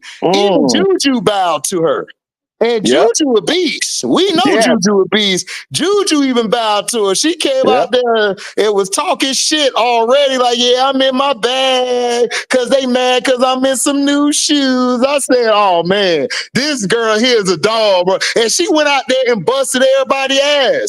So I been knew about her. That's why when people talk shit about her now, I'm like, y'all ain't never watched this girl play. Y'all talking about Caitlyn. I'm like, Caitlyn, one of them. Man, Caitlyn, one of them people who will slap you and then you knock ass out. Oh, she hit me. Police. Right. A Karen. Police. A Karen. Yeah, a Karen. Yeah. Yeah, like, come on, stop it. Yeah. Get out of here, dog. Basketball Karen.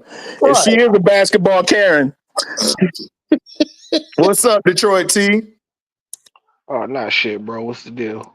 Man, nothing much and everything. Shit, chilling. What happened in last night live? JP saying Casino Live. What happened? Shit. Not shit, really. I don't think. He was like, he heard that. Oh, he talking about the Biggie Small stuff.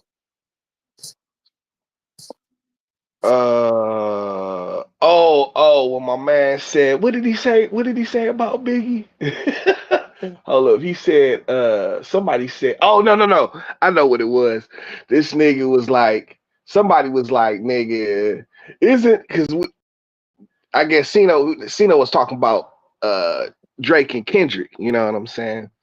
And the nigga got on, was like, man, doesn't this Kendrick and Drake remind you of Tupac and Biggie? And it was like, bruh. No. Like, bruh, what are you talking about, dog? No. No. Yeah, no, it's not even close. It's right. Nothing comparable. It's nothing comparable. Yeah, K-Dot and Drake never were cool, like at one point at all. Like Biggie and Pac were cool early on, and then later, you know, they had got into stuff. But no, and plus Biggie's lyrical acumen and Pac's acumen was no. We're gonna stop that. We're gonna stop that.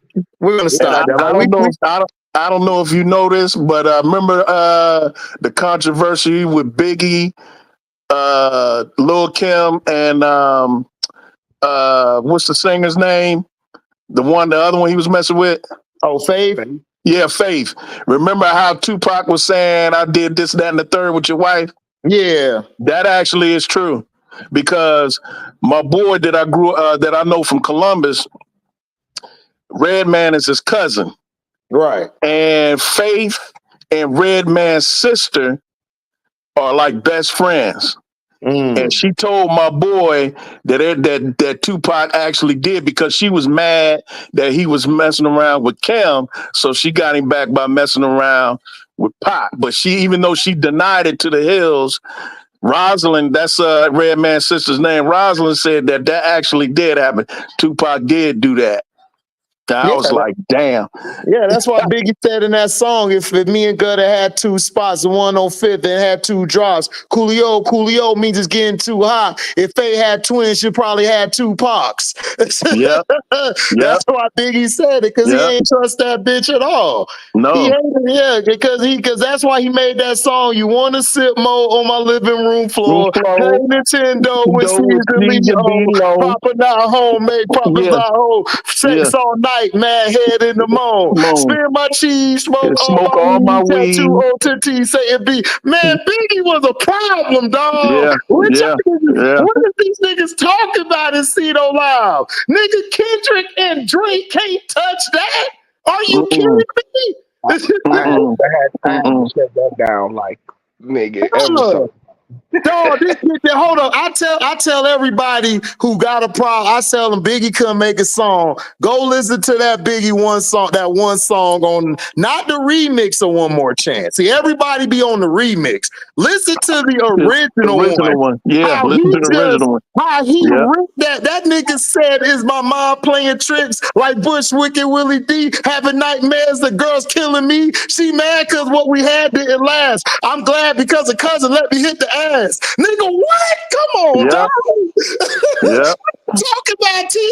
What they talking about? I had to shut it down immediately. Like, what are we talking? Like, what you talking about? Like, Pac and Biggie were two different artists, dog. Like, you can't compare them. Like, I listen to both of these guys. This is why I get tired when people come over here and like, man, Pac better than. I'm like, look, man, we ain't gonna have no slander of Biggie or Pac. I will block y'all asses from here. I love both of them. I listen to both of them. I listen to Pac, I listen to Biggie all the time still. You was not finna tell me one is better than the other. They both were great. So stop that. I don't want to hear that shit. For me, I never really got into Pac. I don't question everybody else's opinion. If that's who you like, that's who you like. But for me, growing up, it was all about, there was some West Coast like Ice-T, Q, Dr. Dre when he was with Wrecking Crew. And I grew up on that and Unknown DJ, them West Coast dudes. But for me, my roots was East Coast because, like I told Brooklyn on shows, panel discussion, I said, I got family in East Flatbush, Brooklyn, so I grew up on East Coast hip hop. I used to go there every summer, just about when I was young. When I go to DC and visit my uncle, we go up to New York. So I grew up on New York hip hop. And, for me, it was Big Daddy Kane, KRS-One, oh man, Wu-Tang Clan, X Clan, Latifah, all the Jersey Mass. That's what I grew up on. And man, my nigga was Paris Smith from EPD because he was light skinned like me. He was light skinned like me, and that nigga was spinning. I said, "Go ahead, Paris." Yep. So that was me. Now I like Tupac when he was with Digital Underground. I like that Tupac. But as he started going along, I really, really never got into him. Now I never questioned his brilliance. I grew up more on Biggie. I didn't start really getting into the later Pacs until, because my brother, he loved West Coast music. He loved it. So he put me on the Pac and a lot of other stuff he was doing because everybody hate me in the household because everybody liked it All Eyes on Me, right? I didn't really like All Eyes on Me. When he dropped Machiavelli, I couldn't stop listening to Machiavelli. I've been listening to Machiavelli every day. They be like, man, you don't want to listen to All Eyes on Me? I said, if you touch my deck, I'm going to hit you in your shit. You better leave that Machiavelli in there. That's my shit. And my song Blasphemy about to come on, so don't touch my shit. Right. Now, that's me. I'm different. I don't go along. I have to listen. I don't just listen to somebody say, yo, this is raw. This is raw. I gotta listen to it. Yeah. But I was a Biggie guy growing up. Yeah. But I didn't hate Pac, but I was a Biggie guy. Because Biggie was a fat nigga and I was fat. Right. Right. So I was inspired. I'm like, man, fat niggas getting money too. Oh yeah. And that was before. That was Fat Joe was the first one. It was Heavy D at first, and then Fat Joe was a little bit. Was probably about the same time because I remember Heavy D. Yeah, they was around about the same time because Fat Joe, even though he wasn't making records like that, he was known in New York City because he was around from almost the beginning when hip hop started. So he was around, but he wasn't as famous as Heavy D. He didn't get famous until he brought out Flo Joe. Right. It was Heavy D, him, and then of course the Fat Boys. The Fat Boys was the first superstar overweight type, rappers. They were the first. I love the Fat Boys, man. Everybody loved the Fat Boys. And then but in the 90s, I like Biggie. I liked Jay-Z and Wu-Tang. And I never could get into Jay-Z. I liked it early Jay-Z, like Reasonable Doubt Volume 1 and then Streets is Watching. That was my Jay-Z. Yeah. After that, you can have them. Like I'm just being real. I don't hate Jay, but those albums, those were my shits. Reasonable Doubt, the Volume 1. Niggas don't like Volume 1, but I love Volume 1. That's the early 90s. That's the early 90s Jay-Z. Yeah. That's the early 90s Jay-Z. I liked that one. I liked that Jay-Z. I didn't like the Hard Knock Life he was trying to get too much like Rough Riders a little bit, and I'm like, I didn't like that Jay. I like when he came back to the Blueprint. Yeah, I was cool. All right, Jay. You back to the Jay I know. That other shit, you hold that shit. But I'll go with this right here, Right. I agree with you. I remember Jay-Z Because you know who discovered Jay-Z, right? Jazz, wasn't it? Nope. Before him. The one who discovered Jay-Z and put him on for real was Big Daddy Kane. That's right. I heard Big Daddy Kane brought him out on stage. Right. He was cool with Jazzo. Jazzo was with him back then, but he didn't get famous until he was touring with he was on tour. He was doing I don't know if he was a stagehand. He was doing something. And then him and Big Daddy Kane would be trading lyrics on the low. And he just said, man, you should come out on stage and hit some of that. And that's where everybody was introduced to Jay-Z. Then he came out with Jazz. And then because remember, Jazz was the rapper, and I think he was more like the Flavor Flav type. He with was. Jazz, and then he started rhyming after that. Why, that's why Nas said, you went from Hawaii, Sophie Faye, kept my name in your music. Right, Nobody caught that shit. Right. And when I heard it, I was like, damn, Nas an asshole. He went way back on these niggas. And niggas ain't even gonna catch the shit. Nope. That's what was funny. Niggas the next day was like, man, I think Takeover was better. I'm like, what?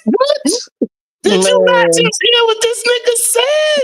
Right. This nigga, first of all, y'all remember the song where he said they used to talk about Big J and Nas. He used that line and flipped it on Jay.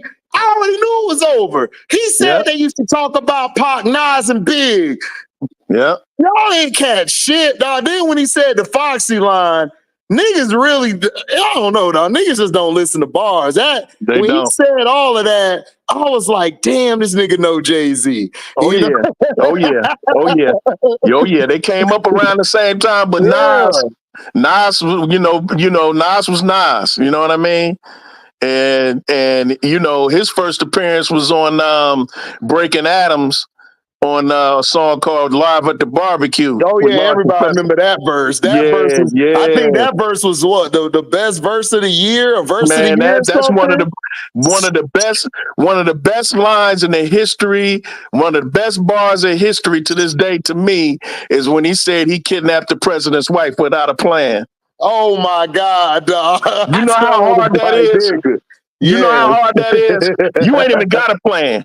And you got to deal with the Secret Service. I ain't even got to talk about it. That nigga said, I think he said something, they called him blasphemy, man, because he snuffed Jesus. I said, stop, dog. He said he went to hell. He said he went to hell for snuffing Jesus. Oh, God, I said, God, stop him, dog. Somebody take the pen away. Yeah. Detroit T, man, what's been up with you, my brother, man? I ain't see, man, we had fun last night, post-game NFL. We was talking about football. We was talking about some of the B.I.H's that might be on the B.I.H award soon. Man. Who made it? I know Tennessee, nigga, them niggas trash, bro. I was so MJ, y'all been live since this morning. Don't y'all got work? MJ. I'm gonna tell you something a wise man told me. Stop counting niggas' hours and stop counting niggas' pockets. You don't know what niggas do. Guess what? Tommy, we ain't know what Tommy did, but guess what? Tommy always was fly, always had money, always was buying shit. Yep. So I'm just saying, like, just appreciate the show. Just appreciate the show. Just joking with y'all. I know that's why I didn't bite your head off. You fam. You like my auntie said, you the cousin that come in and got the mouth. We just gotta laugh. We just gotta throw some shots right back at you. Hey, tell him you are at work. So what is y'all? But T, you said Tennessee sucks. You said, yeah, they suck. HD wasn't that they lost? They let the Bears come back on them. No, you know why they let the Bears come back on them, right? It ain't because of the team sucking. Who I said was going to be the nigga who was going to be trash? Who I said? Oh, mayonnaise and coffee. Will Levis. Will Levis lost. Will Levis lost them that game. I've watched Will Levis since college. Not a winner.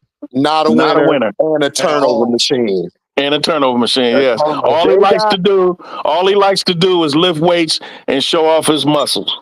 and they got rid of. I'm gonna tell you this: if Matt LaFleur turned Malik Willis into something up there these next 3 to 4 weeks, Titans fans gonna be mad. I'm just letting you know now. Yeah, Will Levis, he gotta go. You know what I'm saying? Because they was balling like nigga. They got like nigga. I didn't even realize. I forgot they had Tony. What's up, Jay Capone, the Don? Shout out, my G. Go ahead, T. I forgot they had gotten Tony Pollard too. You know what I'm saying? He was up there. My Cowboys. Bro, I told y'all Titans were my sleeper team because Mason Rudolph gonna take this nigga job by week 3 or 4 because they gonna realize we stupid. Yeah. And then we got to go get another quarterback. So you don't wasted your last 3 top picks. You had a quarterback. This is what I don't understand. You had Malik Willis, right? You should have developed Malik Willis. He had more upside. No, you know what y'all did? We want to go get the pure white boy coming out of college because you let these draft experts like Mel Kiper lie to you again. You just have to realize. Actually, Mel Kiper didn't like Will Levis coming out going that high. Actually, okay. I apologize then. Yeah, I apologize. He didn't like it. Because that's the thing I remember the most, because everybody was trying to say Will Levis this and Will Levis that, and Mel Kiper and I think it was Kirk Herbstreit and somebody else who said no, you shouldn't take him that high because number one, he's a turnover machine, and number two, he doesn't have winners intangibles. No, it was that other white guy. What's his name? Be with Mel Kiper. They be doing. Oh, appreciate it, love and success. Follow me. Look, man, I provide content for everybody, man. His name. He said Will Levis don't be good. The one Todd, be with Mel Kiper. Was it Todd? That white boy named Todd? I forget his last name. Yeah, he used to be on ESPN. I think it's Todd. Oh, Todd McKay or McFay or something like that. Yeah. Like you don't listen to him. Like he said, mayonnaise and coffees don't be good. No. Well, he's the same dude that said that Bryce Young. He's the same one that said Bryce Young was better than C.J. Stroud. Todd McShay. Todd McShay. He was the same one that said Bryce Young was going to be better than C.J. Stroud, and I would just hold my head. It's just like those dudes who was talk about Caitlin Clark or whoever else is way better than Angel Reese. I had the same reaction when he told me Bryce Young was going to be better at 5'8" and 130 pounds, that he was going to be better than C.J. Stroud in the pros. I was like, these dudes is crazy. Let me tell y'all something. This is even worse. He said Lamar was not going to make it to the NFL. Thank you. Well, they all said that, though. Bill Polian said that too. Because Bill Polian. Yeah, Bill Polian still living off of that Peyton Manning pick. Nigga, Peyton Manning was going to go there. We been knew that. Yeah. Archie Manning was not going to let him go to San Diego. Right. Just like he didn't let Eli go to San Diego. Because you know why? Archie knows football. He knows San Diego ain't ever going to be shit. So that's why he didn't let him go out there. They're a snake-bitten franchise. Yep.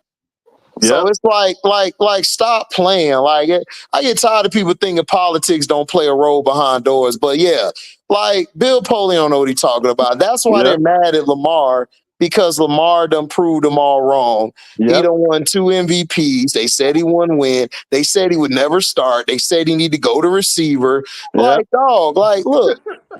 Listen, from watching yesterday, I said in the live last night, this was the worst quarterback play. Lamar Jackson and C.J. Stroud and Anthony Richardson to me were the best quarterbacks, in my opinion. Oh, they said Anthony the rest of these quarterbacks, Burrow was terrible, like I knew he would be. Who the other dude? They hype up. Hubert. Herbert. I know he Herbert didn't play well. I know he a rookie. This is his first game, but Caleb didn't play. He didn't look like shit yesterday. He didn't look like shit either. Jaden Daniels too. Yep. Man, listen. I'm glad CJ is with Houston, because that's where, just like Angel, I'm glad Angel dropped to Chicago because that's where she belonged. CJ belonged in Houston. I'm glad he ain't with that terrible franchise in North Carolina, even though he would be better than what they got But I'm glad because they owner is a clown because Frank Reich, he wanted CJ because I saw when Frank Reich was at Ohio State talking to CJ. He wanted CJ after that day. He wanted CJ, and the owner, being a fanboy, said, "No, I want the Alabama kid." Because he went to Alabama, he played. Name me a Hall of Fame quarterback what you call it, who retired from Alabama ever coach. Name a Hall of Fame quarterback. Look at what Ryan Day is producing. Ryan Day was in the NFL. He coached quarterbacks, and look what he's doing look what he did with Dwayne Haskins. Man, listen. The thing about CJ Stroud, I knew two things translated to the NFL: decision making and accuracy. That dude could throw a ball through a pinhole from 100 yards. That's how I knew CJ was going to be a dog. Now, I didn't really know he would be the leader that he is. I knew he was a leader, but not to the level that he is. So MJ, you think the Mystics or Dream going to take that spot? The Mystic and Dream, I believe, lost the other day. The Dream lost last night. They lost a 16-point lead. So who got the AC now? Sky got the eighth seed. Oh wow. The Sky to me could win and get to the eighth. Could get into the playoffs. Dang, they still need Angel Reese though. Yeah, they need her for the rebound and the deep. Thought they clinched. Didn't they clinch the eighth? Didn't they clinch the eighth spot? No, they didn't clinch it yet. They got a couple more games, I believe. Who's behind them? Atlanta still? Atlanta and Mystics. How far are Atlanta? Well, how many games back are they? I think they the Mystics are I think they're 2.5 or no 1.5. Oh, okay. The Dreamer game behind because they lost last night and we won. What's up, Jamaica? What outlandish bullshit you finna say now?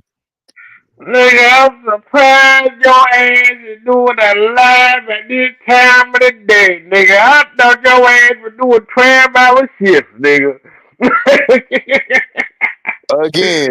Again. Stop counting the nigga hours and his money. Go ahead. I'm me.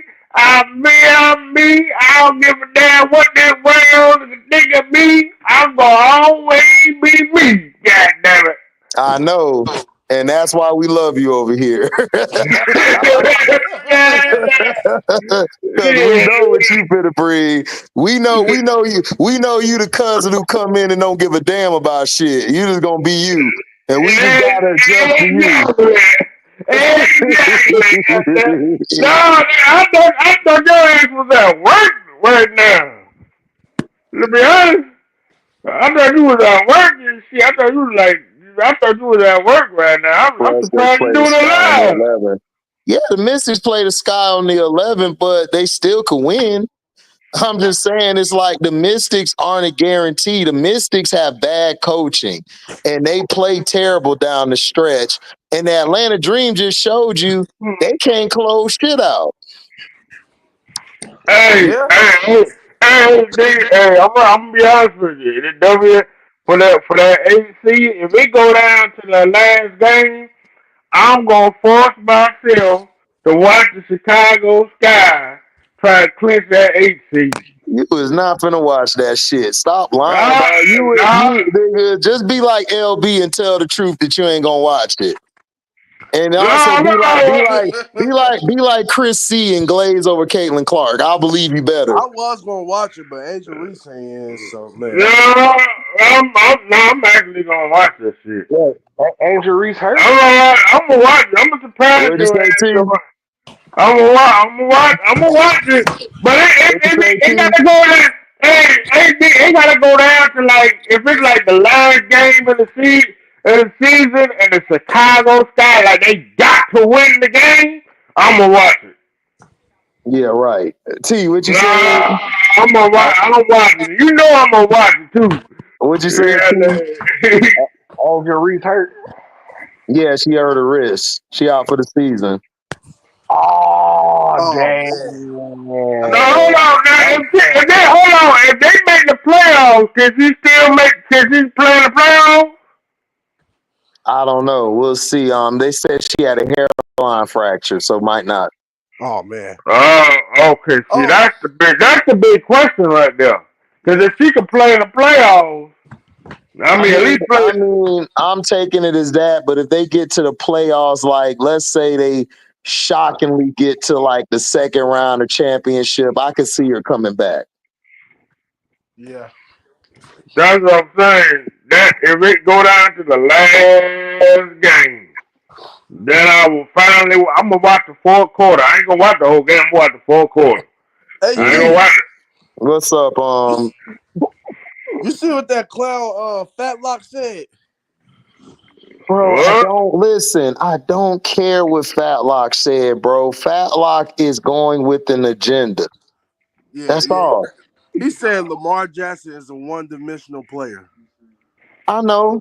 And and listen, and guess what? Guess what? He's a one-dimensional journalist. So what's his point? What's the point? Okay, but guess what? He's a first ballot Hall of Famer. So what are we talking about? Yeah. Hey, I ain't gonna lie. Well, what are we talking about? I ain't gonna lie to you. When they criticize Lamar Jackson, that's how I know. Hold up. That's how I know you're not watching, MJ. Like, what are you talking about?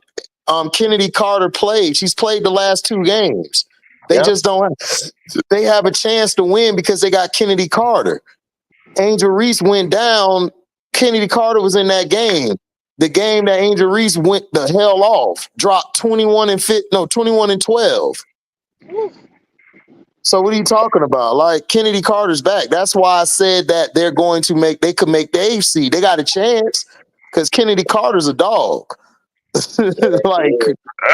ain't gonna lie. Whenever they criticize Lamar Jackson on ESPN and FS1, I'm really wanting to punch them dudes in the face, dog. Okay, hold on, Juan Stockton. Juan Stockton, I'm gonna block you, but before I block you, they won the game when she dropped 21 and 12, dumbass. Bye-bye. So you're banned. Bye-bye. Dumbass. I told you I ain't playing. What's up? I ain't playing with these Caitlin Clark fans. I told y'all, now y'all better be lucky I can't pull y'all address up. Like, straight up. Y'all don't know HD. Y'all think HD is a light-skinned, nice guy on YouTube, dog. I'm telling you, dog. Like, you just light-skinned with dark-skinned tendencies. And your Reese is a better basketball player than Caitlin Clark. Yeah, we know that. I mean, they're both. She's better. I can't compare a forward and a guard. It's like it's impossible. That's like me trying to compare Michael and Akeem Olajuwon. Like I can't do that. Mm-hmm. That's dumb. Like, think about this. Imagine Angel Reese on Indiana and Caitlin at Chicago. How would you think that would happen? How you see that play? Okay, how you see that play out? Well, if Indiana would Chicago would still be good because of that. You ain't pulling up nowhere now, blocking people for leaving. Okay, bye. Banned. Now, if you put her in Chicago, she wouldn't fit with the Coach Weatherspoon, so it wouldn't fit. Angel could fit with Christy Size because Christy Size loves toughness and she loves big women. Yeah, she loves winning mentality. And Angel's not a complainer or crying, so she would fit with Indiana way more than Caitlin would fit with Chicago. There you go right there. That's why I say she's a better player than Caitlin. But CC, listen, as much as I don't like CC and her antics and her offensive fouling all the time, dog, CC can ball. Like, the white girl can play. She can play, dog. Like, LeBron can't play. LeBron just big. Like, She can play. Like she can actually play. So I'm not gonna sit here and be dumb and be stupid. No, she can play. But she needs the coach who will let her do what she wants to do, even when she turns over the ball. You know what I'm saying? So it's like they're two different players and they don't play alike. CC is great as far as playmaking and shooting the three. Now she's gonna have a lot of turnovers. She's gonna damn near get 10 turnovers a game. But what she's great at doing is speeding up the pace.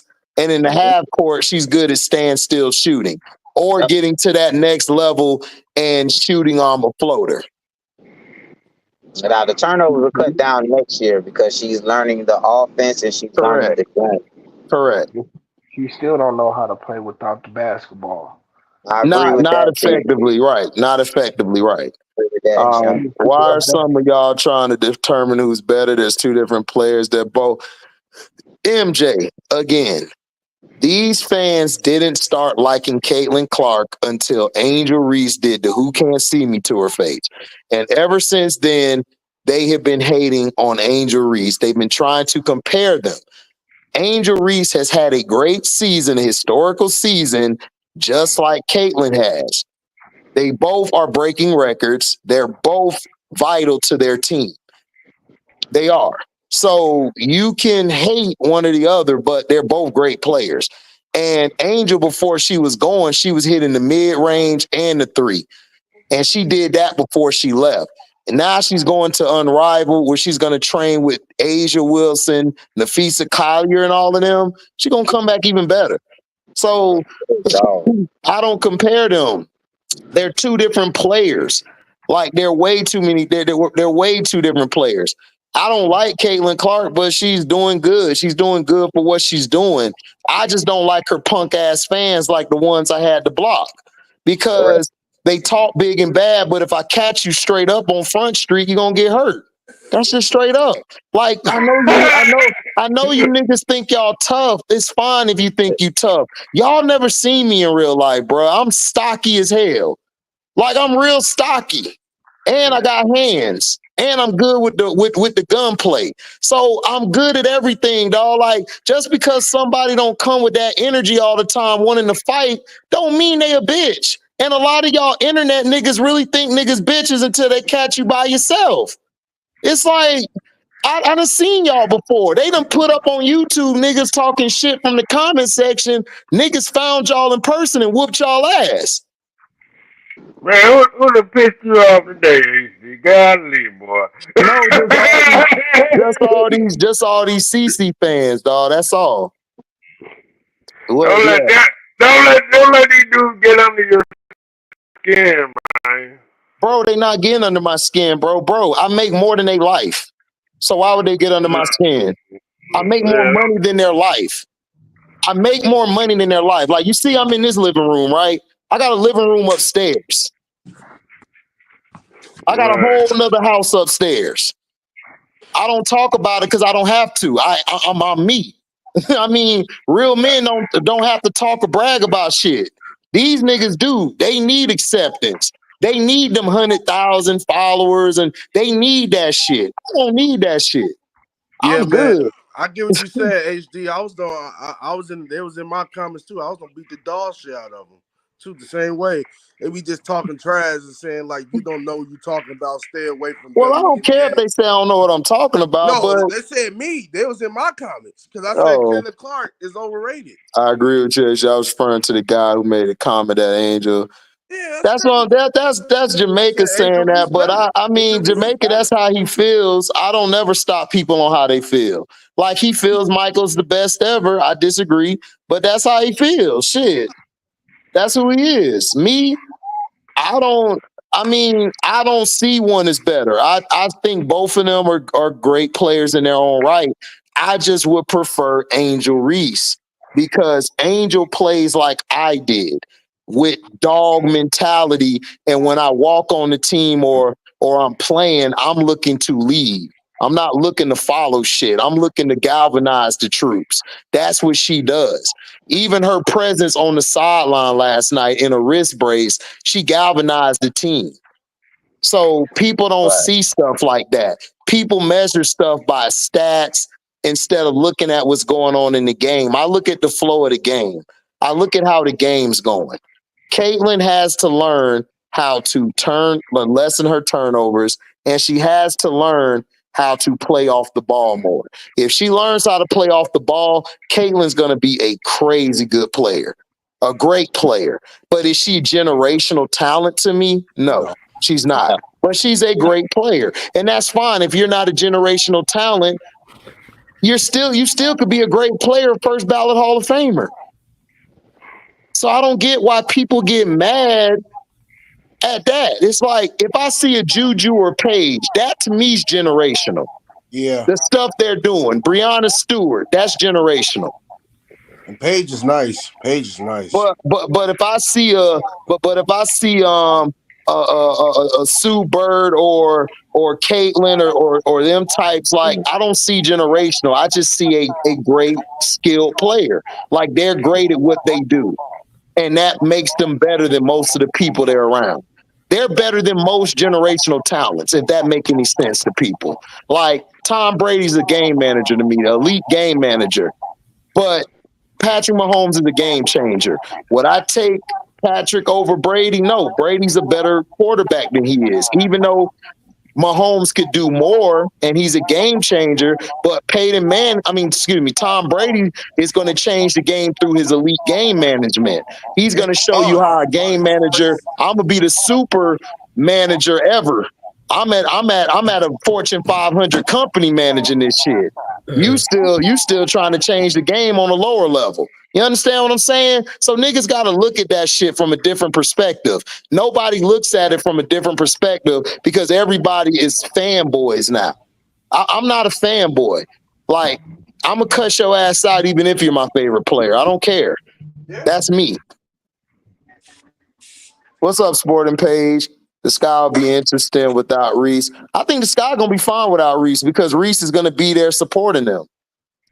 I mean, Reese has rub-off effect, guys. Like, last night, like Izzy said in the post game, we played for Angel because we needed to step up, because that's how much Angel is a galvanizing great player.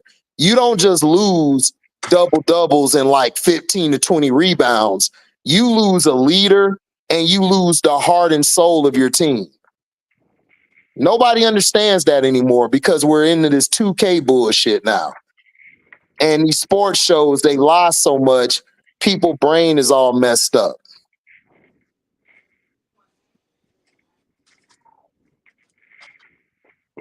Yeah, Fast HD. Man, I don't stop watching these sports shows, man. It's getting clown show, man. It's getting clown like.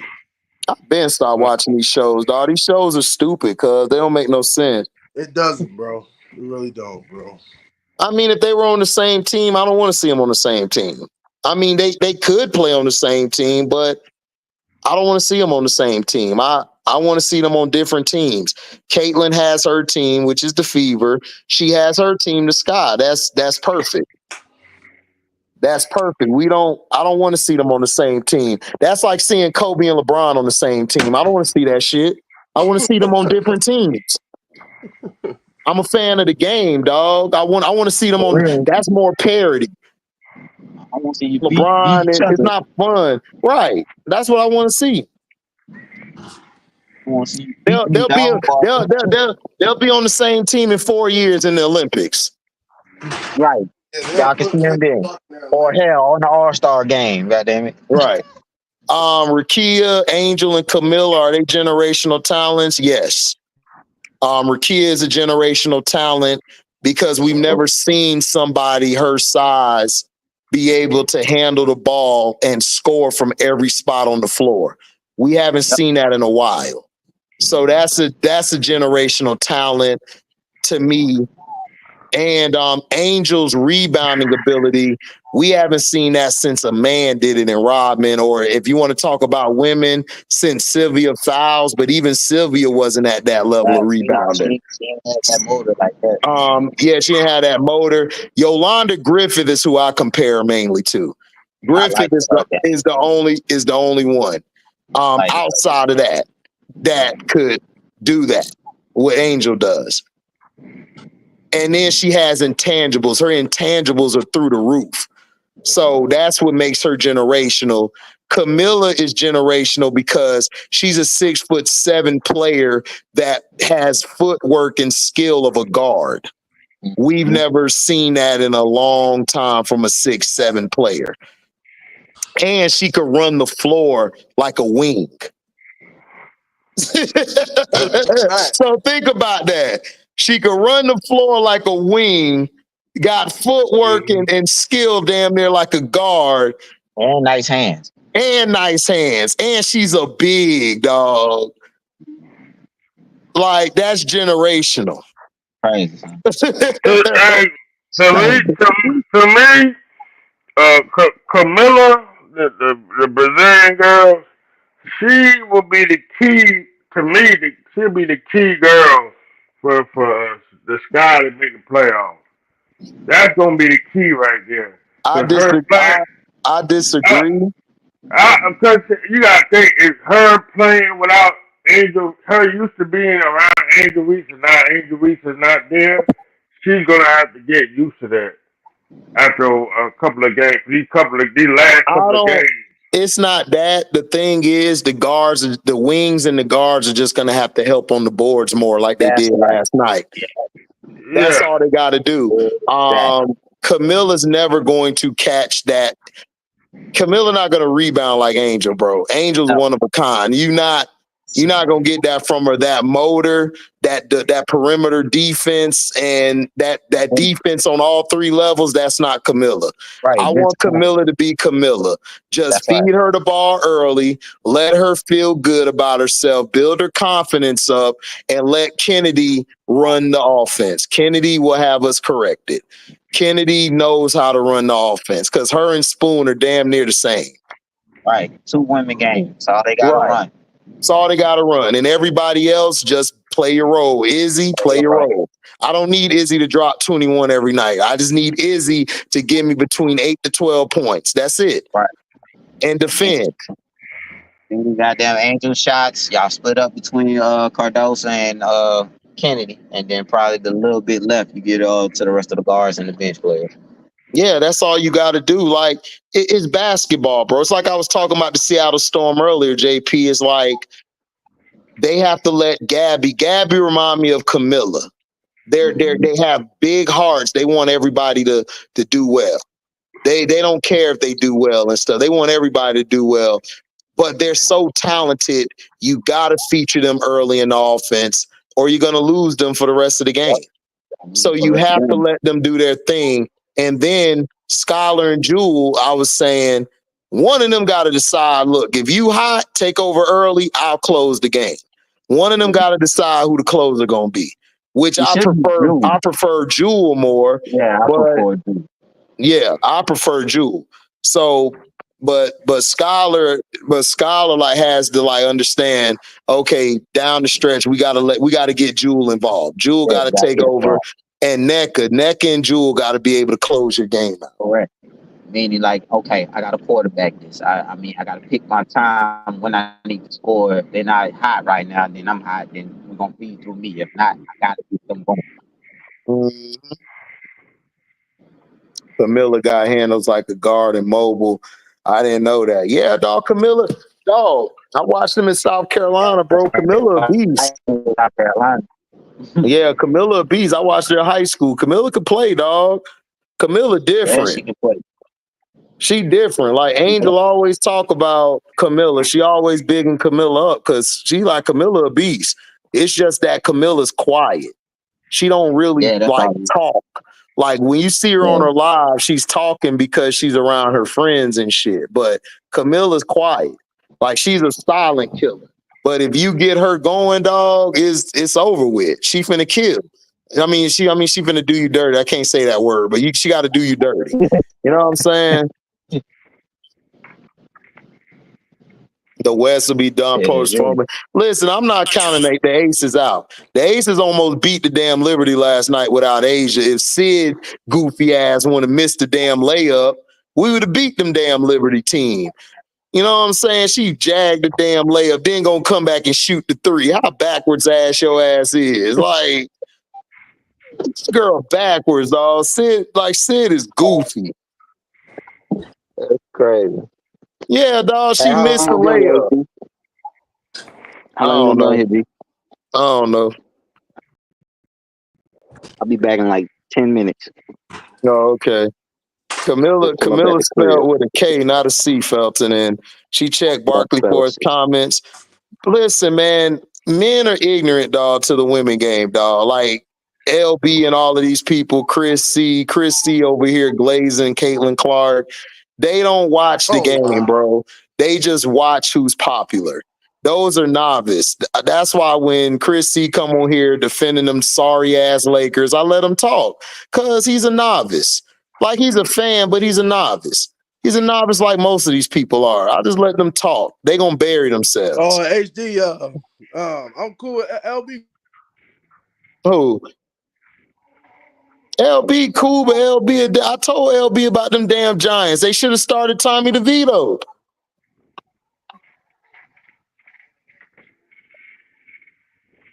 He wanted to start Daniel Jones, and they got their ass whooped by the Vikings. Vikings whooped their ass yesterday. It was beautiful to watch. And guess what, T?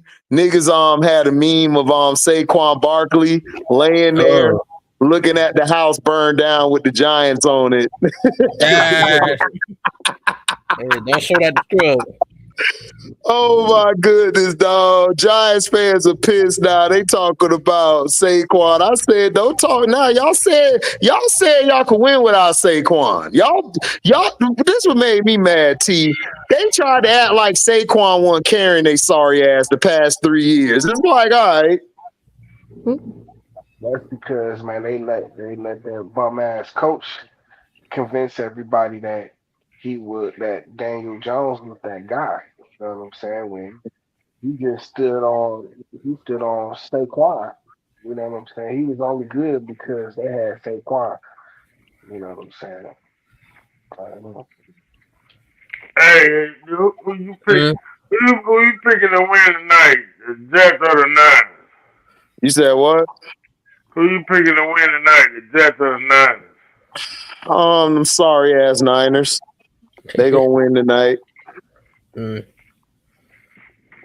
I don't believe in the Jets, bro. Like everybody hyping these Jets up. I'm like, y'all act like Aaron Rodgers ain't been trash the last 5 years. It's like, Aaron Rodgers, excuse me. I always say this. What's their stadium called?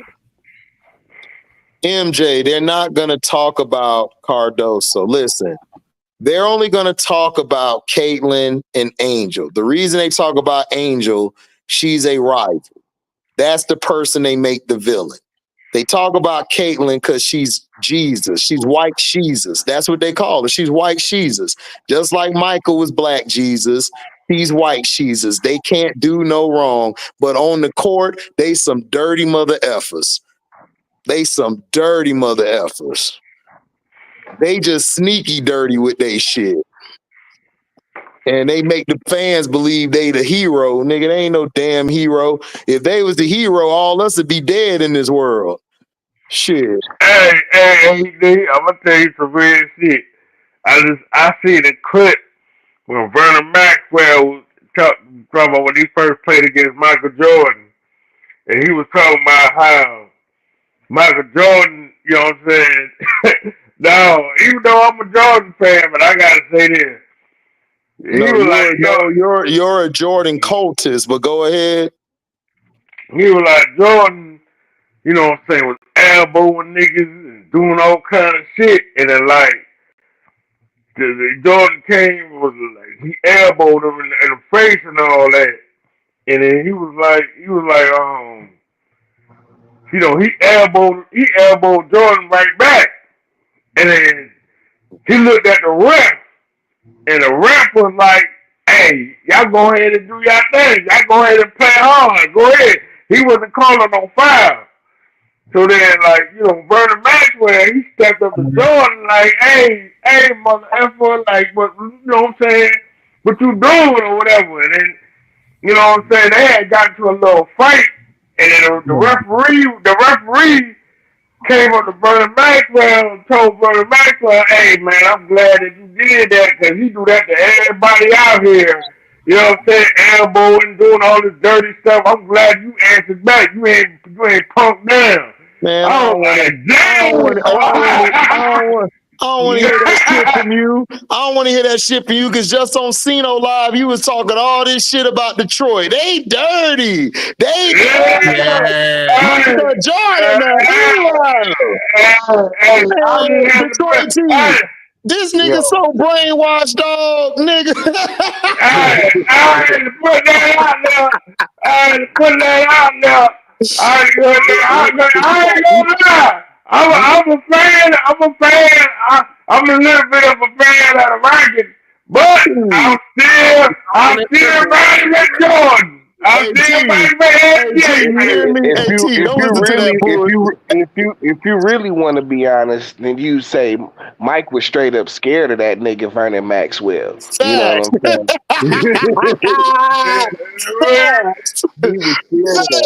He was scared of that nigga. That nigga went to David Stern pass.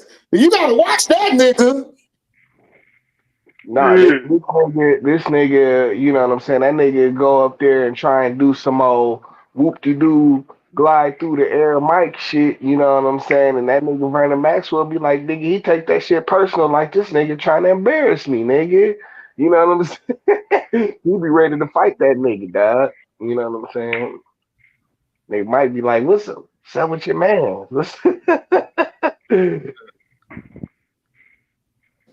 That nigga Mike is dirty as hell, just like this Caitlin Clark. Dirty ass, sneaky, dirty ass niggas.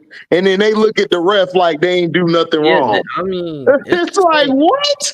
It's the same thing I said. It's the flaws. Like the game against like Atlanta Dream, she had a triple double. But this woman, they even look like this woman almost had like 10 turnovers. She got like 9 turnovers. Let me tell you this, Ash Young.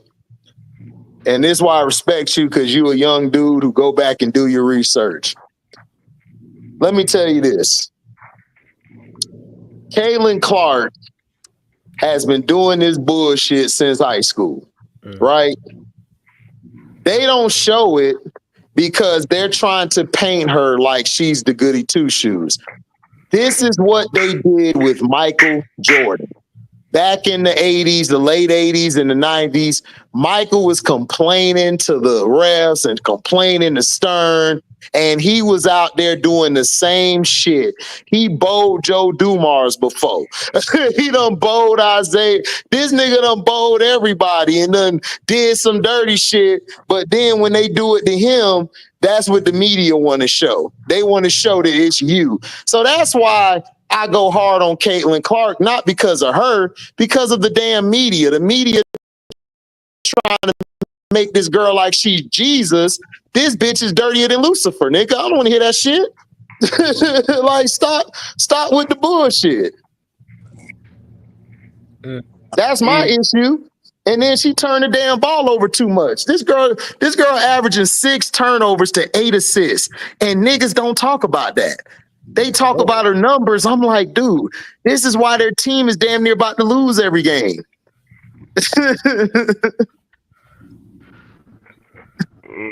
Well, but Vernon Maxwell, he had that on the podcast, and he was like, he was like, he ain't know MJ was that dirty of a motherfucker. He ain't know MJ was that dirty. He was like, no.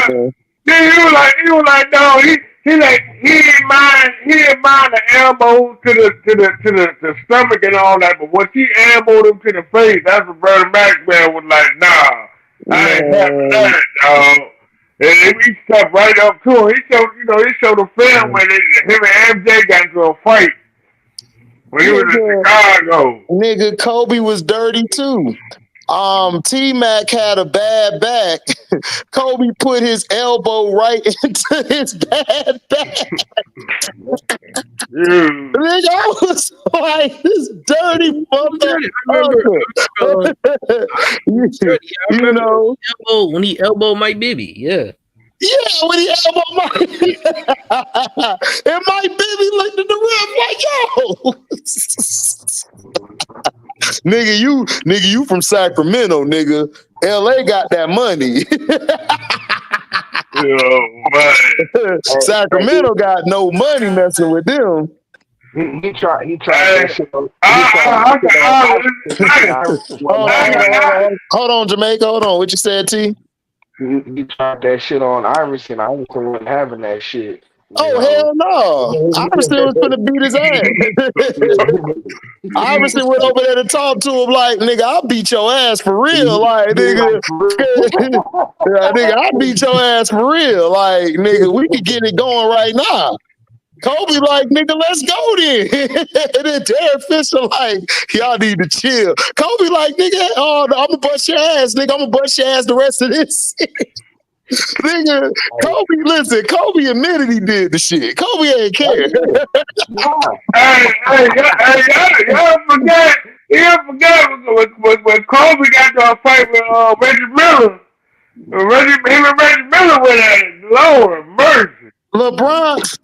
LeBron ain't have enough dog in him to be dirty like that. He'll do some dirty plays.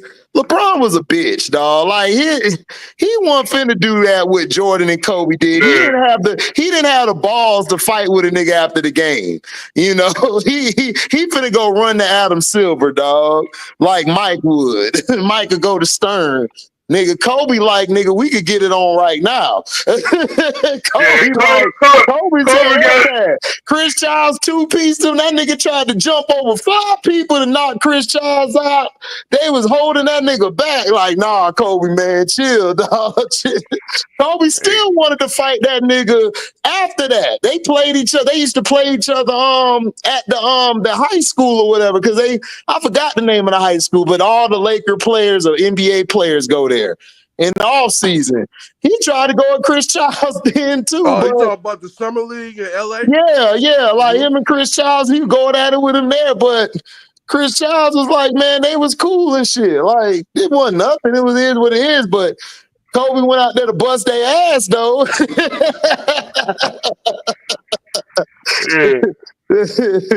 This street ball ain't no rules. Yeah, Kobe played like that, but that's why so many people like Kobe a lot. They like him way more than Bron, because Kobe ass out there playing with fractures, with messed up knees. He's still playing. Mm-hmm. And Kobe wasn't running. Kobe wasn't running to the damn the GM and to the president and to like the main people trying to get players suspended and shit like that. Man, Kobe left everything on the court. That's the main thing I don't like about LeBron.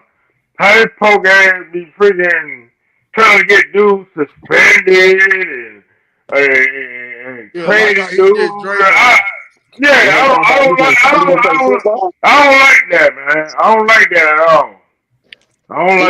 at all. I'm trying to tell on people. I said, then you got people around here talking about he can play football easy. No. LeBron couldn't play football because, for one, LeBron would be complaining to the ref every play. The ref would throw him out the game, like, get out my face. The refs in football are worse than the refs in the NBA.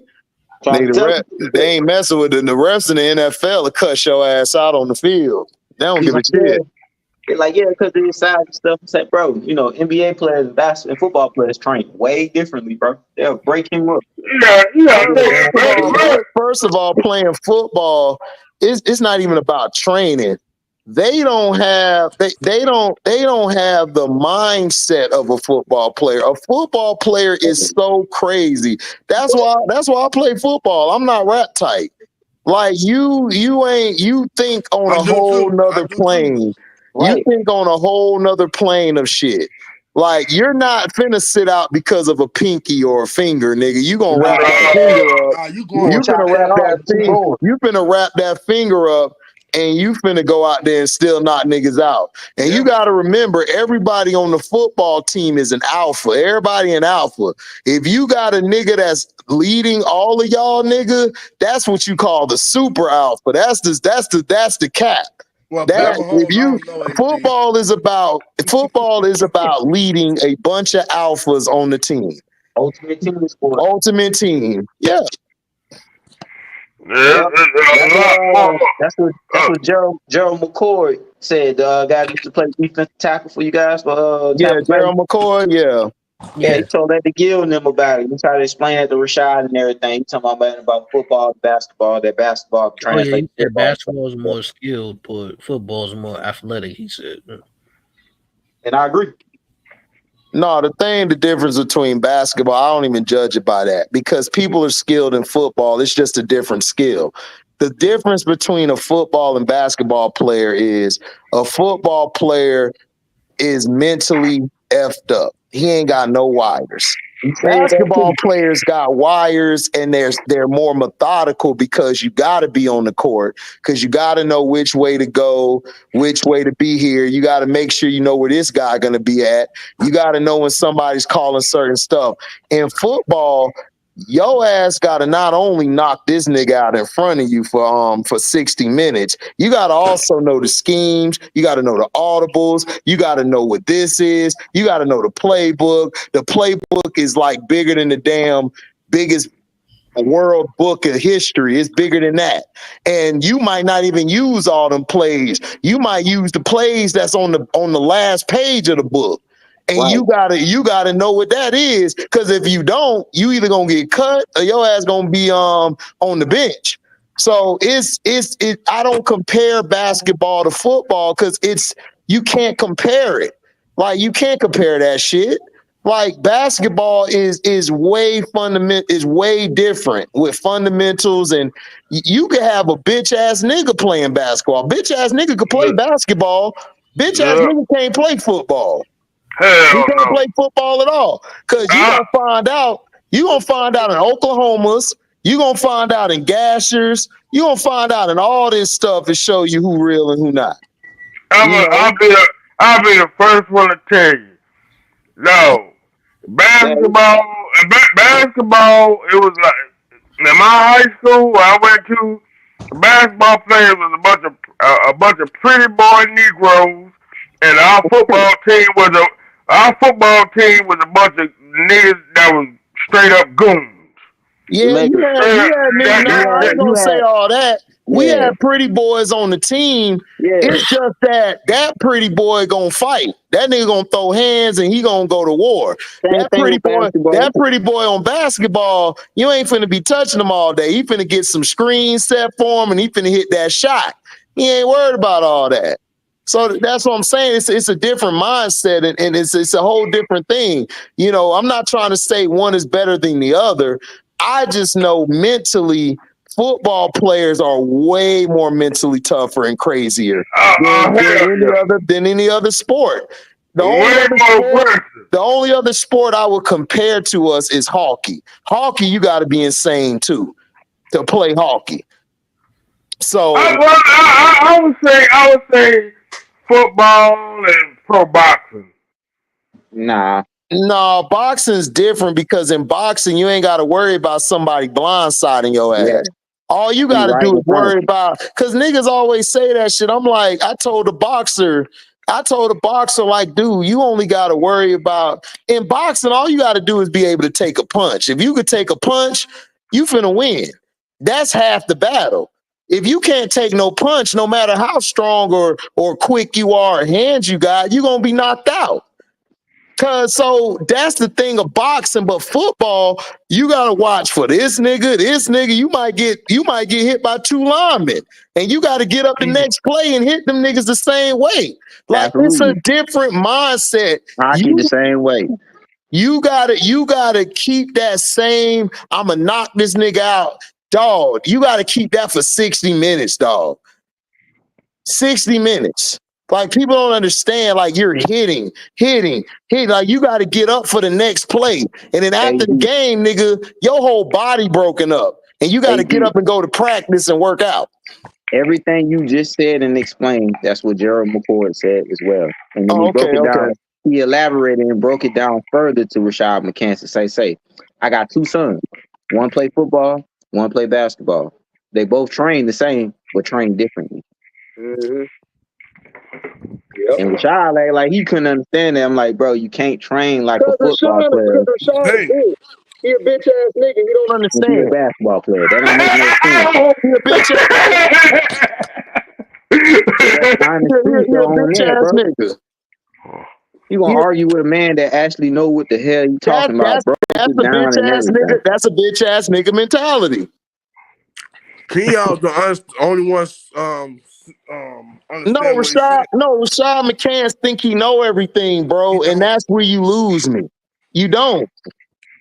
Like, bro, like you don't understand. McCoy is trying to teach you, bro. You would not survive. That's what I'm saying. Everything Football, you said. If you watch the Raw Room with all them boys on there, Raw Room go hard. Dude said straight up, we made a lot of basketball players after they came out to camp with us. Shoot, he even told him how he trained with Drew Brees, Darren Sproles, and stuff like that, and tell them how much they lift and weight and all that type of stuff, and chain and everything. And then Gilbert Arenas looked at him like, man, that's a quarterback. I said, yo, Drew outlift all y'all on this couch. So that's what I'm saying. Okay. So that's what I'm saying is like, football is different, bro. Like you got your mentality, the adrenaline is different. And that's what I be trying to tell people, like basketball, like when Austin Rivers said what he said, I'm like, Austin, first of all, you was soft in basketball. So how you gonna play football? Like, I know, like, this is why I tell people LeBron is soft. He's a punk. Because when we're in football, we're looking in that person's eyes. We're looking at your body language. After we hit you one time, we know if you're ready for the next one. Yeah. There's been people who actually left the field during the game like, man, I quit. I can't do this. Seriously. And those are some of the strongest men or strongest dudes I knew in life. They couldn't take that. T-Hub, a Super Bowl is harder to win. Yeah, way harder to win. No, NBA Finals is. I can take over a finals and get you to a dub. I can't do that in the NFL game. I need my whole team. No, NBA Finals hard because Super Bowl is only one game. That's the reason why it's hard. That's why it's hard. You beat me. You beat me the first game. I got 4 of the games. Like 3 of the games. It's one game. But NBA Finals is you got to be consistent to make sure you don't go to this game 7 or this game 7. Yeah, but I got more games to get you. But you can get blown out in a game, and you could come back the next game and everything and ball out. In football, you only got one game. That's right. That's it. Whatever you do on the field, if you mess up, you can't get that mess up back. Correct. So that's harder than basketball. If I got 5 or 6 chances to smash this chick, I'm good. But if I only got that one chance, I lost. I'm out. I ain't never getting that back. And then on the basketball court, I can cover up for y'all mistakes. He not scoring, I can add more to my total. Football, I can't do that all the time. In football, if one person is off, like if one person out of 11 mess up, we all mess up. That defense is messed up. Yeah, you just saw it in the Ravens game against the Chiefs. That safety messed up. Xavier Worthy touchdown. Everybody else did everything they were supposed to do. But Gerald McCoy said the same thing. I said no because in football, I mean, but football, you have that stuff. But in basketball, you got to play the both sides of the court. The less coaching impact and the more impact on the winning and the less corporation, the official corporation from it. But look how I gotta go back and forth. I gotta go back and forth, not just okay, offense and defense, offense come in. I gotta go back and forth for every game 7, game 1, game 2, game 3, game 4, game 5, game 6, game 7. Yeah, but that doesn't make it harder. That doesn't make it harder because it's less physical, dog. Football, you're hitting each other. You hitting each other every play. That's why you have to play one side of the ball. If basketball players was hitting each other like football players, you wouldn't make it past game 1. No, at all. So no, disagree because it's harder to win because it's not even close. Because that is not harder to win, bro. If you mess up 2 games, you mess up 2 games or 3 games, you could be down 1-3 and still come back to win. In football, if you're down, it's harder to come back and win that same game because you made all your mistakes. That's what I'm saying. It's not even comparable. I'm gonna use my team. We made mistakes.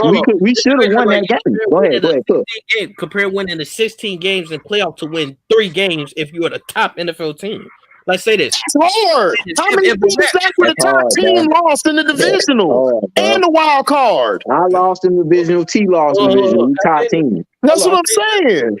I'll put an example. Look, if say the Raptors lost 1 game and then won 4 games, proving they were the better team. But if a Giants beat the Patriots once, prove what? They were the best team that day. The better team. That's what it means. They're the better team. They're the better team. Yeah. Well, guess what? That's your fault. You didn't come ready to play. Exactly. That's their fault. That means I'm the better team that day. Right. That means I'm the better team. Yeah. That's right. Exactly. Win to go home. Win to go home. This is the only chance, so you better play the best you can. On 1 game. Exactly. On 1 game, you better play the one best game. That's it. One game. Play the best. But play it's the best consistently all hard you to can. get Leave from it the all at the field. Basketball. Listen, Chess already said it. Super Bowl is game 7 of all the marbles. That's it. That's all it is. Game 7. That's it. Football is the only sport. That's it. 1 marble. That's it. Yeah, even NASCAR, you got some laps to catch up. I just say the final result. Hey, we ain't mad at you for saying that. That's your opinion, brother. We respect it. It's your opinion. I'm not mad at it. It's your opinion. Mm-hmm. Like the March Madness. I'm not like Trey. No. Well, I mean, that's cool. We cool. I just disagree very vehemently. I disagree very vehemently. I disagree with that, big time. Yeah, big time. Big time. Yeah. Football, man. Football, you have to play your best. Rugby is another dangerous sport. I don't respect rugby, dog. That junk's so whack to me. It's like a bunch of slow people out there. Like, come on. Touching and holding each other like that. Right, we holding each other like throw the ball back. Like, you might as well play on kill the carry and all that. You know what I'm saying? I ain't lie, but I do be watching the girls though. The girls be look fun watching the girls though. I ain't gonna lie. Nah, I don't like women or men rugby, bro. I'm sorry, you can have that. Nah, I like women football. Women football, yeah, lingerie arena football. Rugby, like a mug on there, boy. No, that's not cool. That's to come on Spike. That's to come on Spike TV. Yeah, I used to watch. Yeah, I used to watch that. And they be laying, they be thick, boy. They be laying women out, dog. They be laying each other out. Yeah. In bikinis. Y'all hit so harder than some of the men.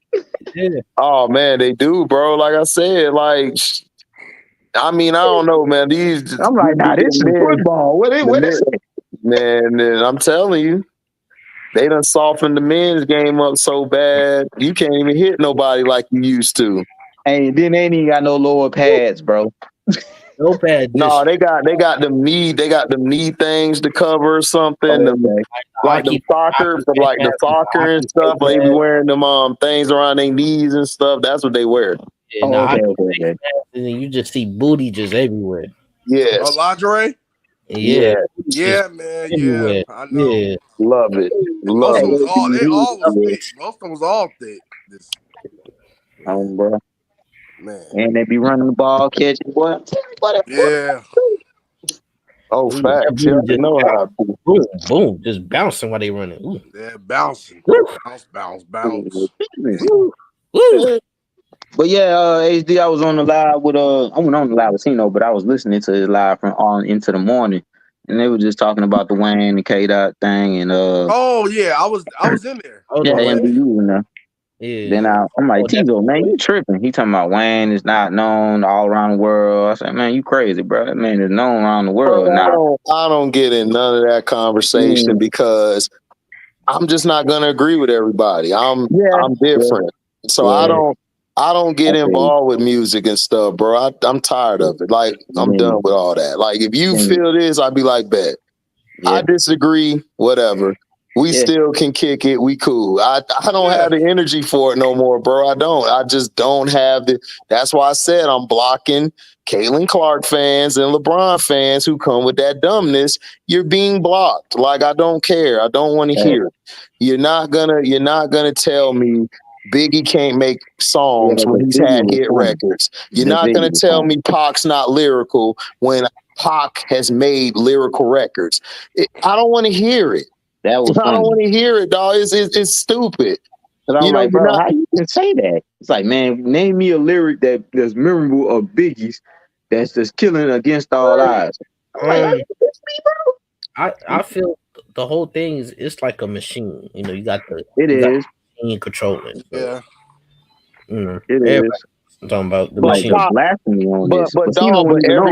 But everybody had different bars. Like I wish I could find this song so I can upload it. We called it Who Shot You and everything. And we did our own version to it. You heard 4 different styles on that song, but everybody was lyrical. That's the point. It's not even everybody rap different, bro. Like people are different. Now you have some who may outshine others on the track, but dog, everybody is different when they spit. Biggie is different. Pac is different. You can't compare them. LL is different.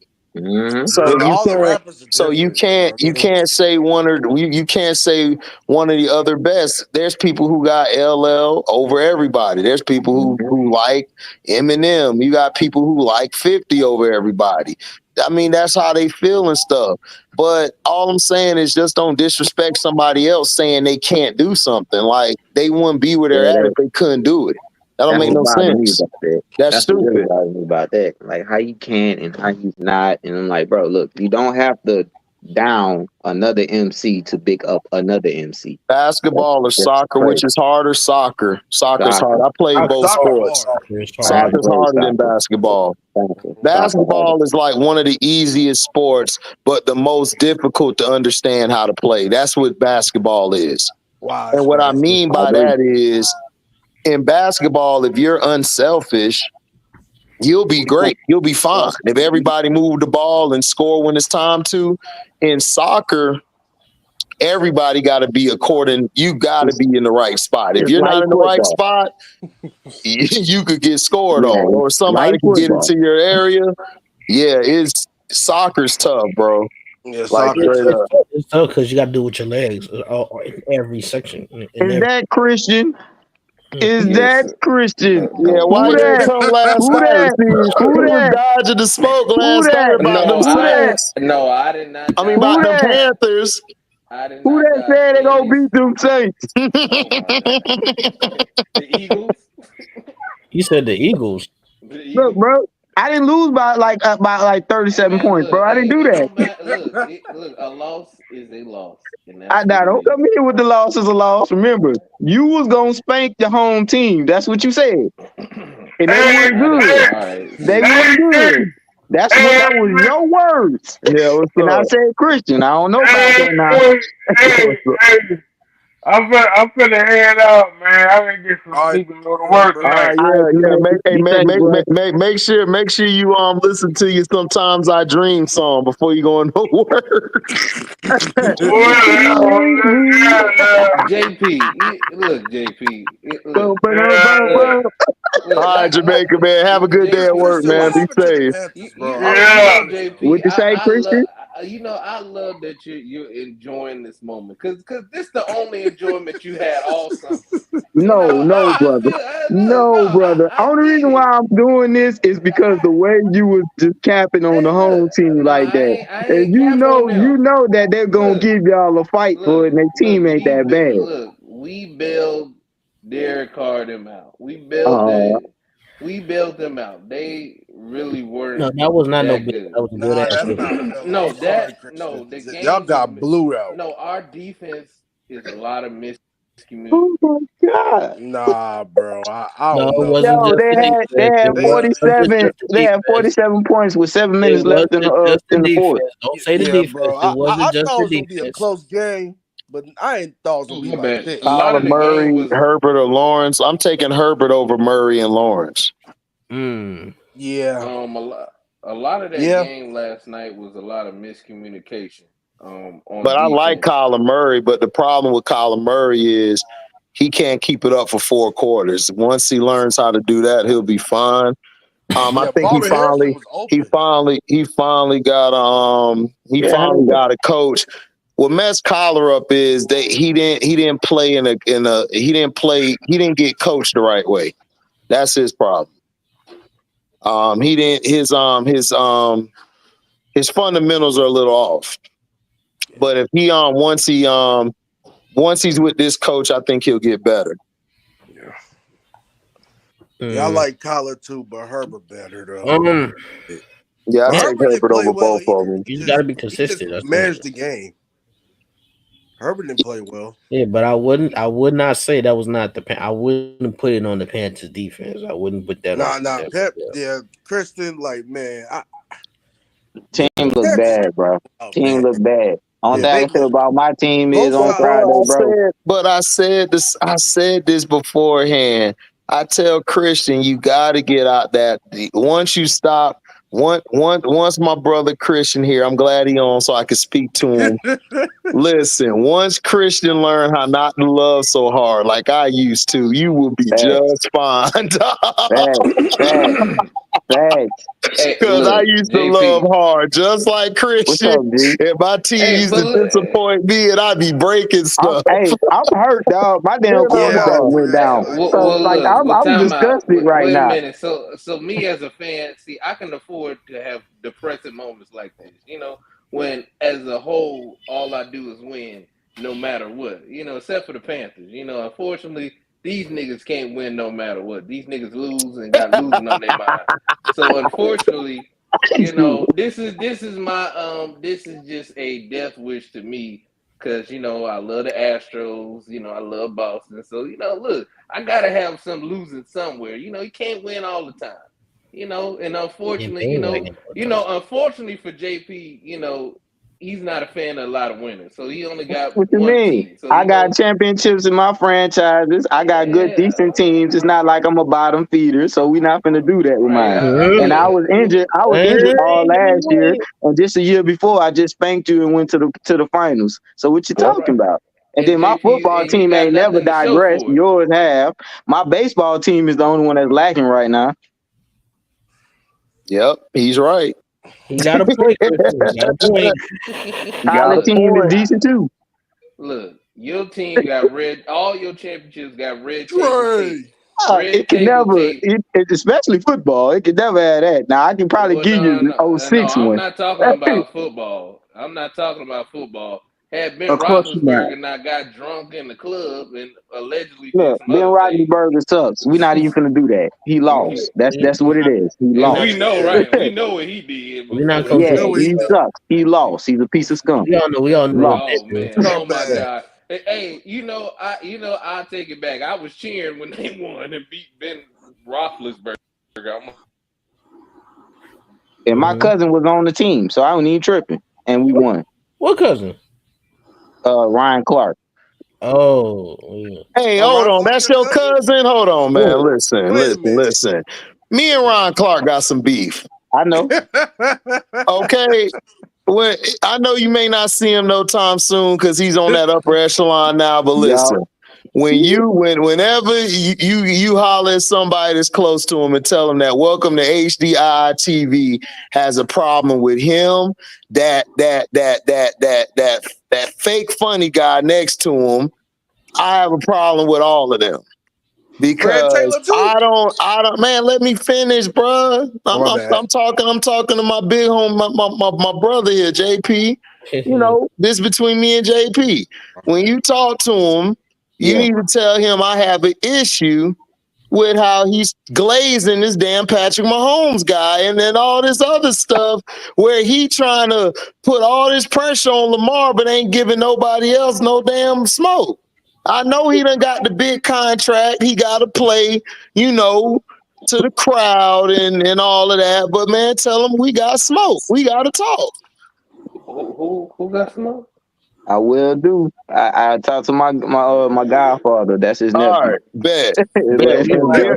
And shoot him the channel, and we will talk. And I will be respectful. It ain't gonna be no ignorant. Bro, y'all more than enough, bro. Y'all got a lot of similarities, bro. That's why I gravitate to your channel, bro. You break the game down, you break the game down. Yeah, you know so we gonna talk and we gonna have a fun time. I'm gonna bring my drink. You know, he can have his water, his specialized water. You know, and we gonna talk. You know what I'm saying? And because I need him to relay a message to Charles bum ass Woodson ass too, because I got smoke for him as well. All that shit he been talking. What a sellout he. What a sellout, man! Shit, the whole Christian, the whole land was gone when I got there. Man, Charles, well, at least he ain't worse than Grant Hill. Oh my God, man, dog! But you know what? Grant Hill did it so political. I said, that's why niggas in Detroit ain't like you, dog. They saw it. They saw it before us, JP. They saw it. I was like, I always thought they was giving Grant Hill a tough time. I'm like, man, he got the R&B. I thought so too, Christian. Now I'm saying I was legit around that time. Like, bro, man, I thought y'all giving Grant a little hard time up there, man. You gonna change y'all? Go with Nike. I'm like, man, what do y'all want from Grant? He's like, look, man, I know. I'm trying to tell you. I see why. Here, y'all gotta watch Grant. And now I'm like, ooh. Now I see why. Yep. That boy sold the whole farm and everything. It's like, but I ain't gonna lie to you, JP. What I saw yesterday, you know, was disturbing. Bro, I ain't really think y'all were gonna get beat like that, bro. No. See, look, when it got to 20 points, I like okay, but when it got to 47, that's when I'm like. Then you got 7 minutes left in the fourth, bro. Guess what? Guess what? This guy knew. No, nigga, not 47. Don't you see this guy knew. I knew the Saints was going to win, but I didn't expect Listen, I didn't know it was gonna be 47, but I picked the Saints to whoop y'all ass yesterday. I didn't think it was gonna do that. No. Yeah, because I ain't know God got that bad till I saw him like 30-0. But what I'm talking about the game. Hold on. Let Christian finish. Go ahead, Christian. But what pissed me off about the game is that the first 20 points were miscommunication points. That was avoidable because on 3rd and 9, 3rd and 14, 3rd and 7, you miss communications. There's no reason for those type of plays to happen. And the DB's the first play where Derek Carr just prayed for God and threw it up and didn't know where it was going. Miscommunication on the safety where J.C. Horn, they was like, oh man, J.C. Horn. No, that's not what happened. The DB, he did not fall back. He let his man right past J.C. Horn. Did no help in the back end. The second one, no blocking. You didn't. Nobody came up to grab anybody.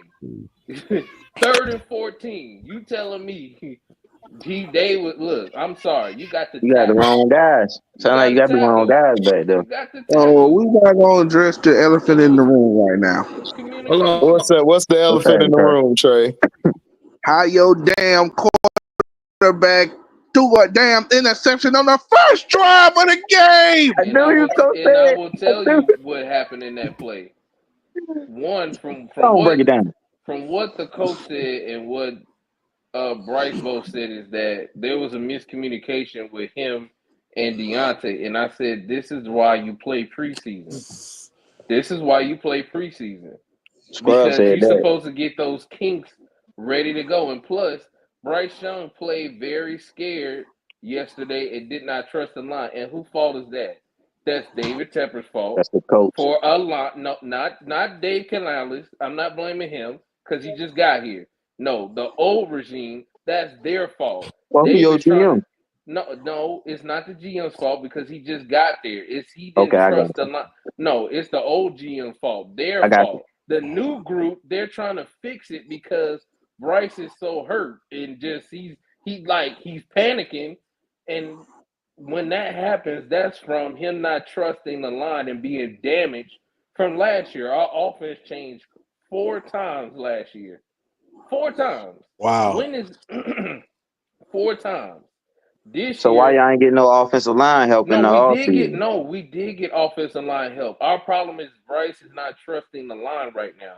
And he has to trust the line and get out of his own head right now. And that's gonna take him a couple games because he's like soon as pressure came, he's like, I don't trust it. Like he's damaged right now. So Christian, tell me something. You think your franchise made a mistake and they should have got CJ? No, that's not the case because whoever was going to be back there was going to get killed. It don't matter who you put back there. That doesn't matter because they gave CJ Stroud talent. He's never played in his career. He's never played without talent. Bryce Young never played with talent.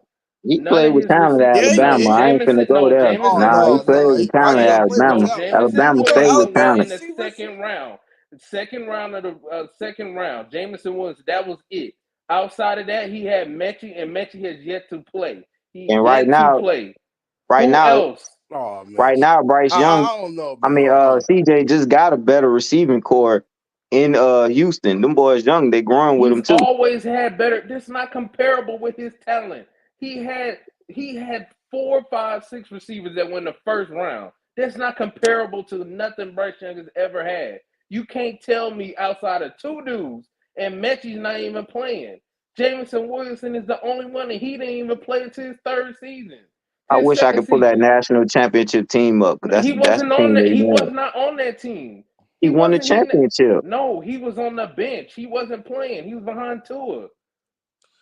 He wasn't playing. That's what I'm trying to tell you. His first 2 years that he played, he only had Jameson Williamson and Mechie. And Mechie left. And then Jameson Williamson left.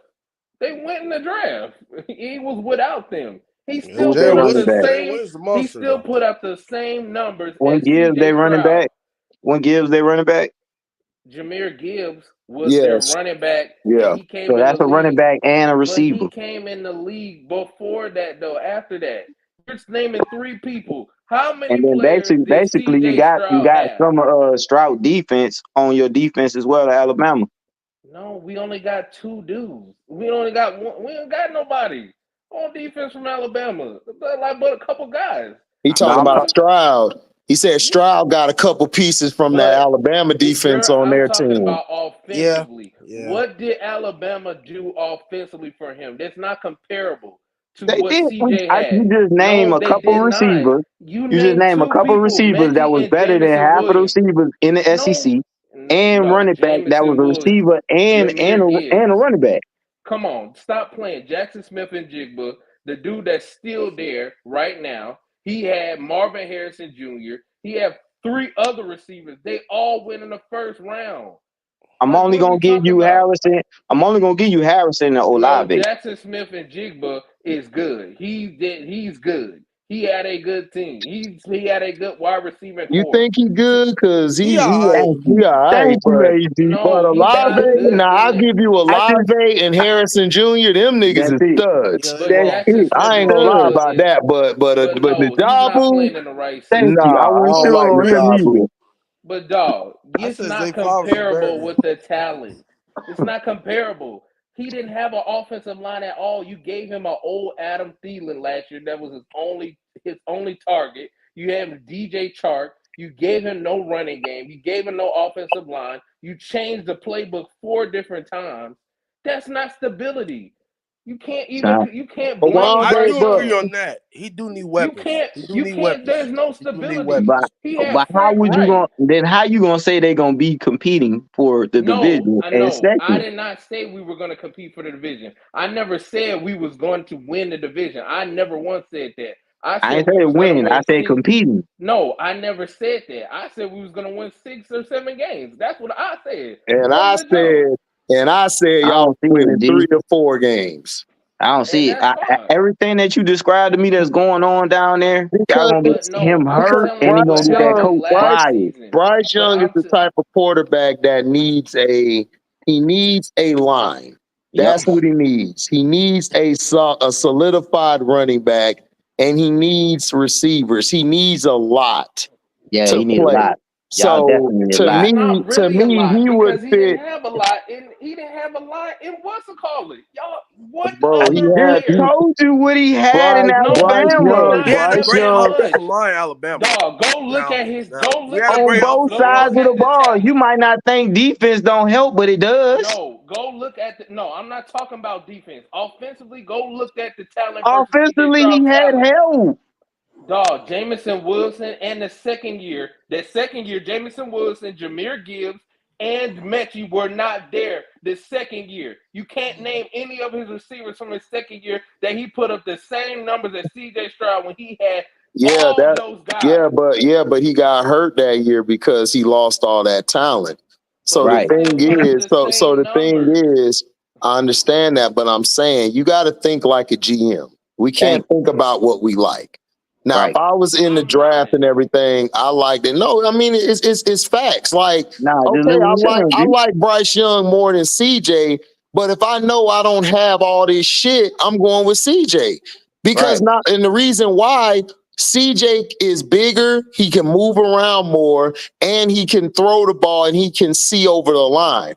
Bryce Young, I'm not going to bring him in. I'm going to let Bryce Young go to a franchise like the Texans or the Bucks, somebody who got something there already, and it'll be an easier transition. Easier That's transition. all I'm Yep. saying. I'm not saying that I liked it Bryce more than CJ, but I'm looking at it from a GM standpoint. I know if I ain't got no line, I got a dumbass owner, I ain't got no receivers, I ain't got shit, I'm going with CJ. That's not necessarily saying, okay, CJ's the better quarterback. No, it's just saying that Bryce Young would have fit another situation better than Carolina. That's why I said you guys are going to win 3 or 4 games, because I looked at your team. Your team is not good. Your talent is not good. Plus, your dumbass owner, when he came in and did what he did to Cam, I knew that's when y'all was going downhill, because you don't ever do that to the best quarterback in your franchise Franchise history. history. I don't even want to talk about this Dumb. no more because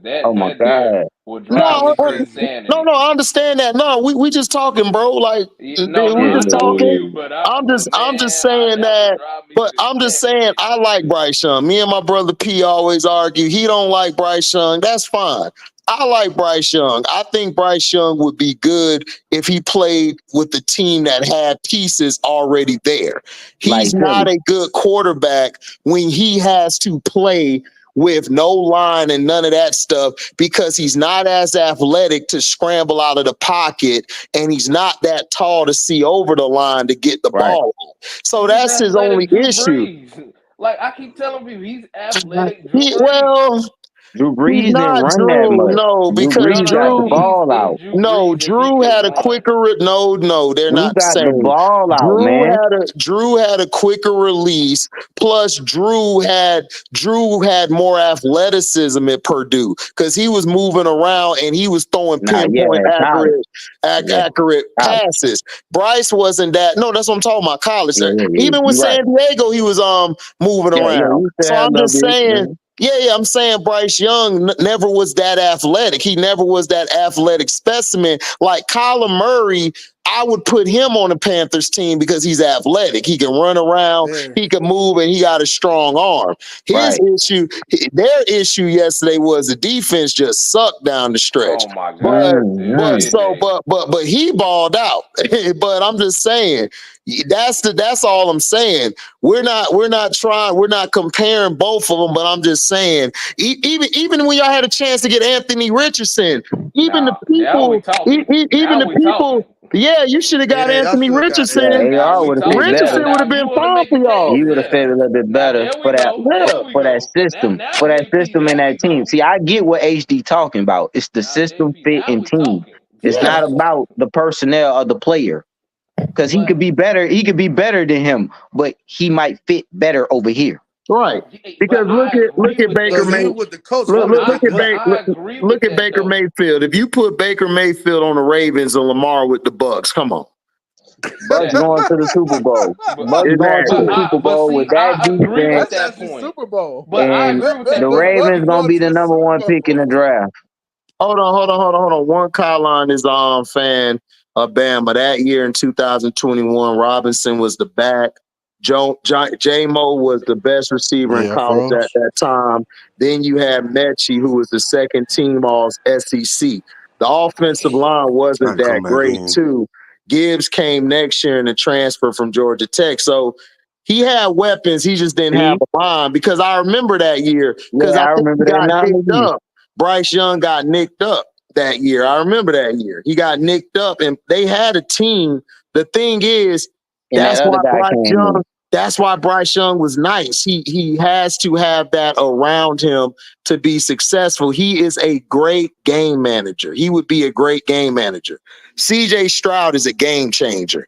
If CJ Stroud can throw that bitch anywhere, even though he got receivers, he make them guys a lot better.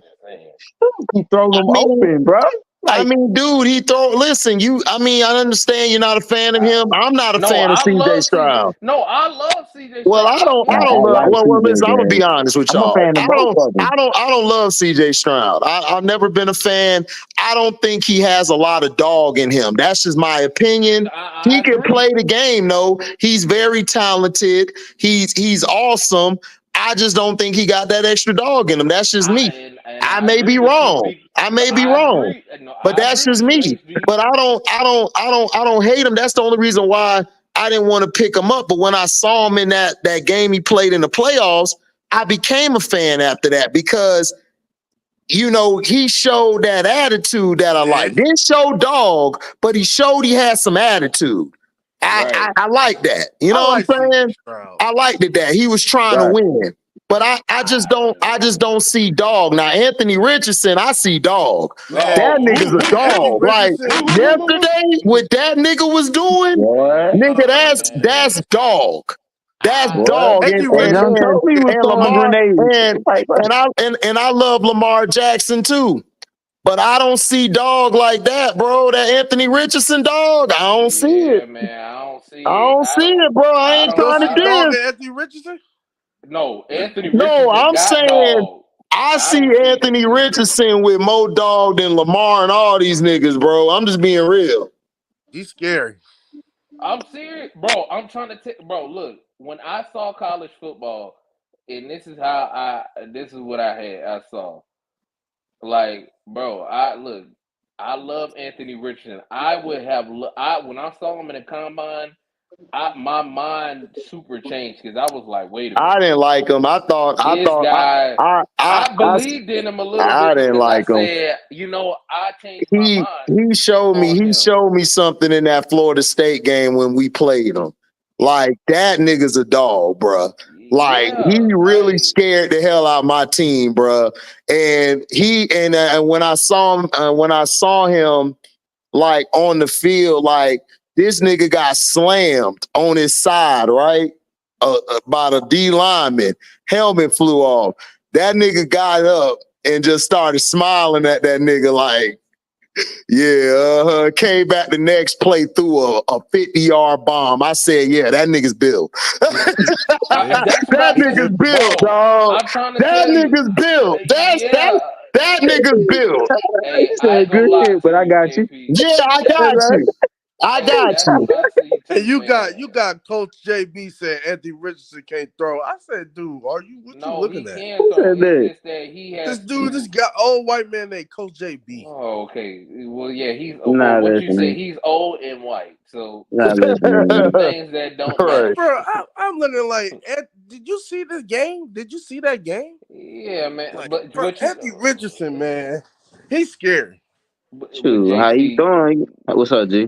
You know, the thing that I didn't see from CJ that I saw from Bryce is that when it comes to closing games, like Bryce Young, when he's in a tight game, and I've seen him close games versus CJ Stroud has not closed games. When it's on the line, Bryce Young has showed up, and he showed he can do it and deliver. And my problem is it's not that me trying to. I agree with we should have took AR. Check. We should have took AR. Oh, my bad. Whoa, what was that? I agree that we should have took AR-15, but I was switching the phone, nigga. That's what you heard. Oh, I agree, but we should have had the GM that we have now. I wouldn't have want any quarterback to come to what Bryce Young had, because any quarterback with that last regime would have failed. And I keep trying to tell people that. I said the new regime, they wasted money last year. They spent all that money and got nothing but mid last year. This year, we actually bought an actual line. And actually all y'all had to do was grab CJ Stroud or Anthony Richardson. Y'all would have been fine, bro. Because they can play with whatever's around them. Oh my God, Bryce Young needs to play. They can, bro. I mean, I understand, but they can. They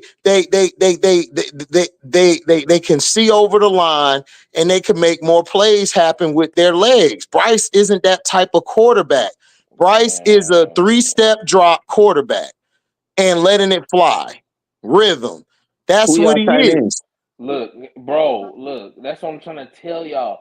Cam Newton with this same weak-ass team was getting burnt and was getting killed because we had a terrible offensive line. I'm telling you. But this was an older Cam, though. If this was the younger Cam, he would have took this team on his back and they would have been balls. I know. I'm trying to tell y'all. I'm trying to tell y'all nobody is gonna succeed with this old regime. Now, if Dan Morgan was here, that's what I'm trying to tell you. Nobody will succeed with we got that point. Bro, we understand that. Yes, y'all would have had a losing season, but he would have still been keeping y'all in games, and y'all would have damn near won games y'all weren't supposed to. Because I'm telling you, bro, I know what type of quarterbacks these guys are. I study this shit all day. I've been studying since I was in college. I've been studying since I was 5 years old.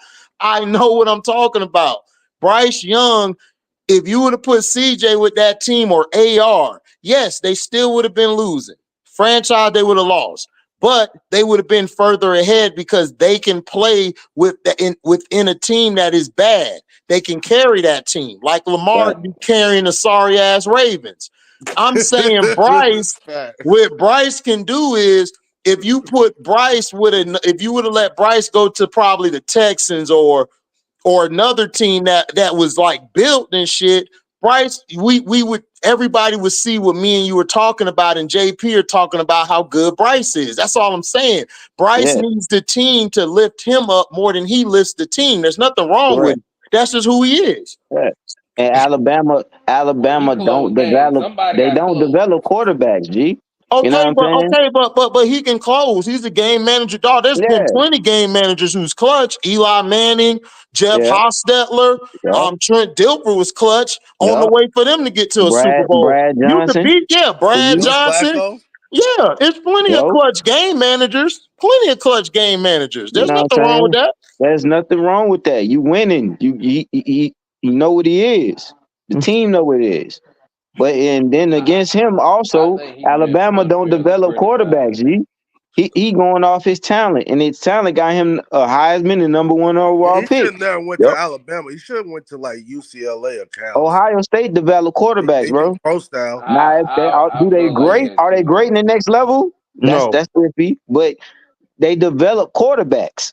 CJ, the best Ohio State quarterback I've seen the past like 10 years or something. Everybody else been poo. Yeah, we ain't had some stinkers. And you can't really blame Justin Fields, though, man. Cardell Jones, Braxton Miller.